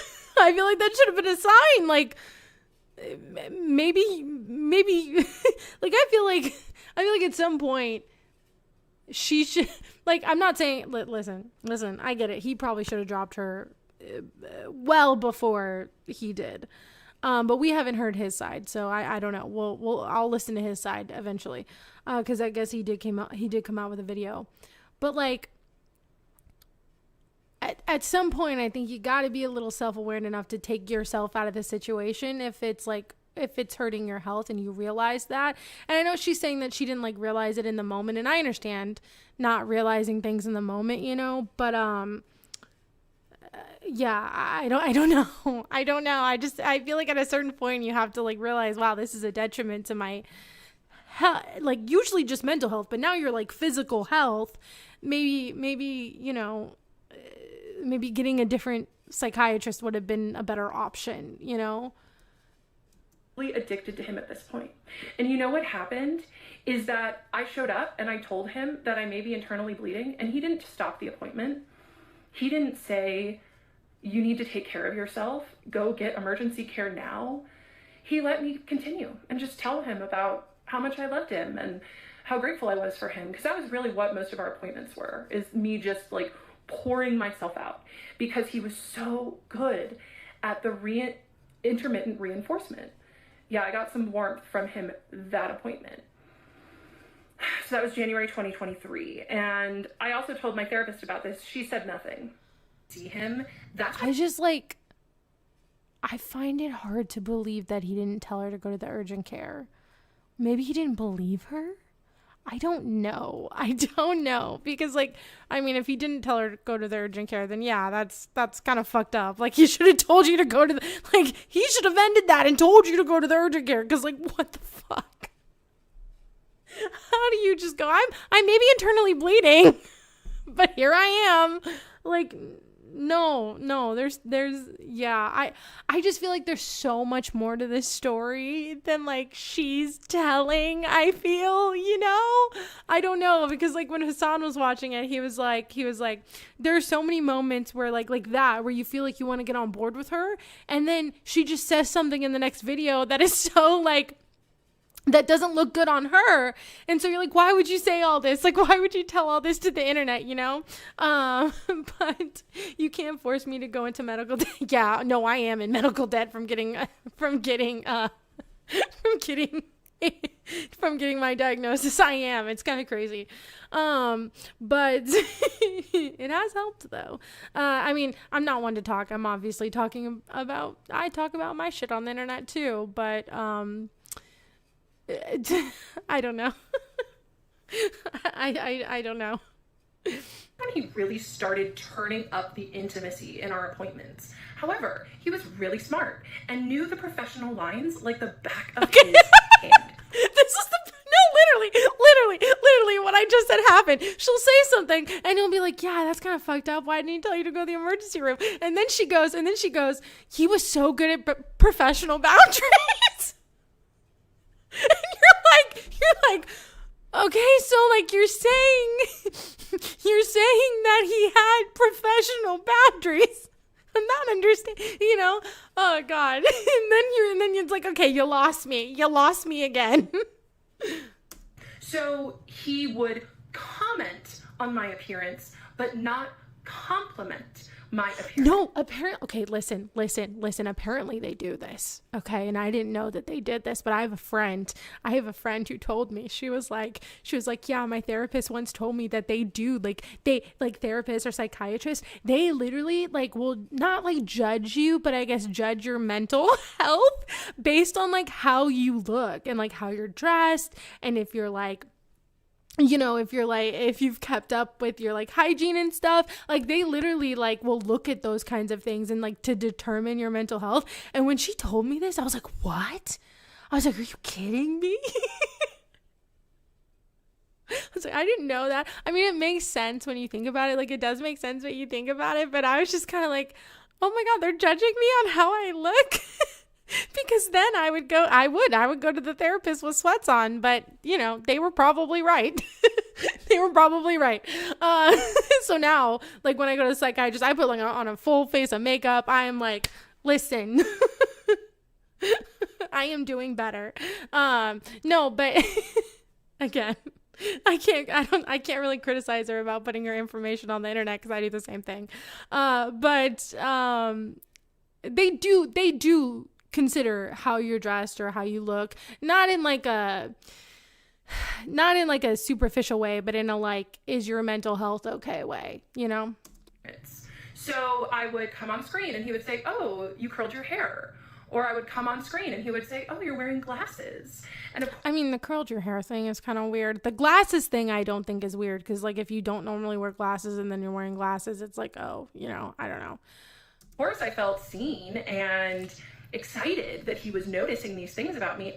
Well, no, and it's also, and again, this has happened to me. People can notice things about you, and it can be a conversation starter. It does not mean that they're flirting with you. I don't know if it's the ADHD or just she says daddy issues or like, abandonment issues or whatever. Like, I don't know if it's that like makes people like assume that someone's flirting with you just by being nice with you. But like, I have done that before. I have assumed that someone was flirting with me just because they were being nice to me. And that's not the case. And I have since, of course, I'm an adult now. I realize that that's not the case. But like, I do think like there is something that like, from your family or from people around you, if you didn't get a whole lot of like, just like, if it was like toxic, if you've been in very toxic relationships in your life, sometimes when people are just nice to you, you think, oh wow, are they flirting with me? And it's like, no, they're just being a nice person, And so when you come out of toxic situations and you meet people who are actually just like genuinely nice people, sometimes it's hard to understand that line when you've had people who are just like very toxic and aren't always nice in your life, And so like, I can understand misinterpreting that, but I do think that like sometimes it can that does get misinterpreted sometimes, Realize at this time that he had feelings for me too. I thought I was holding them all by myself. And does he ever say that he has feelings for her, or is she just saying it? I don't remember. I mean, we're going to watch it. We'll eventually watch all of it, so I don't remember, but we'll see. I was so excited when he noticed my glasses that I ran and showed him my other pair, and he said, I prefer turtle shell glasses. So even though I usually wear contacts, I'm wearing these turtle shell glasses in these videos because just in case he sees them ever. That's what I'm saying. She's still obsessed with him. Like, I'm sorry. She is still obsessed with him because that's why she's making this video series. That's why she's wearing the glasses. That's why she has all these, like, listen, we're going to have to watch Hassan's stream, or we're going to have to find those lives and look at those too. She has legitimate live streams where she's talking about this man and she's talking to ChatGPT, and ChatGPT is putting her into like full psychosis. Okay. And I'm like, dude, you have to still have like feeling, like you are not over this. You still have feelings, like you are obsessed. Everything she does is for this guy. No, literally. And that is limerence. And that's why I'm saying she is still in this. And I think ChatGPT is feeding her delusions and is feeding her psychosis. And literally, like, I swear to God, I wish I whenever, like, I'm gonna keep watching this, but whenever I do like cut it and we go to the next part, I'm gonna make sure to look up, like on Monday, I'm gonna make sure to look up those lives, because those lives are simply insane. Okay, the way she is talking to ChatGPT just literally, it terrifies me. It terrifies me because it's just like feeding in her delusions, and it's just so dangerous. But no, like her whole life is revolving around this guy, and she's still wearing these glasses. And the whole thing is like, she's saying, I usually wear contacts and now I'm wearing glasses. So like I said, that's probably why he mentioned it as like a conversation starter of like, oh, you're wearing glasses. Because like, even when I went to therapy or like going to psychiatrist, like they ask you small questions first. They're like, how is this? How is that? Like, oh, this, you know what I'm saying? Like, they're human. They're going to ask you a small question first to get into it, so you don't have to start like burying your soul, like that's what they do. I wish ChatGPT could replace RFK. Honestly, I don't know. I know. I will say I did. So I had this conversation with my mom about like mental health and how I'm like so terrified of like what's going to happen to mental health care with RFK in charge. And I'm like, I'm not lying. Like I am terrified. Like I am legit scared as shit that one day, like I won't be able to get my prescription. Like I'm not even lying. I am scared as shit. And my mom thought I was overreacting. And I was like, I don't think I am. I am overreacting, but I guess we'll see what happens. He'll see me in his favorite glasses. He did tell me he likes the turtle shell. That's what I'm saying. He said he likes them, but I don't think like you're saying like it's his like favorite glasses of yours that you have. You know what I'm saying? Like anyway. Anyway, it was just inappropriate things like that. Little teeny things that he let me in. And all this time, my best friend is an emergency medicine physician. And she told me, she said, Kendra, one of these days, your psychiatrist, she would use his name, is going to say, I can't be your doctor anymore. I want to be with you. I want to be with you so bad. I can't be your doctor. I'll see you in 2 years. So my best friend. Why 2 years? Why I'll see you in 2 years? That didn't make sense to me. I don't know. Yeah, I don't know. I had a friend that told me someone liked me and they didn't. So, I mean, I think friends are just there to like hype you up. If you think like, you know what I'm saying? Like, I don't know. I'm just saying sometimes friends are there to like hype you up and not like tell you you're probably not correct. I don't know. Who's a doctor, she picks up on stuff like that. So even she knew that our relationship was crossing boundaries and getting weird, but that became my dream, was for when MTG printed out a poster of Hunter Biden's junk and presented it on the congressional floor.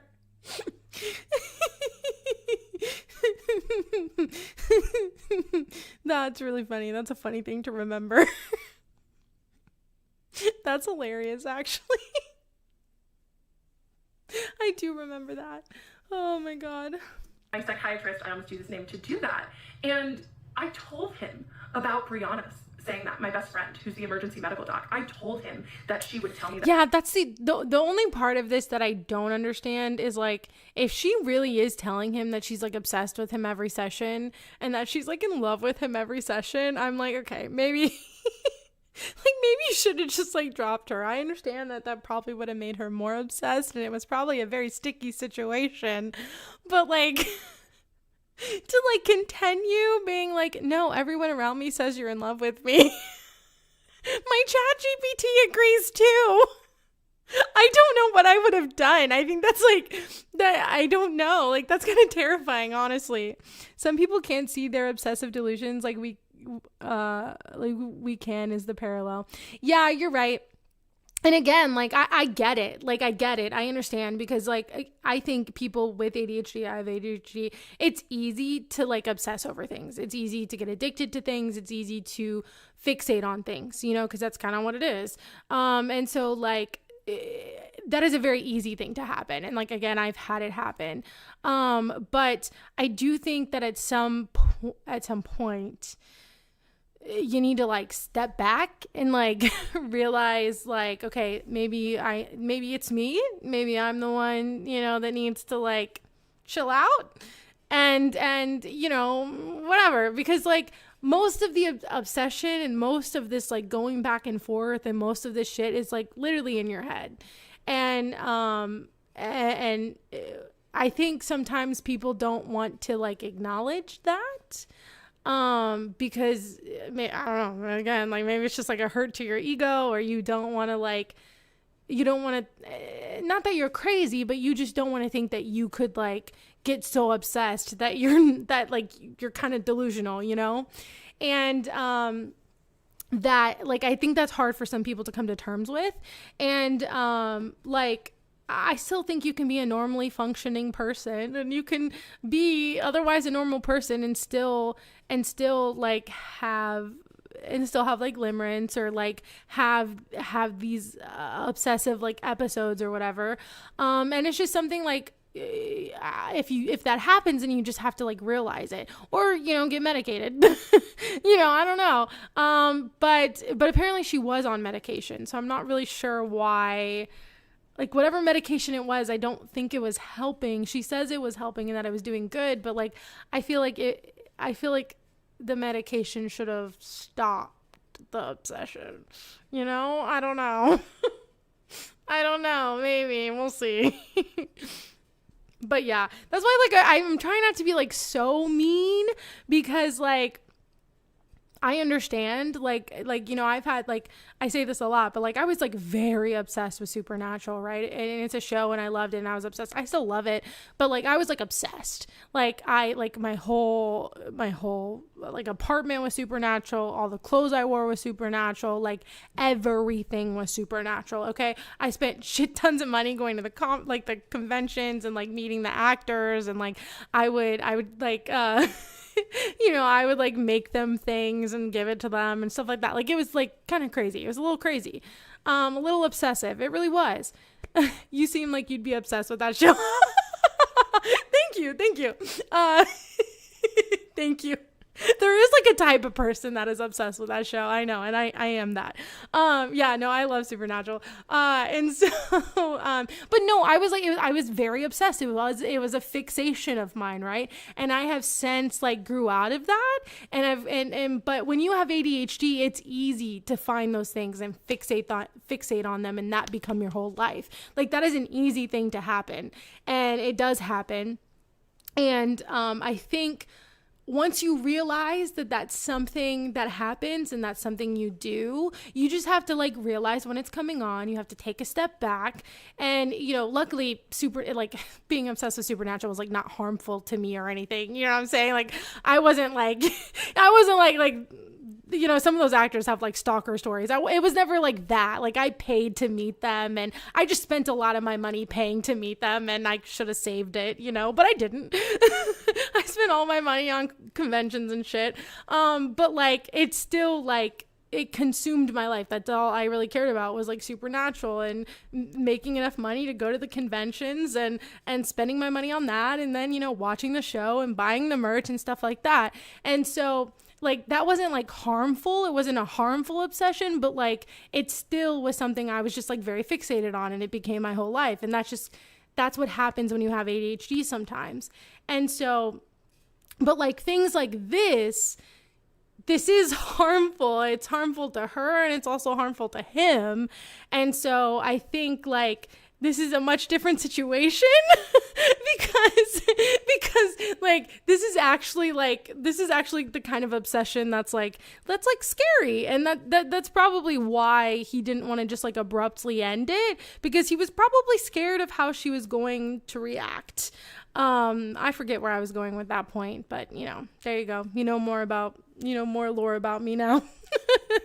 And he just would be silent. He didn't disagree, but he didn't agree. You know, and that was weaponized neutrality was his favorite game to play, right? He didn't disagree with Brianna telling me that. She sounds so mad. I'm so sorry. I'm so sorry. She sounds so mad. She sounds so mad.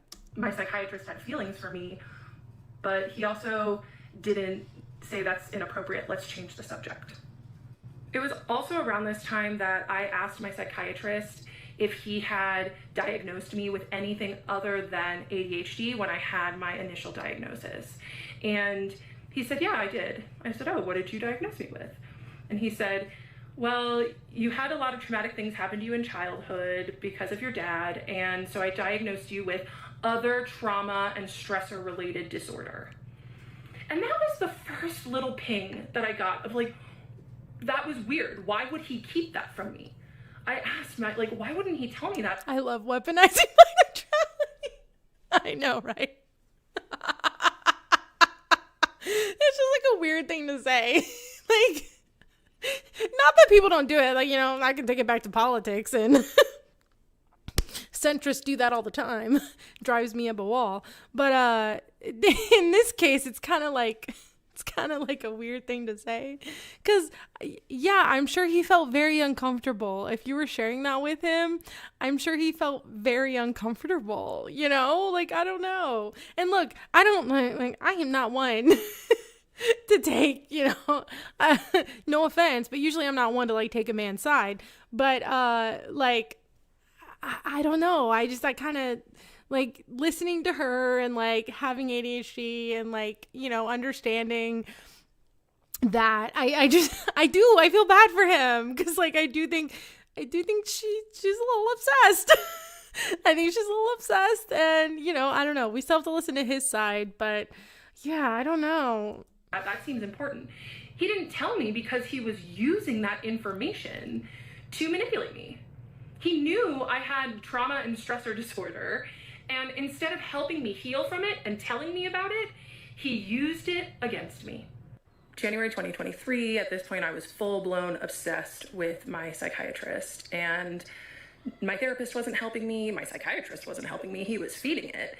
And then I got a boyfriend, and at first my psychiatrist wasn't really that keen, but then my psychiatrist realized that my boyfriend was a lot like my psychiatrist. And then I started talking to my psychiatrist about my sex life, about tracking my cycle, using the fertility awareness method. And my psychiatrist loved it. He didn't never say, this isn't inappropriate to your care, let's pivot. Oh, he just let me. So this is the thing that I was kind of alluding to earlier, but I, like, today at the psychiatrist, they asked me, am I single? Like, am I seeing anyone? And she was like, they're just, like, regular questions. You know, she felt like she had to, like, preface it. And I was like, no, it's okay. Like, I know these are questions you guys ask. I don't know. I don't know. I feel like the psychiatrist is not like a therapist, but if you don't have a psychiatrist, like, they will sit there and talk with you. Like, my old psychiatrist, the one I had before the one I got today, she would sit there and talk with me. And like, as you can see, I'm a yapper, so like I can sit there and yap, but like, she would talk with me and we would talk through certain things. It wasn't like a therapist, but we did like talk about things affecting my life and talk through some things. And they do also give you resources like books or, like, since I've told them like, I'm not going to a therapist anymore because I can't really afford it. They're like, here are some other resources that you can do and like other solutions. And so they do, like, that is a part of their job. Like, I don't know how much she was telling them. Like, she said, like, it's all over Zoom. So I'm not really sure, like, I don't know. I'm not really sure like how much they talked, but once you're on a medication and you're doing good on that medication, like, it does become more about like what's going on in your life or like what's going on, like what's happening. And so I don't know. That's at least just like from my experience. And so, yeah. Me talk about my sex life. And I didn't get too deep, but about a year and a half in, and I would send my psychiatrist these emails just about how much I liked him. Yeah, I'm sorry. That's wild. You should not have been doing that. Like, that's wild. That's wild. That is a wild thing to do. That is wild. See, my only hiccup in all of, my only hiccup continues in all of this is that I don't know why she was still his patient after all of this. Cause like, I'm sorry if someone is like emailing me all the time, and she continues to tell us all the things she has emailed him. So this was like not a one-off thing. This was not just like for a period of time. She was like straight up emailing him like a lot. And I'm just like, oh no. like if I were him, I would be a little scared. I'd be a little like, okay. And how I was so grateful for him and put in a bunch of heart emojis. And this is really when he should have transferred my care, but yeah, I mean, yeah, I don't know. Like, that's the only part that I'm like, yeah, that's uncomfortable. Why are you sending him that? Like, why are you doing that? You know, he waited. He liked what I gave him too much. And so even though my boyfriend did not meet my needs, my psychiatrist and my therapist both were like, you have to stay with him. There's nothing wrong with him not meeting your needs.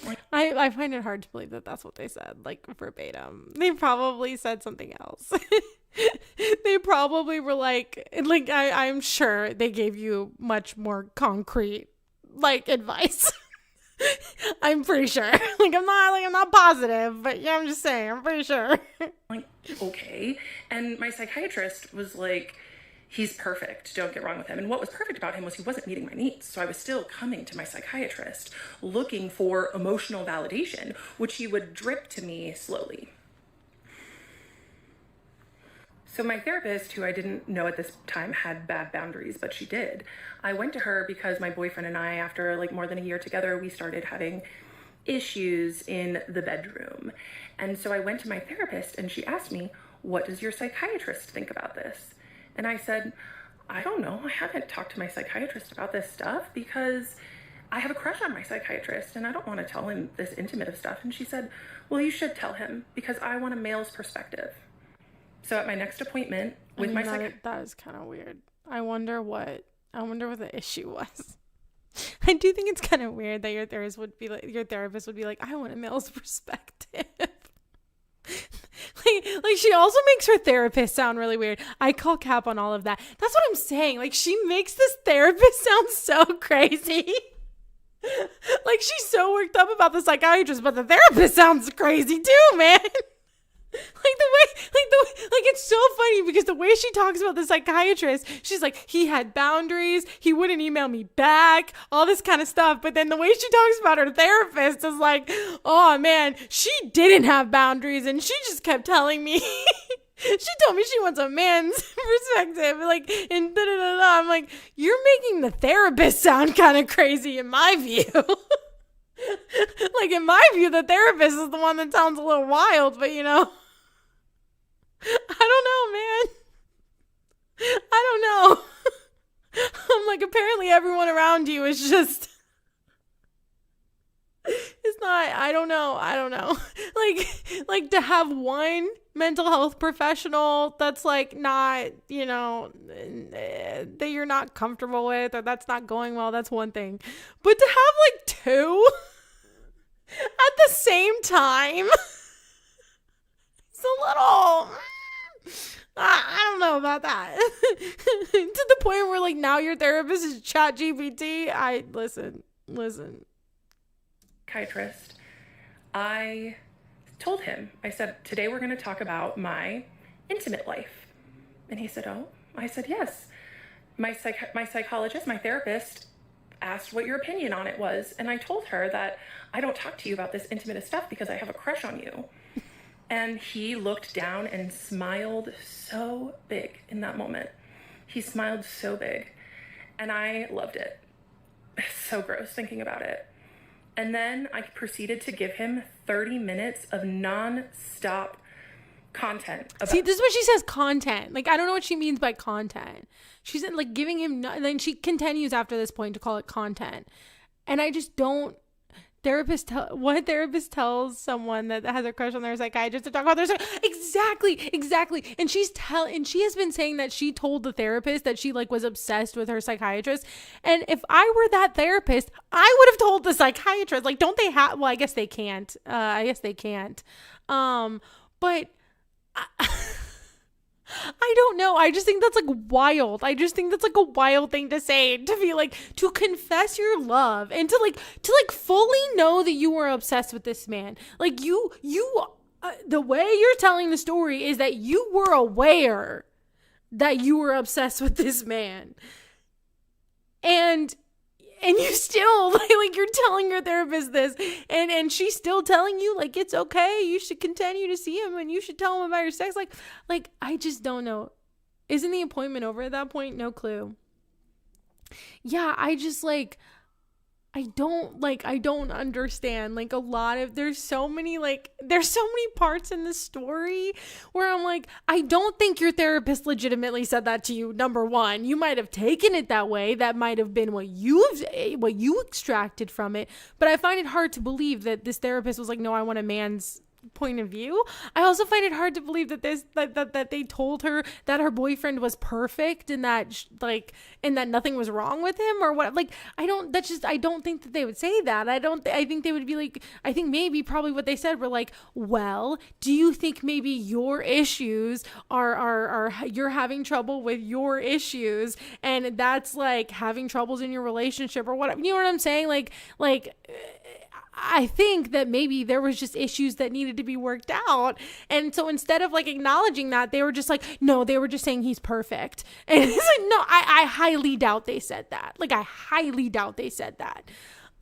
Too many red flags. Honestly, truthfully, and that's why it's like kind of hard to believe. Like, it's kind of hard to believe. Like, there are certain points where I'm like, I don't know, man. I don't know. I don't know. I don't think you're telling the full truth. But then sometimes she says something that's just like so incriminating to her. And so you're like, okay, well, I mean, you're telling the truth there, I guess. Otherwise, why would, I don't know. She's saying she's upset. She's saying she sent him all these emails. And I'm like, at no point do you think that maybe you should have also thought to not do that or to stop doing that? At no point did you look at yourself and think, okay, maybe I need to step back. I don't know. They didn't tell her to accept a BF that doesn't meet her needs. They most likely told her she needs to communicate to her BF about those. Exactly. That's what I'm saying. I think they told her something that she didn't like.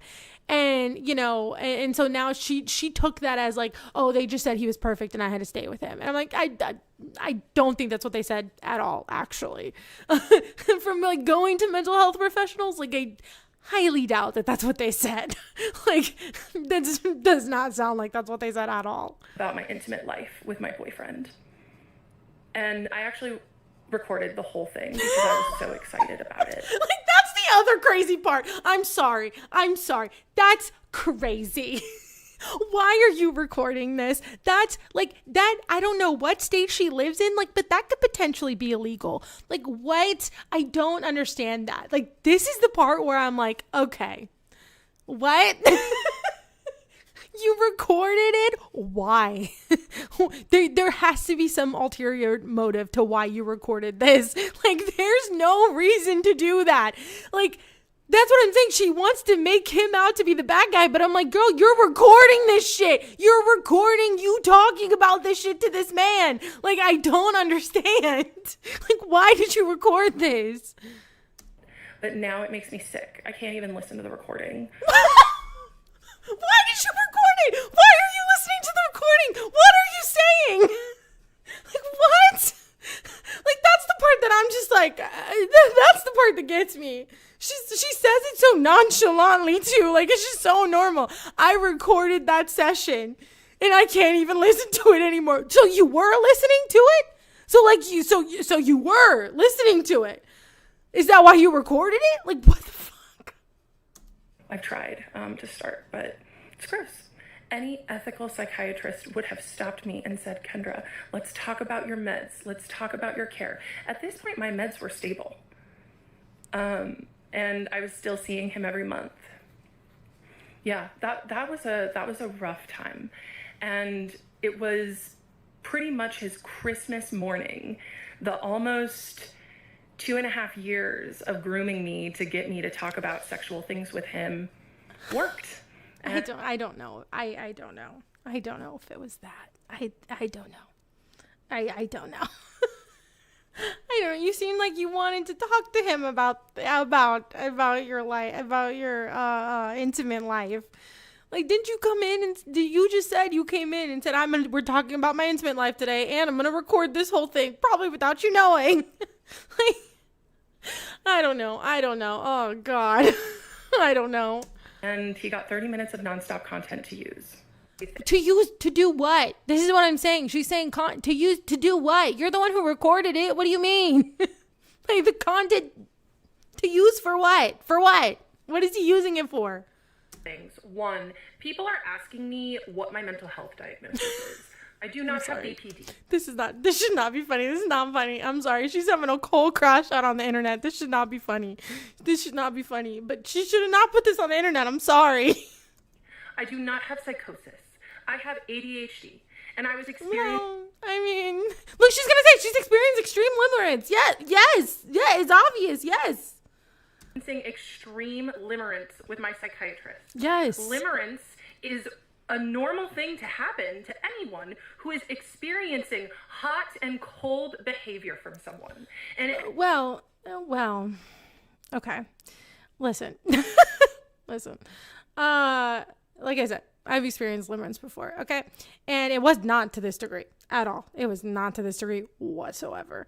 Let me tell you. not to judge her or anything. I'm just saying it was not to that degree.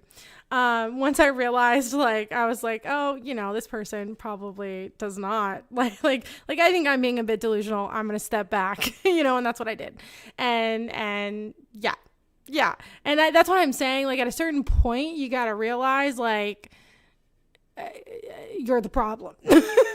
You know, like, there's a lot of situations where you probably weren't, and you probably did experience trauma, but like sometimes there are points in life where you are the problem, and you need to accept that, and you need to change your behavior, you know? And like, I never did anything, like, I feel so weird. Like, I never did anything crazy. Okay.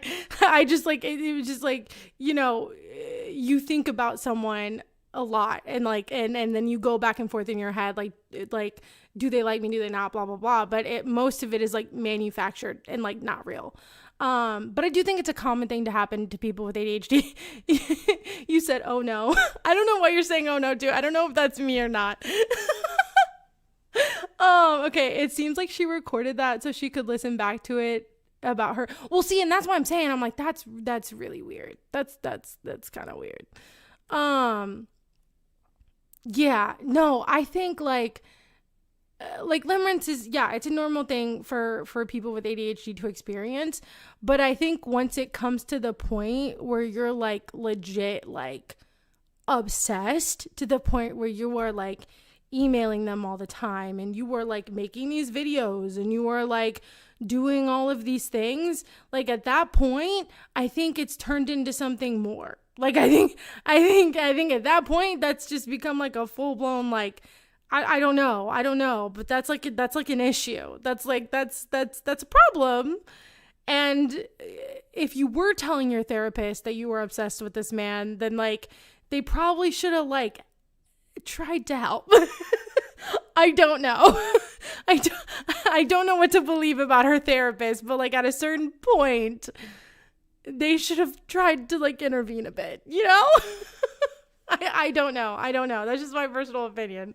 Happens more often in people with ADHD Yeah. because we have dopamine dysregulation and Yeah. rejection-sensitive dysphoria. That is true. And guess what? My psychiatrist knew that and used it to his advantage. 2, I accidentally said my psychiatrist's first name in one of my videos. If you clocked it, good for you. I do not owe him anonymity. However, this is not about doxing my Wait. Okay, wait. I think it's gonna come to a really funny part, but I don't know yet. This is about me sharing my story so other people can view predatory behavior in people in power. Okay? If anyone doxes my psychiatrist with his last name or city that he works in or clinic that he works in, she just keeps naming the things. I feel like she wants people to dox him. Because she's like, if people want to like say his last name or like say where he worked or like, she just keeps going. Like, you did not need to suggest that many things. Your comment will be immediately deleted and you will be blocked. This is about protecting other victims, not doxing my psychiatrist. If you do some investigative work and you want to DM me about it, I'm open to that. Okay? 3. That part got me. Wait, this might be the funny part. I need to take a moment. Moment taken. It is so... Thanks for the stream. Thank you for coming. Sorry, it's like, I feel weird doing like drama. I don't know. I kind of feel bad. But I don't know. Okay, anyway. Yes, thank you. Thank you for coming. Hopefully you enjoyed it. So incredibly disturbing to me. The amount of people that are predator protectors in my comments, that are victim blaming me, especially the mental health practitioners in my comments using therapy speak to say that this situation that I was in was my fault or that I was delusional. Check yourself. You're giving me more ammunition to share my story because it just goes to show how absolutely messed up the mental health industry is and how protected people who do this kind of sick psychological manipulation are. So I will continue with my story Welcome back to another installment of... I'm sorry. The cut was just very weird. It was just very funny. Yeah, I don't know. I feel bad because like she is kind of crashing out. And like I feel bad. She's crashing out, man. She's crashing out. Like, I don't know. If other mental health professionals are being like, hey, this is not healthy, I don't know. I feel like maybe you should listen. I don't know. That's just my personal opinion. I'm not trying to like protect anyone. I do want to hear his side. But like, I don't know. Normally I would not be on, like, normally I would be on her side, but I just, it's kind of hard. It's kind of hard to be. Okay. I was in love with my psychiatrist and he kept me anyway. Part 8. You all did some nasty work last night, and I had to turn off comments. People started posting my psychiatrist's first and last name. Yeah, that's crazy. His picture in the comments. That's crazy. That was a jump scare. So, yeah, a few bad actors who wanted to be super sleuths got the privilege of... Starting to feel bad. I'm starting to feel bad too. Why did she air all this on TikTok so it could be viral drama? I know, and see, that's why I've been like going back and forth on talking about it. But God, I don't know. And I still like, as I'm reacting to it, I'm going back and forth. I'm just like so like it's just so interesting to me, and like I know it's interesting because it's like drama and it's whatever. But like. She is going through something, and like it's very obvious, and I feel bad because I do think that if she actually just like maybe went back and like got a different therapist or like a different psychiatrist, like things could potentially eventually get better. But now she's like talking to chat GPT and this other chat bot that's telling her she's like the enlightened one or something, and I'm like, oh my God, I don't like. I'm just like, I don't know what to do. I'm like you need actual like therapy, not ChatGPT. Like ChatGPT is just going to like hurt you even more. I don't know. Commenting, mostly hate, let's be real, taken away for everyone. So at this point in the story, there are two main players. My psychiatrist, who's my age, who crossed major ethical boundaries, and my therapist, who is a 75-year-old woman with a PhD. Neither of these people, at this point in the story, I knew were crossing boundaries. I thought that everything was hunky-dory and that I was just in love with my psychiatrist and it was totally normal. Little did I know he was manufacturing everything, so I could fall in love with him. Because it was on him to set the professional boundary and not let attention build.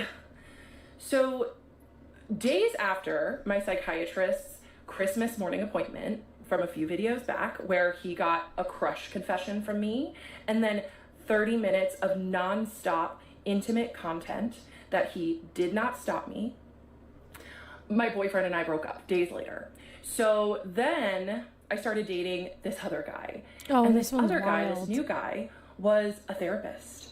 And I was like, oh great, someone who will be able to emotionally meet my needs. Yeah, I'm not gonna date another therapist again. So this therapist and I, we went for coffee. It was nice. Our second date was a hike. And on this hike, this therapist starts telling me about how he has a crush on one of his clients. And okay, I'm gonna be honest. I don't believe this story. The story gets really crazy, and I'm gonna be honest. I don't believe it. I thought to myself, okay, this is strange, but go ahead. Like, we're on a date, dude. Why are you telling me about a crush on one of your clients? But that's weird. Go off, King. So then he was saying, yeah, she's so attractive, and I think she likes me too. I go and visit her at work, and her coworkers say, oh, so-and-so talks about you all the time. And I was like, okay, where does she work? And he said, well, I shouldn't tell you that because I really shouldn't be visiting her anyway. I was like, okay, no problem. Yeah, no, I mean, like what he's saying and what he's doing is 1000% crossing a boundary. 1000% not okay. like, yeah, no, that's 1000% like crossing multiple boundaries. Not okay at all. So then he continues and he said, yeah, she wears these. The intimate content is, no, it is. And like, that's why, like, I'm so confused why she keeps saying it like that. Because I'm like, you're the one who recorded it though. So like, I'm not understanding, like, maybe I should look for his response just to see what his response is. Red lacy panties and short skirts. Yeah. And I know she wears them for me. Like, yeah, no, off in my head. No, like if this guy is real and if this really happened, like, no, this guy's disgusting. Like, he's disgusting. Like, no, that is horrible. That is predatory. Like, yeah, no, that guy's disgusting. Mind you, I had no idea that my psychiatrist had similar feelings towards me at this point. But I just thought, wow, this man is borderline predatory. And he said, yeah, and, you know, she just is so attractive that I have to smash her mate before every session because I just have to get that energy out of me. And I was like, okay. And yeah, he just felt compelled to tell me, and I did not understand why. Now I do. So he told me about how he's a predator, right? Another predator in the mental health industry. Shocker. So then, at my next appointment with my psychiatrist, keep in mind, it had been 6 weeks of nonstop fun for this man. He got to use my crush confession and 30 minutes of content, for whatever he wanted to use it for, right? And if my psychiatrist was good at anything, it was being professional and acting professional and technically not crossing any lines. And he thought that he was so good at it, because he was good at it. Okay, I was trying to look for his response. I think he responded, but I can't find it. I can't find it. I'll have to look some more. A deranged fanfic in real life. That's what I'm saying. Like, as this story goes on, like, the worse it gets. And like, you're watching this and like, you don't think it's gonna get any worse, and then it does. You're just like, what the fuck? Why? Now I do. So he told me about how he's a predator, right? Another predator in the mental health industry. Shocker. So then, at my next appointment with my psychiatrist, keep in mind, it had been 6 weeks of nonstop fun for this man. He got to use my crush confession and 30 minutes of content, for whatever he wanted to use it for, right? There's something I don't understand this. Like, what do you mean? What I don't get this part. Like, and she says, she like insinuates this a lot, and I'm like, I don't understand what you're saying. I'm like, I'm not sure what you're trying to imply. My psychiatrist was good at anything. It was being professional and acting professional. And that's the part that's like, okay, so then, like, why are we talking about this? Like, I don't know. I don't know. Crossing any lines. And he thought that he was so good at it, because he was good at it. But that doesn't mean he wasn't doing it. And so I told him, I said, yeah, Bo and I broke up. He had known about this other guy, my psychiatrist. I had mentioned him. And I told him that this new guy and I went on a date, and we went on a hike. And I literally had no idea at this point, I'll say it again, that my psychiatrist was predatory towards me. I almost said his first name again. I'm going to do my best to. Is she alluding to him using her intimate content for his sex life? Yeah, I don't know. Like, I don't know if she... I really don't know. Now, like, if that were true, like, if he were taking her sessions and, like, you know, doing what this other guy said he was doing, then, like, yeah, that's fucked up. Like, that's not okay. So I'm like, I'm not really sure what she's like alluding to when she says that. Not. So I went to my psychiatrist and I told him this story about this man that I went on a date with, who's a therapist, is relieving himself before appointments and talking about his clients' panties, and yeah, that's just gross. That's disgusting. Doing all of these other extremely inappropriate things, like visiting her at work. And this man, my psychiatrist, looked like he had seen a ghost and like he was gonna vomit, because he prided himself on being an extremely professional and buttoned up person. But here I was holding a mirror to him with exactly what he was doing, but a bumbling idiot telling me like how he was doing it without the fancy degree, without any of that. I look back on that now and it's just crazy. And so it just tainted all the fantasy material that I had given him the session before. Hi. Okay, so you're saying she would just say that if it was not legally slander. Yeah, I think she said fantasy. So I think what she's alluding to is that he is using their sessions and her like talking about her intimate life as like fantasies, and that like he's fantasizing and he's using what she's telling him as like fantasies is what I'm gathering. And that's like what I think that's what she means. I don't know. I don't know. Like, she could be right. I don't know. I'm not in his head. I don't know. Could be projection. I don't know. I need to say something really important. And that's that. Oh my God, wait. Is this the really funny part where she goes like woke for a second? Wait. wait. This might be the funniest part of. Oh God. It seems as though many people view what I'm going through as a crash out.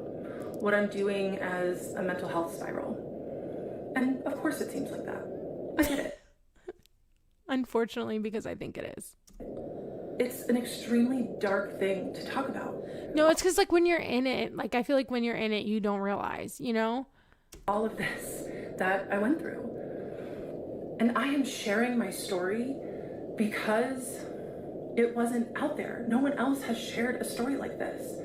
But I know that it happens a lot because people are in my DMs telling me that the same thing that I went through, they went through too. Yeah, that's the part that like sucks about all this is like, I have no doubt that there are people that have been abused or taken advantage of in these situations. Like, I have no doubt about that.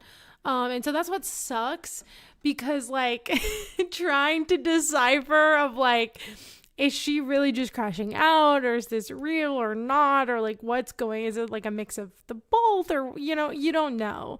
And so it sucks because like this is, yeah, I don't know, I'm obviously not helping to it, reacting to it, but it sucks because like, you know, there are like people who this has happened to, and I'm sure it's horrible, and trying to go somewhere where you feel you should feel safe and then you're not, you know. But God, I don't know. I don't even know what to say, because like that's the part of this that just like really sucks, is that this has just become so viral. And I think if you criticize her or if you don't believe her, people are taking that as like not believing victims, but like, no, that's not true. Like, I don't think that's necessarily true. Like, I do believe that there are victims, and maybe she is, I don't know. But I do also think that this is probably a crash out. I am now in TikTok jail. I got a violation on the video where I talked about really the biggest damning evidence against my psychiatrist. And so because of that, I have to be really careful. So I'm going to do my very best to not be reactive and to share my story from a place of generosity, because the people in my DMs telling me that they've been through this too, it's keeping me going. It's not my mental health spiral. And I can understand that for some people in the mental health space, because they have been some of the loudest people to speak out against what I'm doing, it's hard. I feel like that should be a sign. Hard to grasp that someone could have this level of predation in such a high place of power. So just in case my video doesn't get put back up, when everything changed was when my 75-year-old therapist, I went to her with intimate details, and she suggested I go to my psychiatrist with them. And I felt so excited and nervous to share that with him because I had such a big crush on him at the time. And I recorded all 33 minutes. So this is why, you know, if my psychiatrist wants to come with me and like sue me for defamation. I have a 33-minute recording of me admitting I have a crush on him and speaking about extremely intimate details. It was in that moment that he really, really should have transferred my care. But that moment changed everything for him too, because that's when things really started getting deep between us. And this is where the story is going to go from now. It's going to be a good story. That's just so wild. That's just such a wild thing to say. That's why I'm having a hard time with all of this, because she's like, it's going to be a good story from here on out. It's like, what do you mean? Like, do you mean like this is going to be a good story that like people are going, like it's going to go viral, people are going to listen to it because it is? But like, that's just like such a weird way to phrase this. That's like such a weird way to say that. I don't know. And I'm going to try to tell it all today, just in case one of my videos does get banned so people can hear it.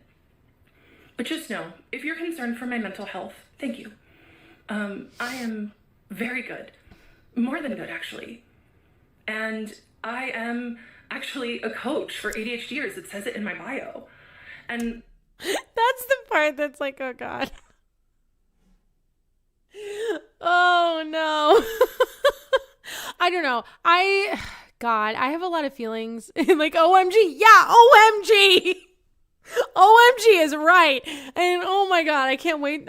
We gotta watch these videos of her going live. But anyway, God, I have such mixed feelings about like ADHD coaches and like stuff like that. Like, I get it. But I have very mixed feelings about that. Very mixed feelings.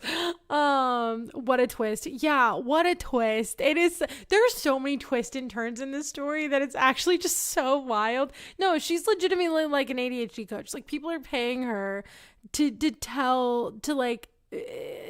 for her to help them with her ADHD. And again, I have very mixed feelings about this. Like, I get it, you know, maybe there are some people who out there who are like real coaches and they help, but like the general like coach thing online, like the coach thing online, I'm just like skeptical. I feel like it's like the courses thing, you know, I'm just like, I don't know. I'm just very skeptical of how much this like actually helps. I help people work through self-limiting beliefs. I help people work through numbing with alcohol and cannabis, because these are the things that so many of us do to avoid our truths.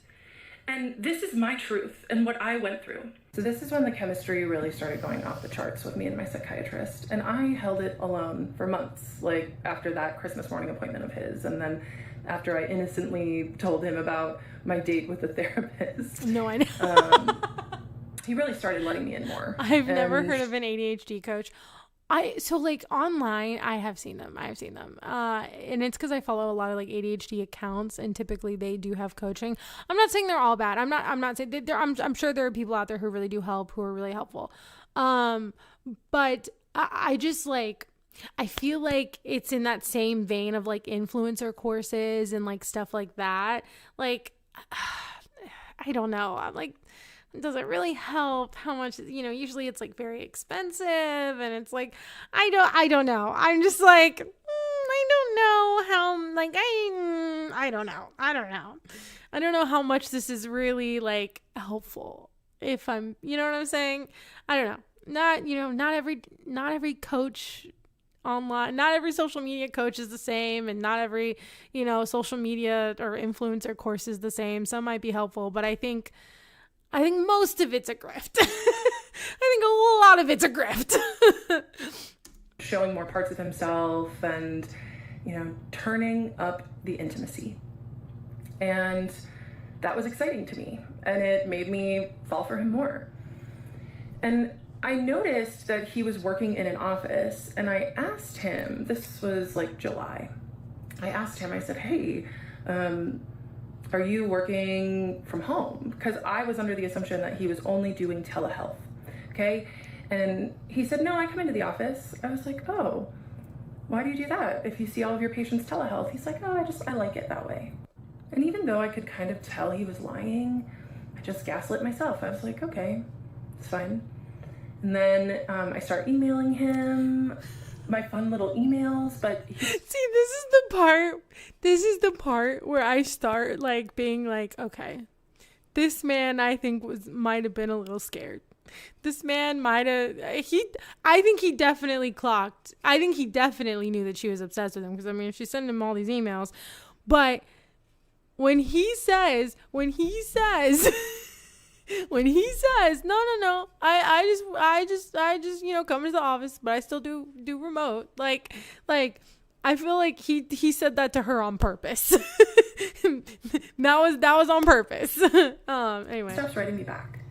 I think you could probably find some technique to help with ADHD without having to pay a coach. Yeah, and like yeah, no, exactly. And I also think like there's a lot of like books and like CBT books and just like, things you can learn online. And like, I think once you learn about it, like, like limerence, for instance, like I did a lot of like research on it. I just like looked into it and was like, oh, okay. And I think once you like learn about these things, or once you understand like what triggers you to like have anxiety or like whatever, it's easier to like, especially like CBT has helped me a lot. It's like it helps you reframe your thoughts and kind of get you more like grounded in like reality, and not in your head. And so like I do think there's like a lot of helpful resources. Again, I'm not saying like there's not an ADHD coach or something that isn't very helpful. Like there's this girl, she's not an ADHD coach, but she's queer, and she does like queer, not like courses, but like, she whatever, similar to that. And I think what she does is very helpful, because like, I do think it's helpful for people who maybe are too scared to like figure out that part of themselves. That's a good way to like, do it. But so I'm not saying like every person who does this stuff online is a grifter, but I do think a lot of people do stuff like this, and they're just not, I just don't know how much it helps, actually, He does not write back to my emails anymore. Because once again, he was really good at plausible deniability. But what he did do is he would take my emails and mention them in session. So he would still give me the attention that I was craving, but only under his structure. No, because he was setting a boundary. I think he was setting a boundary. I think because he probably didn't want you to email him all the time. And so he was talking to you about them in session. And I don't know. I mean, the only time I ever emailed my therapist is when we were figuring out to like when I had to reschedule and stuff, I don't know. I don't know. This is very foreign to me. Like, I don't understand just like emailing them just to like email them. Like, I have a hard enough time like emailing people that I need to email. Just like randomly emailing someone. Like, I have a hard time texting my friends back. Just like randomly emailing or texting someone is just not, I don't know. That's just not, that's just so weird to me, just because like I'm just not, I don't know. Like, I don't know. I barely, like, at least my friends know that about me, but like I barely respond back to texts. Like, just be constantly emailing someone is just like crazy to me. Under his control, where there was no paper trail. And I loved that too. Yeah, the only time I email my therapist is for scheduling or sending me a resource link. Exactly. Like, I don't understand. I don't know. I don't get it. So I would show up to these sessions with my notes app, and just throughout the month, as I was thinking about him, I'd write down things that I wanted to talk to him about, and I would just come and bring him lots of content. And then every week I would go to my therapist and tell her about. Okay, that's normal though. Like, my therapist, like, she told me to get a notebook, and like if there's something I wanted to talk about, like write it down and then bring the notebook back into our session so we could talk about it. Like, that's not out of the realm of like what happens. And then you talk about it in the session. I don't know. How much I loved my psychiatrist, and she didn't. Yeah, see, that's the weird part is she's telling her therapist how much she loves this man, and she's like so obsessed with him. And I'm like, why didn't the therapist do anything? Like, why didn't the therapist? I don't know. Like, I'm kind of feeling like the therapist should have stepped up a bit. I don't know. help me at all. She just kind of like enjoyed hearing about it. Yeah, no, if this therapist, if this is all real, then yeah, I do think the therapist should have done more. 1000%. Yes. Yes. What? So October 2024 rolls around and we're just vibing because the therapist is 75 years old. I forgot she said that. That is wait. That is kind of wild, actually. That is kind of wild. That's very old to still be doing therapy. I'm sorry. Zoom. And then I realized that I didn't have my next appointment with him. So I called his office staff. And I talked to the office manager, who was awesome. We really got along. We vibed. And the office manager asked me, do you see him, the psychiatrist, in person or on Zoom? And I felt so angry in that moment. I was like, he sees people in person? And she said, yeah, he has been for years. I was like, I want to see him in person. And I understand, like, some people may think that this is part of my crash out or part of me harassing him, which is what... You know, that's why I said, I think there's a reason when he was like, no, we can see each other online. I think this is why. I think this might be the reason why. The reason why he said that. Yes. Older people in healthcare fields can have some old beliefs that don't belong in healthcare anymore. Oh yeah, totally. And like, I don't like, yeah, even like, I do think like, I definitely think throughout this story, if there's anyone to blame, I definitely do think this therapist should have some blame. Cause like, goddamn, like if she's telling you that she's obsessed with this man and you're like kind of egging it on, that's a bit of a problem. If it really happened this way, then like, that's kind of a problem. She shouldn't have been doing that. Like, she should have been like, maybe you should stop sending him emails or something. I don't know. What I've gotten lots of, like the part about needing a male perspective or whatever. Yeah, you're right. That is kind of like old school. I didn't understand that. I'm like, why do you need a male perspective? Like, what the fuck? Accusations of, but I just would like to remind everyone that of course it seems that way.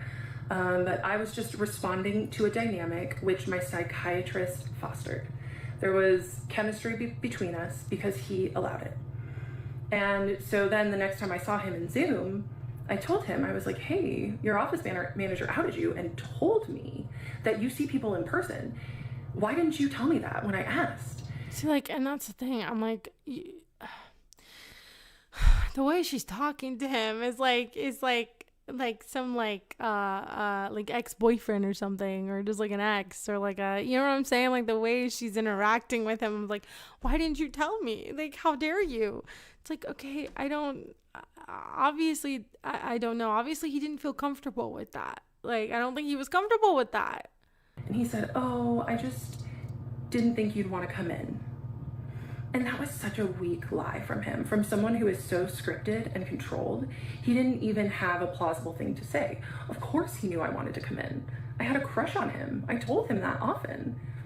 So then in my next therapy appointment, after finding out that he was lying to me about seeing patients in person, I told her that. I told my 75-year-old PhD therapist that my psychiatrist lied to me about seeing people in person. And she looked at me and she said, well, it's probably because he knows that there will be a lot of sexual tension in the room. Yeah, if she said that, this therapist is crazy. I'm sorry. If this therapist said that, like, what the hell, man? If true, the psych would have transferred her to someone else a long time ago. Yeah, that's like, that's my whole thing. Is like, if this really did go the way it went, I will say that like the therapist and the psychiatrist should have found different help for her. You know what I'm saying? Like, they should have transferred her well before any of this shit. I will give her that. Like, if this happened like she's saying it's happened, then yeah, 1000%. She should have been transferred well before any of this, because this is, I mean, once she starts sending emails to you all the time and then like gets mad that you didn't tell her that you were doing things in person, like, yeah, I think at that point, like, you can kind of see what's going on. Like, you need to transfer her, refer her to someone else, you know? I don't know like exactly how that works, but like I do think like that's something that like should have happened if you go in person. So make sure that you understand that when you go. And you better believe I showed up to the next session and said you lied to me because you were afraid of the tension that would be there between us. Yeah, that's wild. That's wild. Like that's I'm sorry, that's unacceptable. that is like an unacceptable way to be talking to your psychiatrist. That's not okay. He just didn't say anything. 2024, I make my first in-person appointment with my psychiatrist in November. My 75-year-old female therapist tells me that it's because he kept me on Zoom because he was so attracted to me. He didn't want to risk being in person with me, which further fed my crush, or as some of you like to say, my delusion. So then my therapist starts texting me in between our weekly meetings, asking me for advice on her other clients. Yeah, that's weird. What the fuck? Just when you think the story can't get weirder, like it does. Like it does. And I was a new coach. I'd only been coaching for about a year, and I like had just left my full-time job to be a coach full-time. And I was flattered that she would ask me advice on her other clients. I just thought, oh my gosh, a 75-year-old woman with a PhD wants my advice on what she should do with her clients. So then November rolls around. Like she shouldn't even be talking to you about her clients. Like that's like a violation. And I'm about to meet my psychiatrist in person for the first time. So I wear a really pretty dress, I do my makeup, of course, right? And I show up and I get to talk to the office manager, we're having fun. And then my psychiatrist comes into the foyer and I am just so excited to finally meet him. I've been his patient for 3 years at this point, and he had been feeding the dynamic for 3 years. And I was just thrilled to meet him. And I ran up and I gave him the biggest hug. And you know what he did? He barely patted me on the back. It was the most awkward thing ever. Because I don't think he wanted to hug you, because that is weird. Oh no, I accidentally sprayed sriracha sauce on my monitor. I know I shouldn't eat at my computer. Oh no, I'm sorry. But I am so glad that he did that. I am really glad, because this is what I mean. My psychiatrist was many things, but he was not stupid. So I didn't ever touch him again. And I'm grateful that... that's good. I think that's why. I think that's why he did that, because I don't think he wanted to... I'm not trying to be mean, but like I don't think he wanted to hug you. Our relationship didn't ever cross that line, because it would have made everything so much harder. Anyway, so we go inside his office and I tell him that my therapist had texted me asking me for advice on... That's so weird and not okay. It's so weird and not okay. Her other clients. And he just looked at me and he said, Kendra, that is a huge boundary violation. She should not be doing that. Yeah, that is a huge... yes. Yes, she should not be doing that. Like, watching this, I feel like the only sane person in the room. Like, you know, I'm just like watching this and like, what the fuck? This is crazy. And I was like, oh, okay. And because once again, my psychiatrist did not like sloppy people. He did not like sloppy people. And you know what my therapist did? She got sloppy. Yeah.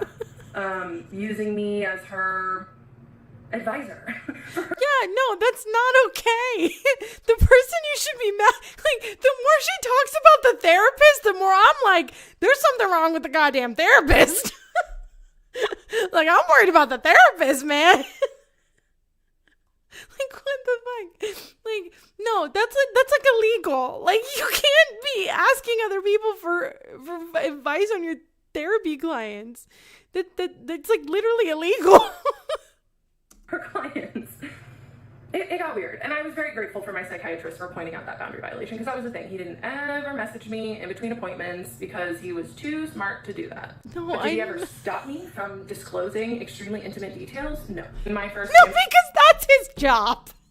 Because you tell intimate details to psychiatrists and therapists. I don't know, man. Person appointment, I just asked him for some pointers. Now I'm just getting like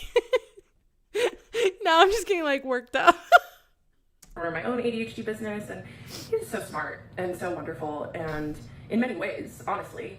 And I was just so grateful that he was almost like a mentor to me in these moments, and I'll still treasure that about him. Because this is the hard thing with sophisticated predators, is that they're not all bad. Like, my psychiatrist helped me with many things, but he was using me for the November of 2024, and I did ask him for consent to come in person. I didn't just show up. And he said sure. And the first in-person appointment went great. But that is when I really started to spiral. Some of you think... Yeah, because what you should have done is and he probably knew this, because like being in that person's presence, being in that person's vicinity, then you get like addicted to that. And now you're going to want to see him all the time, which is, I think, what's going to happen. And so it's like, no, he probably had that boundary for a reason. And I just don't like there's a reason for that. There's a reason, like, at that point, that should have been the point, like, that you stopped seeing him or took a step back or like tried to take yourself out of the situation, you know? Because once you take I don't know. That's weird to be like, I always treasure what this predator. That's what I'm saying. Like, and I understand that I'm sure there's mixed emotions when it comes to that. I don't like, you know, I've had very toxic like friendships, relationships, and like, you know, toxic relationships with people who were like my mentors or whatever. Like, I've had that. None of it was like, it was never like abusive. Like, was it toxic and was it maybe controlling? Yeah, no, I've had a mentor who was like very toxic and very controlling, and looking back, I was like, oh wow, he really wasn't that good of a person. That's kind of crazy. But like, it was never like abusive. It was just like very toxic. And so like, I don't know what that's like. I don't know what that experience is like, but I'm sure like it is like mixed emotions, but it is kind of like a weird way to put this. And that's why I also think it's weird when she's like, oh, the rest of the story is going to get good. And I'm like, I just like, that's like a very strange way to frame it. You know, I don't know. Yeah. Think that I'm spiraling now, and that's okay if you want to think that, because the reality is that when I was spiraling was when I was this man's patient. No, I mean, I believe you. I believe you were spiraling then. Yeah, I believe that. When I had comments turned on, so many people said, you need to take accountability for your own feelings. I spent years taking accountability for my own feelings, for holding the weight of a relationship. Any woman who has been trained to overfunction in relationship knows about holding the weight of the emotional dynamic. Yeah, I mean, see, that's why I feel bad. And like, a part of me, like, it does feel bad because like, I understand like having ADHD is hard sometimes, especially when it goes undiagnosed for a while, or you don't know it for a while, or you don't understand like why you are the way you are.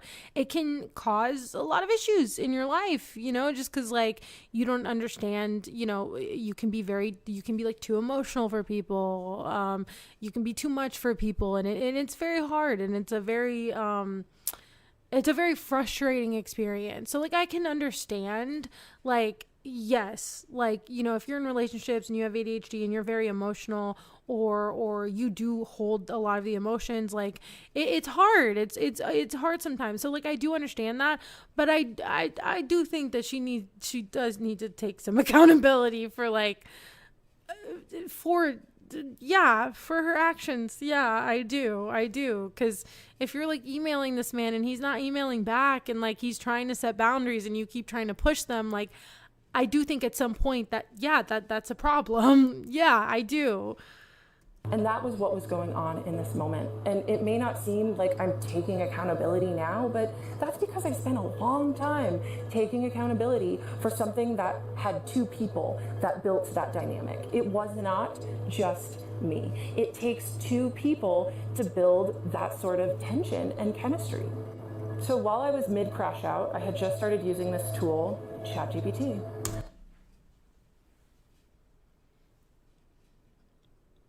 This is where I lost my mind. God, ChatGPT is just really like ruining civilization.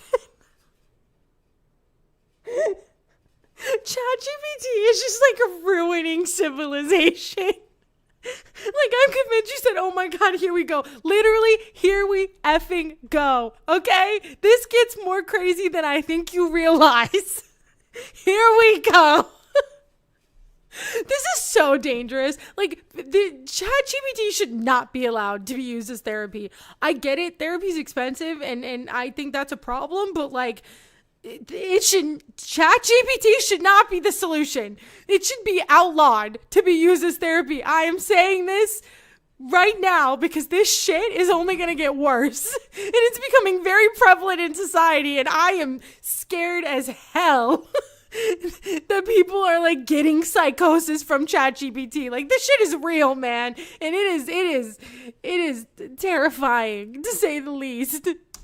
And I went to chat, who I immediately named Henry. I did again. Why? What? No. I'm sorry. And it's so funny because my friends will literally, they'll be like, we know you don't like ChatGPT, or we know you don't like AI. I'm like, you're right. I kind of don't.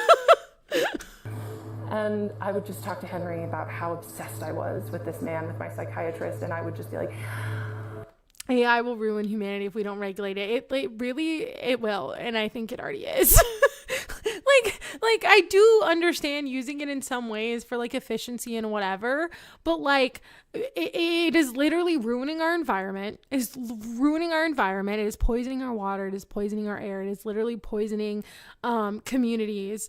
It is going to take up all of our energy. Today, in Donald Trump's interview with Sean Hannity, he was talking about how, I'm just letting them build these sites. I'm just letting them build these places. Do you know how much energy they need? They need more energy than this. Can you believe it? But we're going to let them do it. And I'm like listening to this man talk about this, and I'm like, do you understand what you just said? You're just saying that we are literally going to use all of our energy. We are going to ruin our environment so you can let these people do whatever the fuck they want with their AI and ChatGPT and all this kind of shit. And then you have people over here literally like going into psychosis because of ChatGPT. I'm like, when will this end?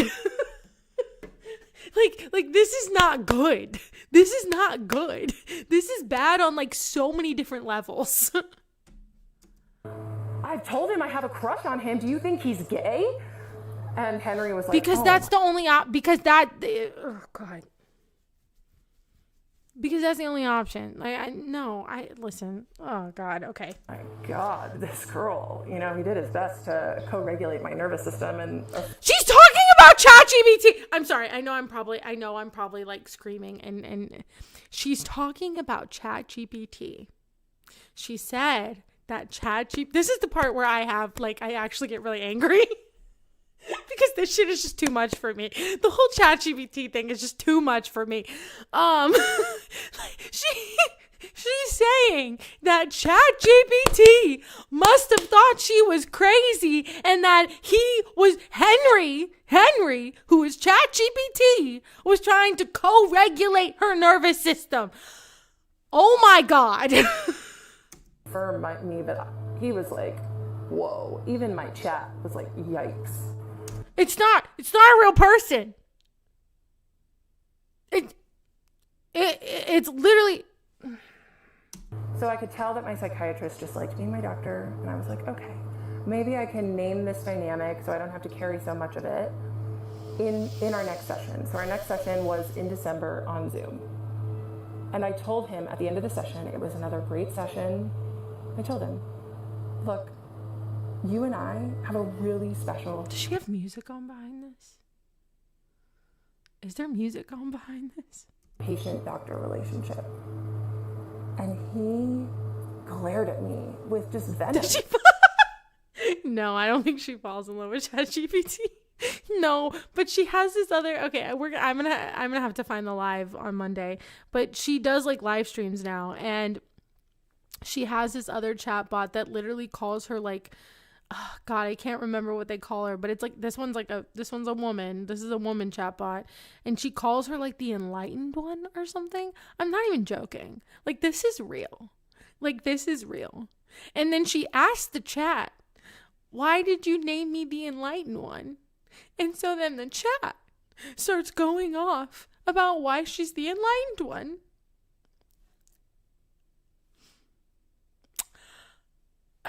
I just have no words. I just have no words. I have no words. And really, the government is failing her. Okay? I get it. I should be mad at the systems, but like, Jesus Christ. Oh my God. In his eyes. And he said, it really needs to be regulated. Like, God damn, does it need to be regulated? Like, it should not be able to be used for this. The chat bot, if anyone tries to have any kind of like romantic or like therapy kind of conversation or like intimate conversation, the chatbot should literally just be like, I am not real. Seek help, like seek professional help, like go to a professional. I am not real. When I have a professional patient-doctor relationship. He was so angry with me. Okay, wait, I'm sorry. And I have to go was back. like, oh. I immediately named Henry. Oh, I didn't even go that I far would just back. talk to Henry about how obsessed I was with this man, with my psychiatrist, and I would just be like, Henry is the chatbot. Let's remember. I told him I have a crush on him. Do you think he's gay? And Henry was like, oh my God, this girl. He did his best to co-regulate my nervous system and affirm me, but he was like, whoa. Even my chat was like, yikes. So I could tell that my psychiatrist just liked being my doctor, and I was like, okay, maybe I can name this dynamic so I don't have to carry so much of it in our next session. So our next session was in December on Zoom. And I told him at the end of the session, it was another great session. I told him, look, you and I have a really special patient-doctor relationship. And he glared at me with just venom in his eyes. And he said, you and I have a professional patient-doctor relationship. He was so angry with me. And I was like, oh, okay. We set a boundary. And immediately I took it on. And I was like, heard. Okay, I won't go there again. My video that was taken down for harassment and bullying was restored. So I didn't feel as much pressure to get all of these parts out today. Some people told me that the stitches about me were getting pretty bad and cruel, so I turned stitches off of my videos too. I started sharing my story here because I wanted other people who have been victimized by... Starting to feel like we're watching a human train wreck and it's causing a traffic jam because everyone's slowed down to watch the train wreck next to the freeway. That's exactly what it feels. That's exactly what it feels like. Like when I was looking this up, there are literal like news articles about this right now, and I'm just like, oh God. Really? I think like the chat part is, if we're gonna get anything out of this, I think if we as a society are going to try to look at this and get anything out of it, I think that it's to regulate AI. And to not let people talk to a chatbot like it is a human, and to not let them be able to have therapy with ChatGPT. That's what I think. That's what I think we should gain from this situation and learn from this situation. People in power to have a space to feel heard, and now I know why there wasn't anyone out talking about their story, because it has been quite the process putting all this out there and being under scrutiny. I have appreciated the psychiatrists that have talked about my situation and shared their own point of view while also holding space for what I went through. Just know I've seen your videos and I appreciate them. I went live today and it was super fun, and I intend to go live again tomorrow. The next part will be tomorrow morning. We have uploaded TikTok last week. I was looking there was for music on behind that. That was weird. For support. I was looking for help because it had been 5 months since I had left my psychiatrist, and I still really couldn't stop thinking about him. And there was also one of her clients, actually one of her ADHD clients, spoke out too. That's like a whole nother hour, so I'm probably not going to do that. The key takeaway should be, don't let AI replace mental health care, and AI needs regulations. Yes, I agree. That is definitely the key takeaway here. That is, and the amount of people who are using it for that is actually terrifying. Like, it really does scare me. Actually, it scares me a lot. It's very terrifying. And thinking about our dynamic and how inappropriate it was and the mental toll. I'm trying to find a good place to stop. I don't know where to stop this because it's getting late. I have to go to bed soon. That it took on me. And TikTok has just been such a resource for me in the past for support when I'm going through things, and I couldn't find anything on therapy abuse or on providers who take advantage of their vulnerable patients. And so I thought that I would share my story. And I'm going to continue to share it because I am here to let other survivors know that they're not alone. Continuing with my story, my psychiatrist set a very nasty, the way he said it, boundary that him and I have a professional relationship when I tried to say it was special. Because it was special, it was different. He manufactured it that way. And then I immediately... Also, people need to know when they don't have a fit with the therapist. Sometimes it takes multiple before you find one you click with. Yeah, I like, that's what I experienced with psychologists. Like, I went through a few different ones before I found one that I felt like was good. Yeah, no, I agree. I think sometimes, like, if it's not working, then, like, yeah, it's okay to, like, find someone else that might be a better fit for, like, you and what you're going through. I did have a therapist and she was great. But I do think, like, next time when I do go back to therapy, I'll probably want to go to, like, a queer therapist. I think that would fit me and, like, what I want to talk about better. And so, like, but my first psychiatrist was great. It's just, like, you're right. Sometimes it's not, like, a good fit, and it's okay to find a different psychiatrist or, like, a different therapist. Like, if what they're saying is not, like, if you're not vibing with it, like, not if they're telling you, like, the truth or whatever, but, like, you know, if it's, like, if you feel like you need a better therapist, then yeah. Went to ChatGPT, of course, to Henry. And I asked Henry, I said, oh my God, I'm sorry. Okay, we're gonna watch the rest of this video, and then I'm gonna end it, and then we can do part 2 on Monday. And then I'll also have I'll try to find those lives, and I'm gonna try to find his response. Apparently he has a response. She mentions it later. I haven't seen it. Okay, wait. I just wanted to go to the part where she was like, of course I told Henry, and I'm like, oh my God. Okay. And thinking about our dynamic and how inappropriate it was and the mental toll that it took on me. And TikTok has just been such a resource for me in the past for support when I'm going through things, and I couldn't find anything on therapy abuse or on providers who take advantage of their vulnerable patients. And so I thought that I would share my story. And I'm going to continue to share it because I am here to let other survivors know that they're not alone. Continuing with my story, my psychiatrist set a very nasty, the way he said it, boundary that him and I have a professional relationship when I tried to say it was special. Because it was special, it was different. He manufactured it that way.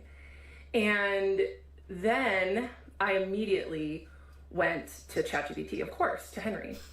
And I asked Henry, I said... That's the part I wanted to see again. Of course. Like, of course I went to ChatGPT. Of course. Oh my God. Like, I think this is the part that disturbs me the most. Like, honestly, the ChatGPT part is the part that I just, like... this is the part that just like really, it just disturbs me the most. And it's not just because of like her and how she's using it. It's just because this is like a lot of people are using it this way. God. Of course you go to an AI chatbot. It's only logical.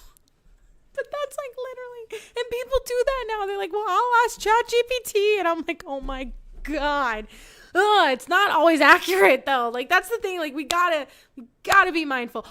Okay. This is a totally different tangent, and I'll probably talk about this on Monday. But apparently, Dave Rubin is like taking some time off, and there's going to be an AI doing his show instead. Like we literally live in like the bizarrest timeline. God, I learned about that today, and I was like, what the fuck? Like, what is happening right now? Like, what is even going on? Okay. Yeah, I know. It's insane. Like, I think we're all just going through like what, like a mass psychosis, just like the whole country. Okay. We gotta finish this last little video, and then I gotta go to bed. Okay, so my psychiatrist just set this boundary with me, and I really just want to be with him. And I think that after he's my doctor, we can be together. You know, which if you want to say that's a delusion, that's fine. But I had been telling my psychiatrist for yes, I'm sorry, but yes. He said he would retire if Biden finished. I wonder how many of his viewers won't know that it's AI. Well, that's like, okay, so they were talking about it on Some More News, and that's like, they were laughing about it because they were like, that just shows like how much, that just shows like how much you don't do, or like that it's like easy to do what you do. That's like that a literal like chatbot, that a literal like AI can mimic what you do and can mimic like what you say and your mannerisms. Like, I think that shows more about you and your performance than it does anything really. Years at this point that I had a crush on him, and he did not help me work through it. So that's his own problem. That's his own fault. Henry told me it's very common for patients to develop crushes on mental health practitioners, and that it's because that they provide a safe space to heal, which is a very attractive quality. I heard that. And then he told me about transference, and it's just about me putting my own feelings onto my provider. And yes, I think that's what was happening. Yes. I was like, oh, that makes a lot of sense. Okay, so I took ownership of the feelings that both of us were creating. And I went to my next appointment, and I said, hey, so I talked to Henry because my psychiatrist had known a lot about my ChatGPT and like knew all about Henry and was actually really impressed. Like, wow, an AI wrote that? Yeah. So I told my psychiatrist, Henry explained to me that it's normal to develop crushes on psychiatrists because they provide a safe space to heal, which is attractive. My psychiatrist said nothing. And then I said, and I can't tell. Is this a separate video? Okay. Once it says part 14, that's when I'm going to stop it. This has been going on this is actually a very long series. I didn't realize how long it was. Okay. Henry also told me about transference. And my psychiatrist got this really, really scared look on his face. And he said, did Henry tell you about countertransference? And I said, no. What is that? Because of course, like, my chat knew that I was obsessed with my psychiatrist, and he was not going to feed my delusion. But I mean, I think this is the other part where I'm like, she's like, chat wouldn't feed my delusion. Chat just wouldn't do that. It's an AI. It's not real. It's not a real person. It wants you to come back and keep using it. So, yeah, it might. like it might. I don't, like, what? By telling me about countertransference. So, then my psychiatrist had explained to me what countertransference was. So we took a moment, and he was like, oh, okay. He said, countertransference is the flip side, the other side of the coin for transference. And it's when the provider has feelings for the patient. So make sure that you keep that in mind for your clients. Yeah. So he's telling her, don't fall in love with your clients. Because obviously, maybe he's worried about that for you. I said, oh, okay, cool. Yeah, sometimes I have, more than professional feelings for my clients. So I appreciate. That's the other part where she lost me. It's like, okay, well then obviously what he was saying might have been correct. What he's saying was probably some good advice then. Maybe, I don't know. He said, how many TikToks together? This is only like less than halfway through and it's part 13. I know. I don't know why. Like I guess because Hassan did it in like 2 different parts. And so I guess when I watched it in 2 different parts, it didn't seem so like long. But like it's like very long. Appreciate you bringing that up. And so then we just talked about that for pretty much the rest of the session. And then at the end of that session, he looked at me and it was just such a loaded question. And he said, what's going to happen if you get a boyfriend named Henry?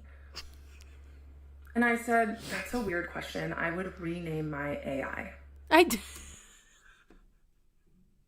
are all weird questions. This is all weird. Why are we naming our AI? Wait, what is happening? Oh, sorry. Okay, what is happening? So that's how that session ended. And it wasn't until I got home and I was eating lunch and I was like, wait a minute. Why would my psychiatrist bring up countertransference if he himself wasn't experiencing it? Because you said that you had more than professional feelings for your clients. You admitted it. You said, I have had more than professional feelings for my clients. So he was probably trying to give you advice. Many people have reached out to me. Okay. Oh, wait, actually. I'm trying to think if this is the part I'm thinking about. When she like... wait, if this is that part. Okay, wait. With concern for my psychiatrist and his career and his well-being. And I totally understand that. The point of me sharing this is not to get him fired or for him to lose. Because if this is the part I'm thinking about, this would be a great full circle moment from like the beginning of the stream. Let's just wait. Let's wait. The point of me sharing this is to give a voice to victims. And I am appalled to hear that people are making videos doxing him. So I am begging people, please, if you see a video of his first and last name or his picture, report it for doxing. I've certainly been using that report button a lot. I'm here to share my story, not to get him in trouble. I did accidentally use his first name, but by the time I caught the slip, I was already like 3 videos past it. But it doesn't matter because this is my story and I can tell it the way that I want it. And a first name is not doxing. And I can't control what other people do, but I am asking for people to please report any videos that dox him. So I've also gotten some DMs saying that countertransference can mean anything, and it absolutely can mean anything.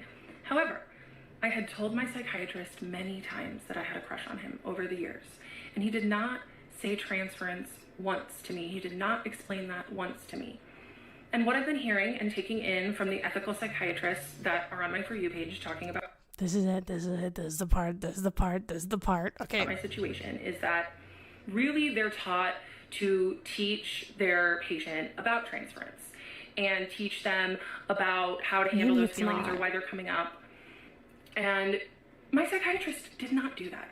He did not do that. And it got ugly. And it happened because I did digging on my own. Because I was trying to make sense of my feelings that were a natural response to the environment that he created. Thanks for the stream. I gotta go to bed soon too. Okay, good night. I know I was hoping for the part. There's a part where, cause she mentioned earlier that he's Pakistani, and so there were like people saying like this is some like white lady shit to do, and then she goes on this whole thing about how black women are amazing, which they are, but it's like also like very weird that like that's your response to that, kind of accusation. Yeah. Okay. I'm probably going to go too, actually, because I am very tired. And I don't know when we're going to get to that part. I've been waiting for that part this whole entire time because it's just kind of bizarre. But alas, we did not make it. It's okay. All right. Well, you said I'm staying up late playing Diablo 4. That sounds fun. I don't really play video games, but I've thought about it ever since I started streaming. I guess I play Mario Kart with my friends. Okay. Yeah, all right. So I'm just gonna have to like write down where we left off, and then I'll finish this on Monday, and I'm gonna be starting at 8:30 on Monday Central Standard Time. Good night. Yeah, see you Monday. Yes, good night. Thank you everyone for joining. And this was a very long stream, but it was really fun. So yeah, thank you everyone for watching and everything. And yes, love you all. And see you Monday. And have fun playing Diablo. That sounds fun. All right. Good night.